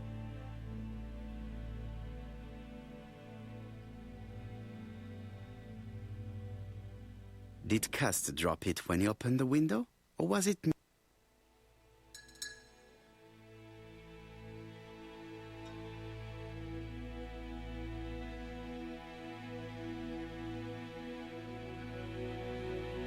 I have to get the ribbon. How am I going to do it?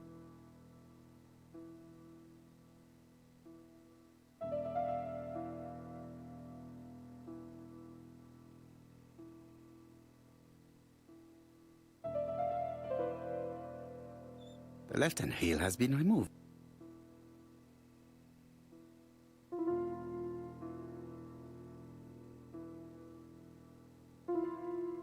The right-hand heel has been removed.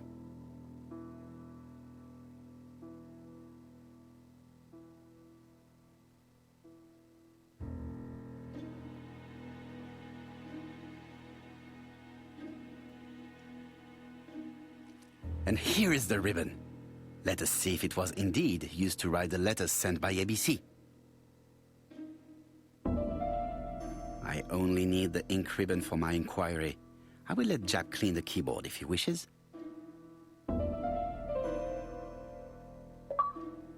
All the letters announcing the murders were written on Cust's typewriter.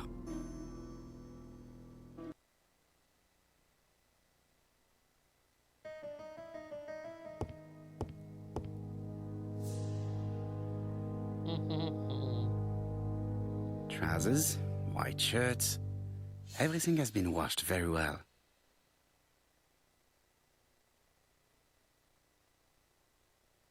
The Bexhill daily paper, dated from the day of the Bexhill murder.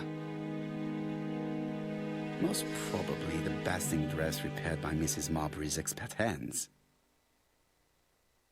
All the main articles referring to the ABC case are here, from the Churston murder onwards. Nothing before that date.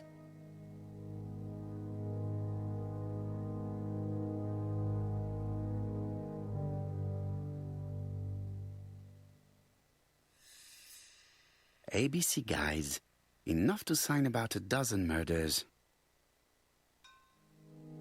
It's closed.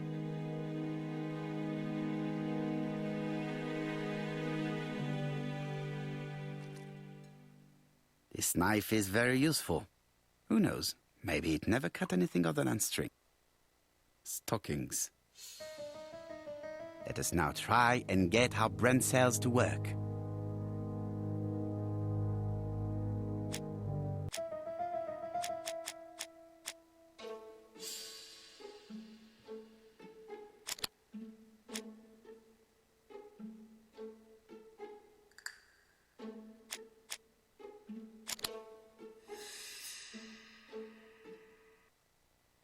The register shows that Cust did not sleep at the guest house on the day of the murder.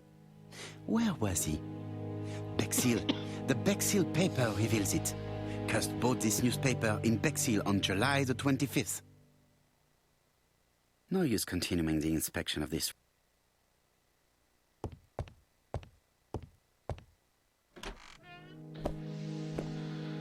Tra-la-la-la-la. Goodbye, Mrs. Marbury. Bye. Ah, Chief Inspector.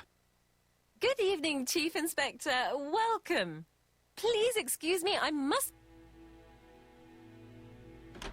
I'm sorry I'm late. I've spent ages with the Doncaster. I have established one fact. On 3 occasions.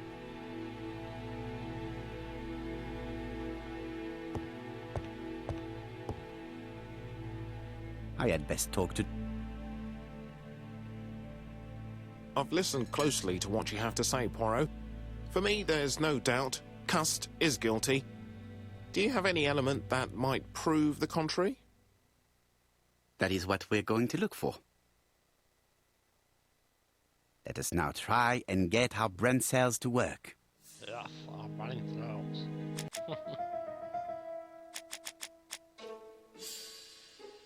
Cust was in Churston. Let's see. Cust was in Bexhill.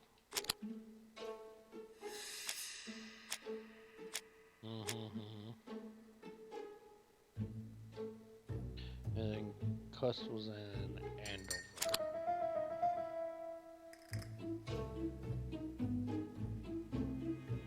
Are there any common points between Cust and the killers?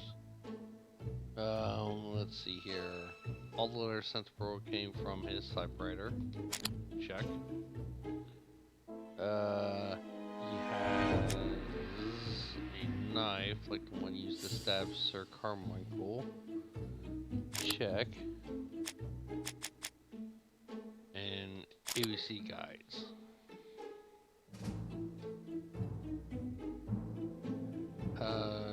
His customary keeps, which actually isn't all that suspicious, but can be. Yeah,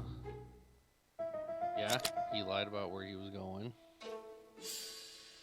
And he had blood on him. The evidence against Cust is overwhelming. His presence at the scenes, the knife, the blood-stained shirt, the ABCs in a box. C'est vrai. However, the blood Mrs. Marbury saw on Cust's shirt may have been his own. According to his medical records, he suffers from hemoptysis. The murderer cut Sir Carmichael's throat from behind, and the blood spurted outwards. You would expect the murderer's shirt to be stained on the sleeves, not on the buttonholes, yet we see quite the opposite. You would expect the murderer to keep the newspaper articles about his crimes. But Cust's collection starts in Cheston, as if it discovered the case rather late. I agree it's troubling, but it doesn't change my mind.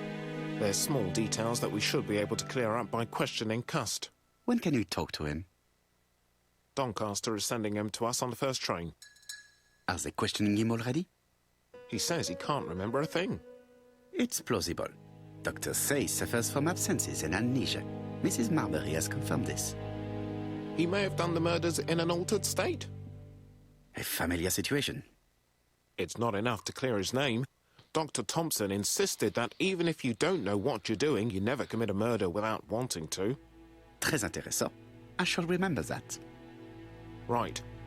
I'll go and examine the suspect's room. Chief Inspector, I took the liberty of removing a few clues to Examinator. All right, we'll discuss them tomorrow. In the meantime, I'm going to see if you've missed something. He's like, okay, you took evidence. No big deal.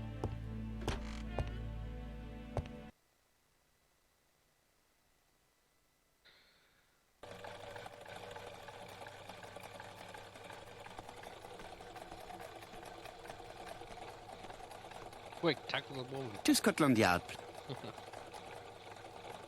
I think they're 50 ego points.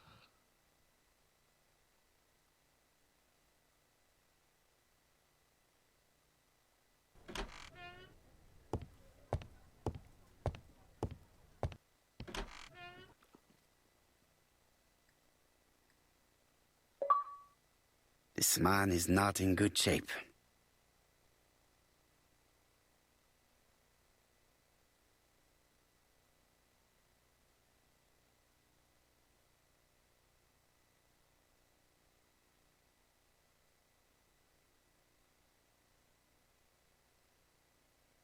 He is worried and very tired. And other police have been hard on him.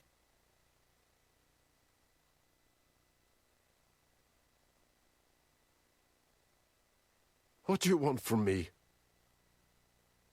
You know who I am.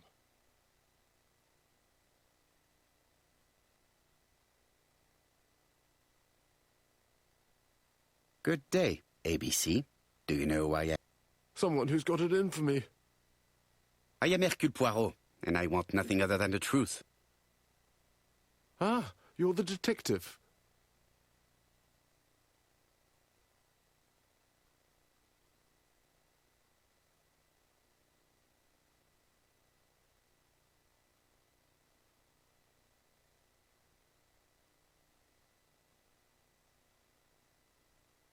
Yes, I am the person you have been sending the letters.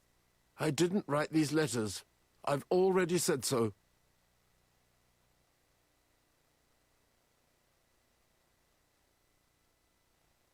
Maybe you forgot that you wrote this letter. Yes, it's true. Sometimes I forget. Maybe I did type them.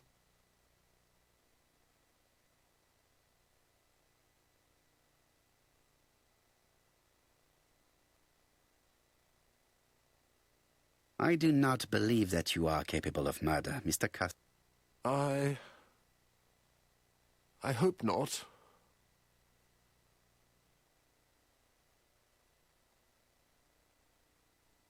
You suffered during the war. It's true. I was wounded. I suffered. But the army was the only place I didn't feel inferior. No questions. Just orders to follow.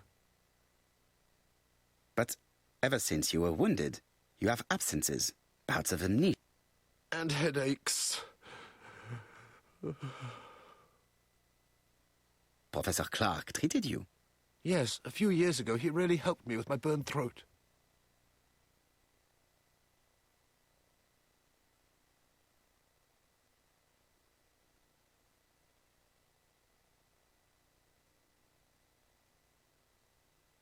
Of course, you never considered killing a doctor who took such good care of you.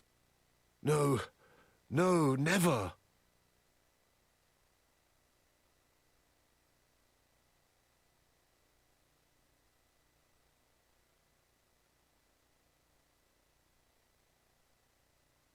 Do you deny being at the scene of the crime?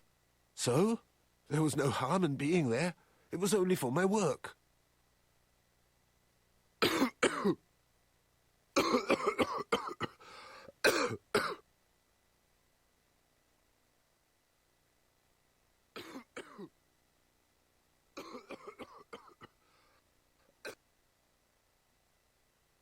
Laudanum, a medicine for coughs.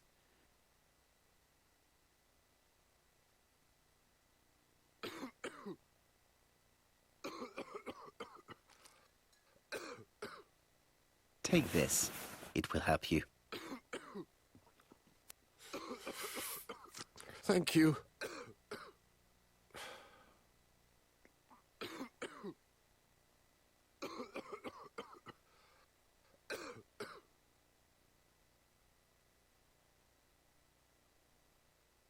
Oh, good God, my shirt is covered in blood again. Bon. I now know where the bloodstains Mrs. Marbury saw came from. Are you well enough to speak? Yes, I feel much better.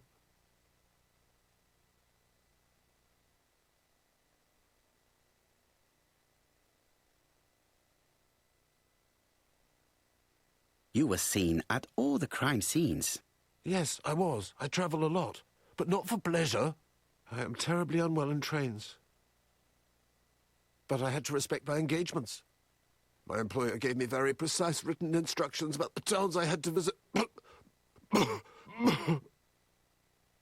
Let's see. The company you claim to work for, Silky Legs, has never heard of you. And as for these letters they sent you, they were written on your own typewriter. The company sent me the typewriter when I started working for them.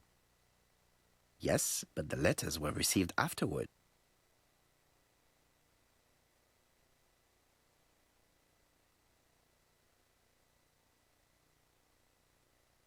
So it would appear that you typed them before sending them to yourself. I don't remember. Good God! I don't know what's happening to me. My head hurts terribly.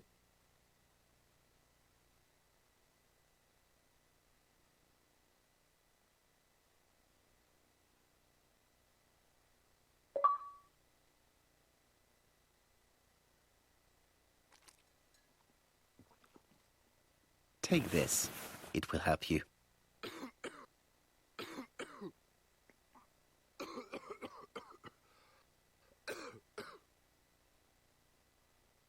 Oh, I think I'll be fine. Let us see, Cust. Look at me. You know very well that you committed these murders? Yes, I know. But I'm not wrong in saying that you do not know why you committed them. No, I don't.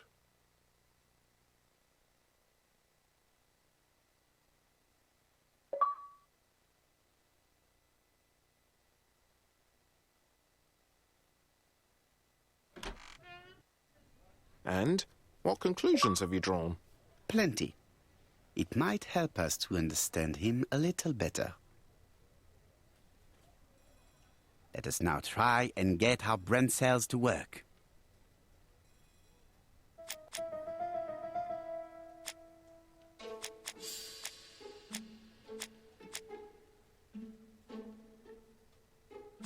See, suffers from that.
I don't see any clearer than before.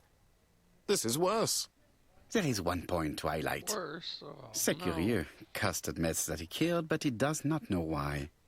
What did Dr. Thompson say? Even if Cust killed while in an altered state, it still must have been his deepest desire. He must have had a motive. Let's keep it simple. Never mind his motive. He confessed. But you see, he can confess to anything and everything. He denied the murders and then confessed to them. He confirmed that he never typed the letters. Then, with great ease, I managed to get him say quite the opposite. Come on, he behaved like a guilty man. He lied to his landlady. Because deep down he believes himself guilty. From the papers, he noticed that he had always been at the scene of the crimes. He must think that he killed and then simply forgot what he had done. How can you be so sure? Let us look at his psychological profile. You will understand my point of view. Let us now try and get our brain cells to work.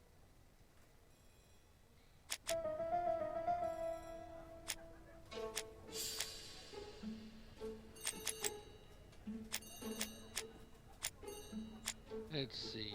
Clover.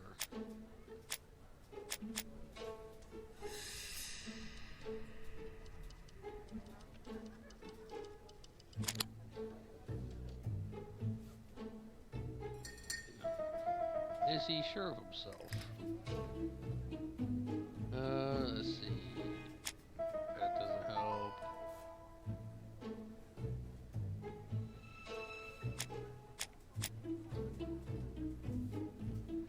No.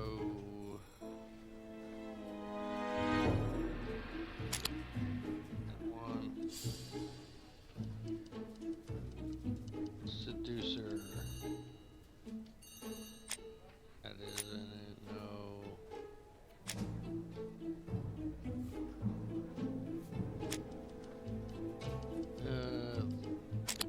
That one.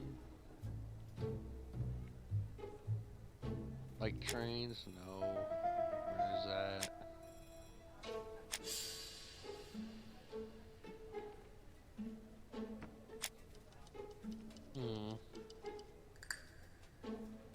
Right.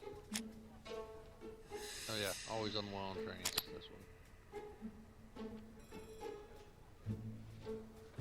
Is he impulsive? Blah, blah, blah, blah. Yeah. Here. Generous.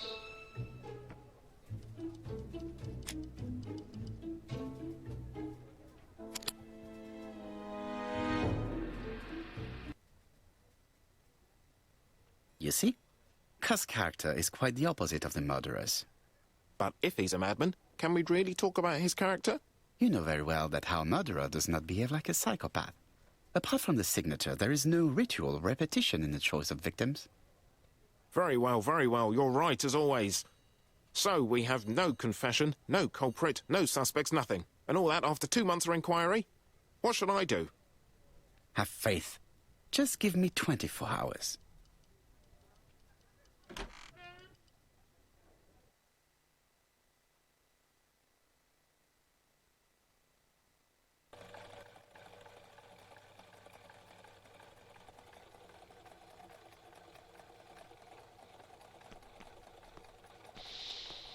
To Whitehaven, please.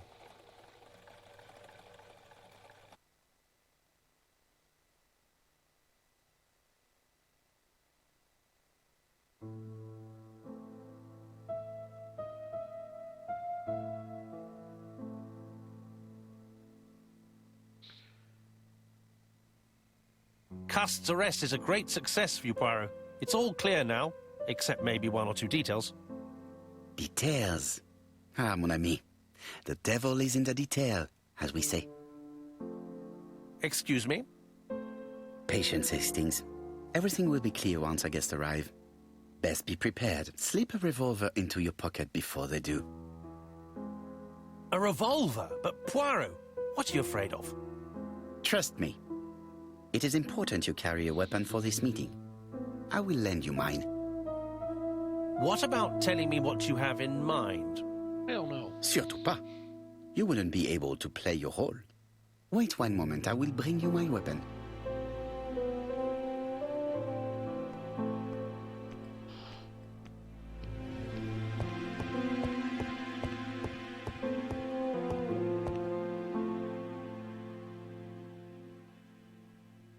Daily Flicker, September the 11th. A.B. Cust is the name of the alphabet murderer. The police have arrested him in a hotel in Doncaster. He was preparing to kill his 4th victim. The Lancet, September 11th, 1935. General Medical Journal. The alphabet murderer is not psychotic, according to Professor Thompson. In an early issue, our assertion has just been confirmed by Professor Thompson, a Scotland Yard expert, who has spoken to the prisoner at great length. Not all obsessional killers are psychotic, he explained. It is true that... But his amnesia, whether real or pretended, does not alter the fact that he was perfectly lucid at the time of his acts.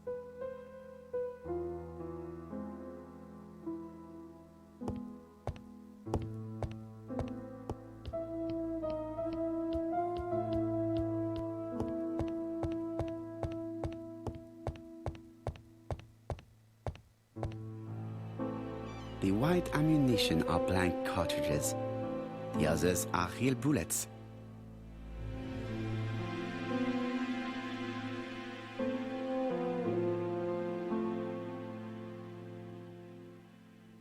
I have to choose the type. The revolver is loaded with real bullets. I still have time to choose. The revolver is loaded with blanks. I still have time to choose real bullet.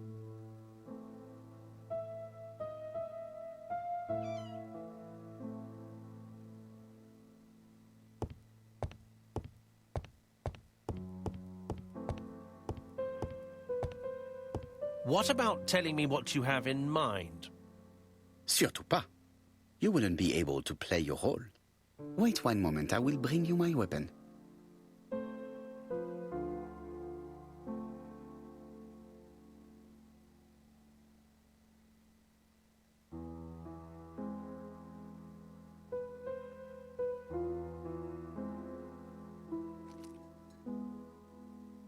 Voila, I entrust you with my weapon. It has hardly been used, it is almost new.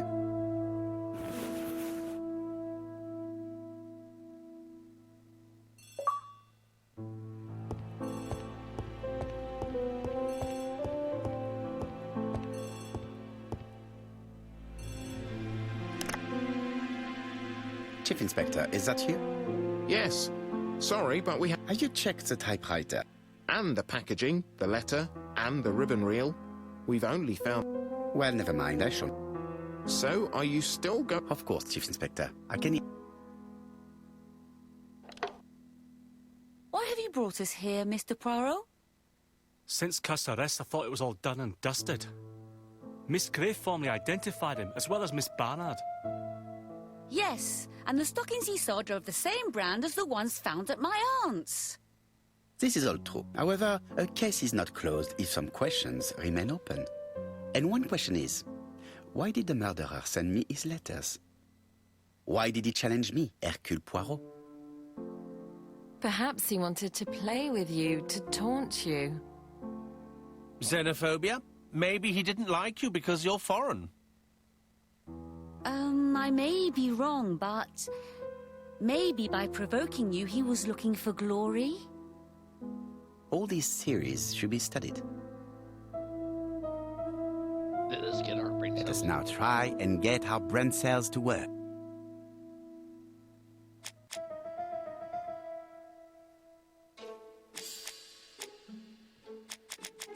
Okay. Let's see here.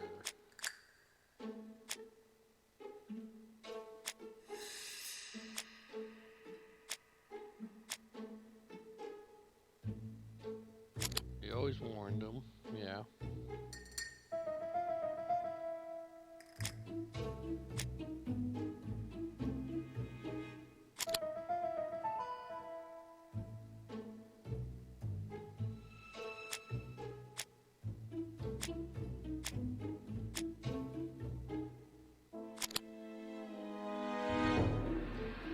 It was an intentional mistake.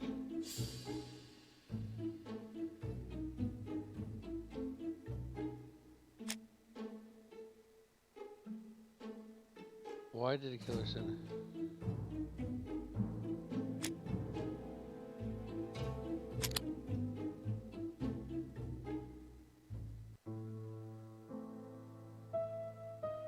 Is everything clear now? You might like to explain your reasoning again. Of course. First of all, remember that the murderer made it a rule to always post his letter before the murder. He never digressed from that rule. However, in Churston, he encountered a problem. The village has only 500 inhabitants. With advance warning, it would be easy to arrest him. Therefore, the murderer delayed his letters deliberately with the wrong address. The plan wouldn't have worked if he'd sent it to Scotland Yard or the papers because everybody knows their addresses. The mistake would have been corrected and the letter would have been on time. That is why the murderer chose me as the recipient.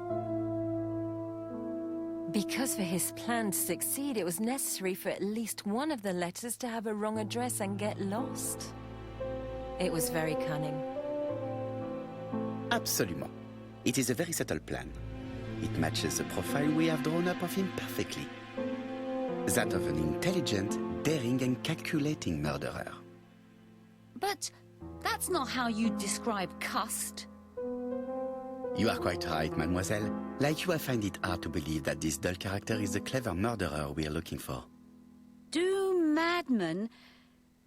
I mean, if he's mad, he might have two very different sides.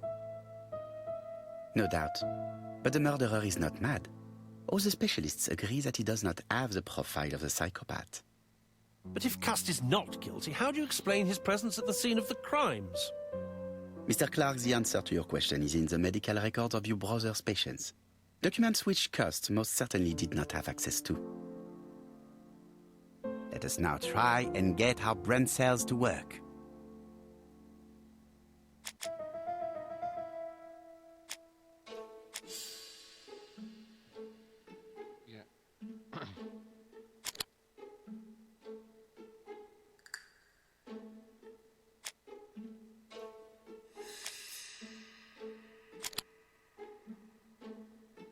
Excuse me? This one has never been quite the same in the head.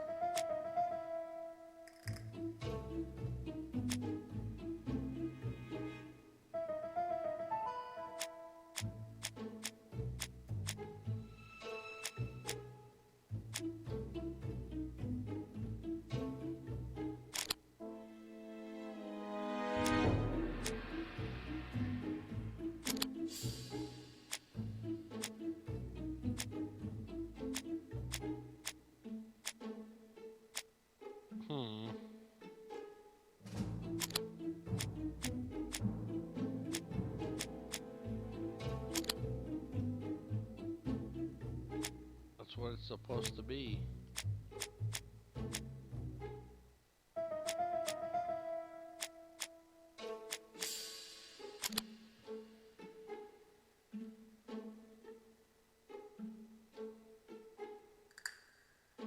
Okay.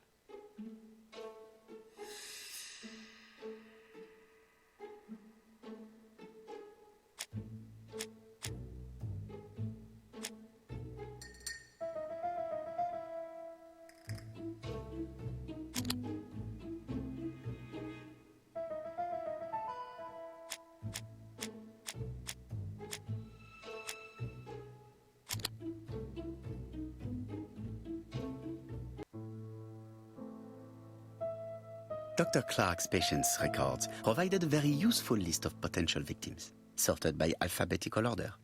The killer definitely used it, explaining the fact that all the victims were former patients of the doctor. It is this fact that clears Cust once and for all, because he never had access to these records. So how did he happen to be at the scene of the crimes? Either the murderer sent him there, or Cust was following him closely.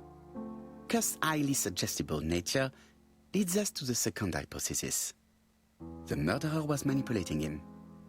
He systematically sent Cust to the towns where he was going to strike, so that the suspicion would land on the poor man's shoulder. That's evil.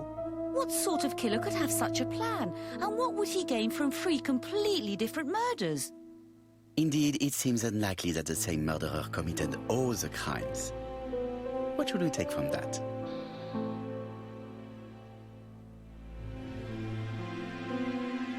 Just one murder was of benefit to the murderer. The others were just diversions. On reflection, there is only one conclusion. The murderer killed once out of interest and twice to divert our attention. This reasoning points at two potential culprits. Franklin Clark. Donald Fraser? Yes, mademoiselle. That's good thinking. Mr. Fraser may have killed Betty out of jealousy. Mr. Clark may have killed his brother in order to inherit his large fortune. Both have a motive. But Donald did not have access to Dr. Clark's records. Please allow me to disagree with you, mademoiselle.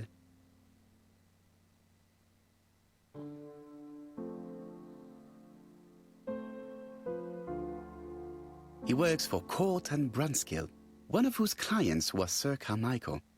It doesn't prove that I went to Comeside. You could have done it.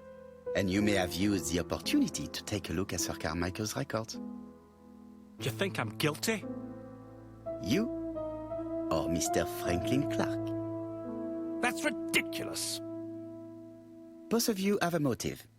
The question is, which of you has the profile that most resembles the murderer? Let us now try and get our brain cells to work.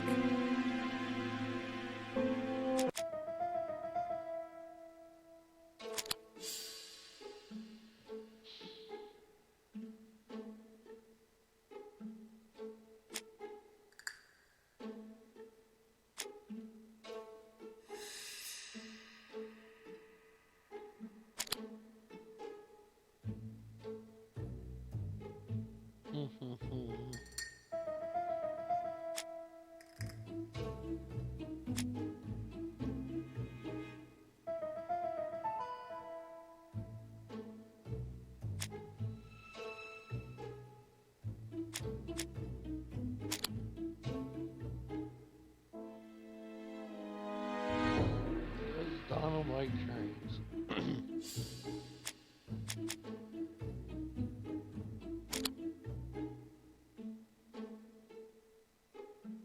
Is Donald impulsive?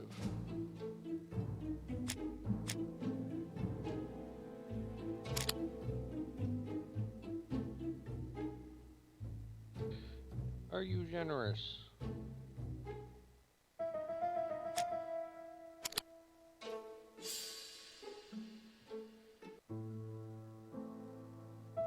Ladies and gentlemen, Donald may share many character traits with the murderer, but he does not have his cold indifference. He has a temper.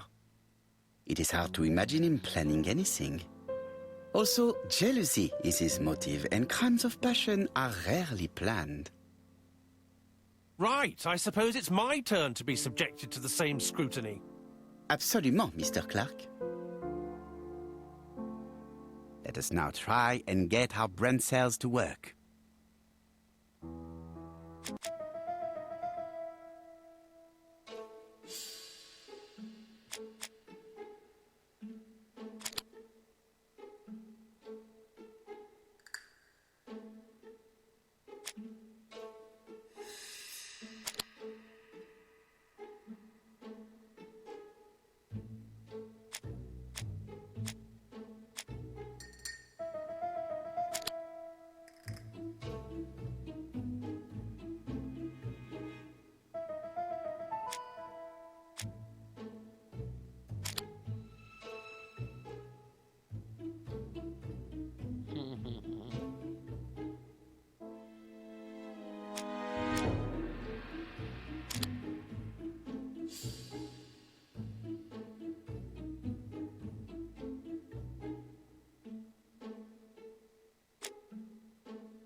As you have all seen, there is a disturbing similarity between Mr. Clark's profile and that of the killer. In actual fact, it is exactly the same. Mr. Poirot, your psychological studies are interesting, but your conclusions do not add up. Why would I have wished my brother's death? The inheritance is lawfully mine. I just have to wait. No, you had to act quickly. Because of Miss Grey. Mademoiselle, although you haven't been telling the truth, there is no doubt in my mind that you would have found a way to marry Sir Carmichael after Lady Clark's death. For you, Mr. Clark, it was a disaster. If Miss Grey had children by your brother, you would not have inherited a thing. You realized the danger after reading several letters from Comside, especially one in which your brother opened his heart to you. So you hurried home from China, and you took action.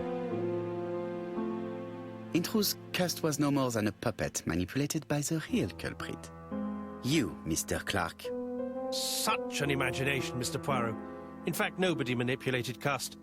The famous instructions he received by post. He wrote them on the typewriter. We know that for sure. Oh, no. You know perfectly well. That is not true. Eh bien, voilà. Light has now been shed on the ABC murders. Your theories are ingenious, but you haven't any proof. One point to him. For the moment, I have no material proof. Either I admit to it, or I bluff.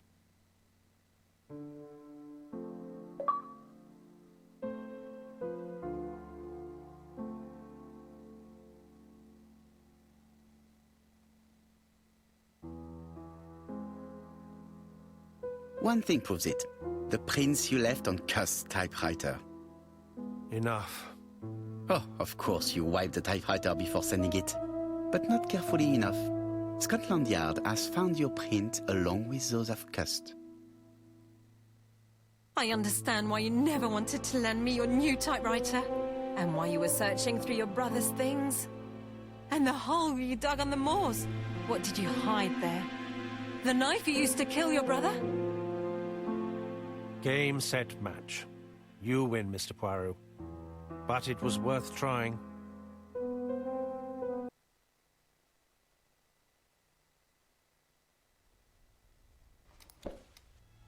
Don't come near me!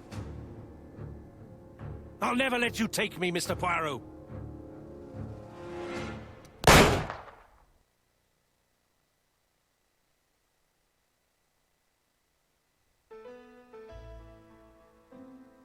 I'm sorry, Mr. Clark, there is no easy death for you.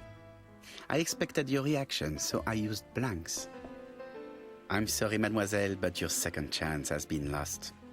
Franklin Clark will never inherit his brother's fortune.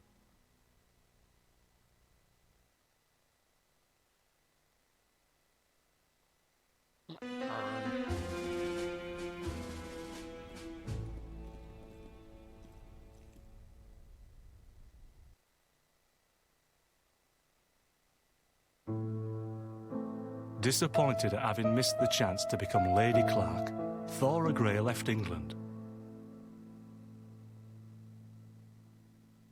Donald Fraser and Megan Barnard married. On Poirot's recommendation, Mary Drower started to work for Lady Clark. The elderly lady's condition suddenly took a turn for the better. And a few months later, to Dr. Logan's great surprise, she was back on her feet again. According to this eminent physician, it appears to be an extremely rare case of spontaneous remission. Lady Clark has enjoyed very good health ever since.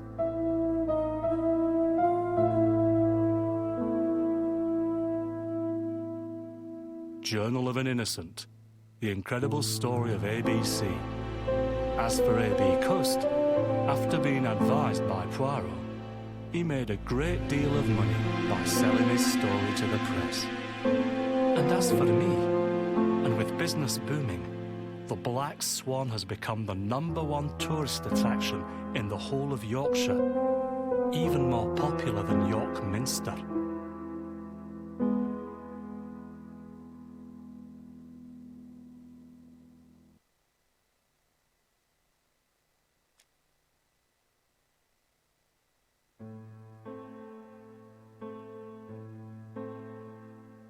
And there you go, folks. Agatha Christie's The ABC Murders. Yeah, we're gonna skip all that.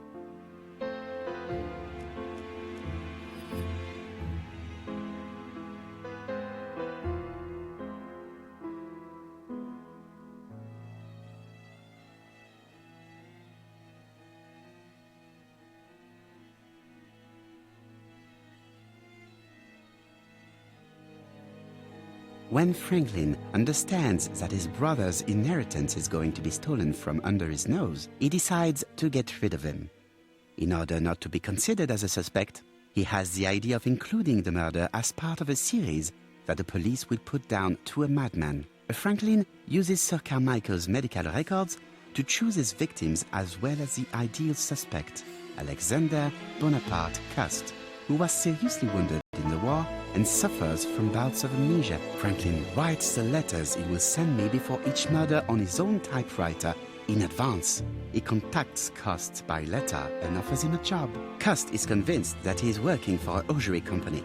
In reality, it is Franklin that sends him his instructions. his goods, and even his typewriter. When we receive the first letter, Hastings thinks that it is a joke. As for me, filled with foreboding, I prefer to inform Chief Inspector Japp. Following his written instructions, Cust goes to Andover. He visits Mrs. Asher's tobacco shop and sells her a pair of stockings. After Cust's visit, Franklin, in turn, enters the tobacco shop. Mrs. Asher is not suspicious of the murderer, whom she takes to be an ordinary customer. The old lady turns around to take a packet of cigarettes. She is beaten to death. We investigate the first murder with Hastings. No suspect has a motive. A few weeks later, we receive a second letter signed ABC. Chief Inspector Japp is informed. The victim's name should start with the letter B. Alexander Bonaparte Cust goes to Bexhill. He sells Mrs. Barnard a pair of stockings. Betty Barnard leaves her work. She's dressed to go out. The young woman is strangled on the beach. Betty was killed by the man who had arranged to meet her that evening, the seducer Franklin Clark. In Bexhill, Donald Fraser appears to be the perfect suspect for Betty's murder, but he has no connection with Mrs. Asher. 5 days after the Bexhill murder, Cust goes to Churston for his work. In the afternoon, Sauergret turns away a stocking seller. After dinner, Sir Carmichael Clark takes his usual walk. His brother waits for him, hidden behind a bush. The murderer leaps out from his hiding place and cuts Sir Clark's throat. The third letter arrived late. Franklin deliberately wrote a wrong address. In Churston, Thorogray and Franklin Clark are the main suspects. Back in London, Cust is seized by a violent coughing fit and brings up blood. He stains his shirt, which later frightens his landlady. We receive the final letter from ABC.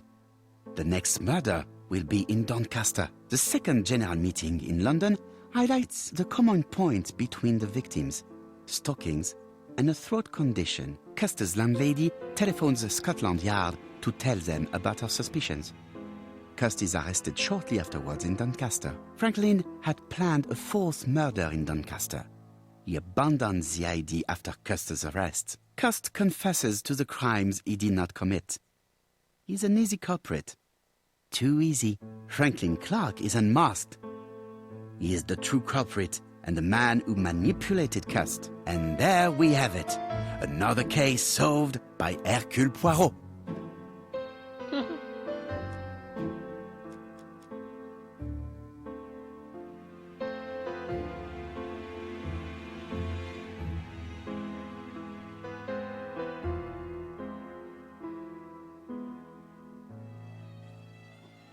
I must have missed somebody. That's the only way.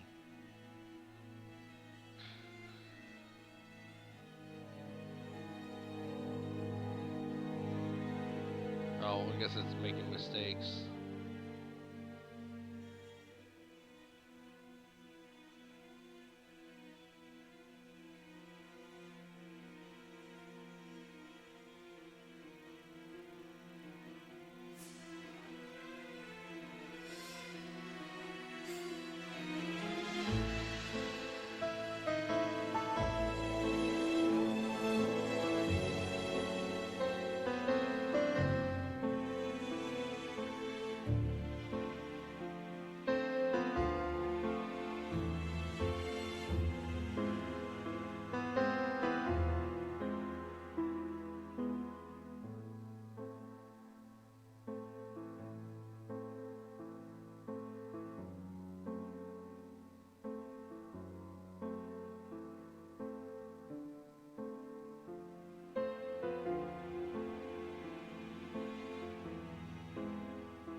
Alright, well, again, thanks for watching. And I will see you with a new series. Maybe tomorrow. Maybe not.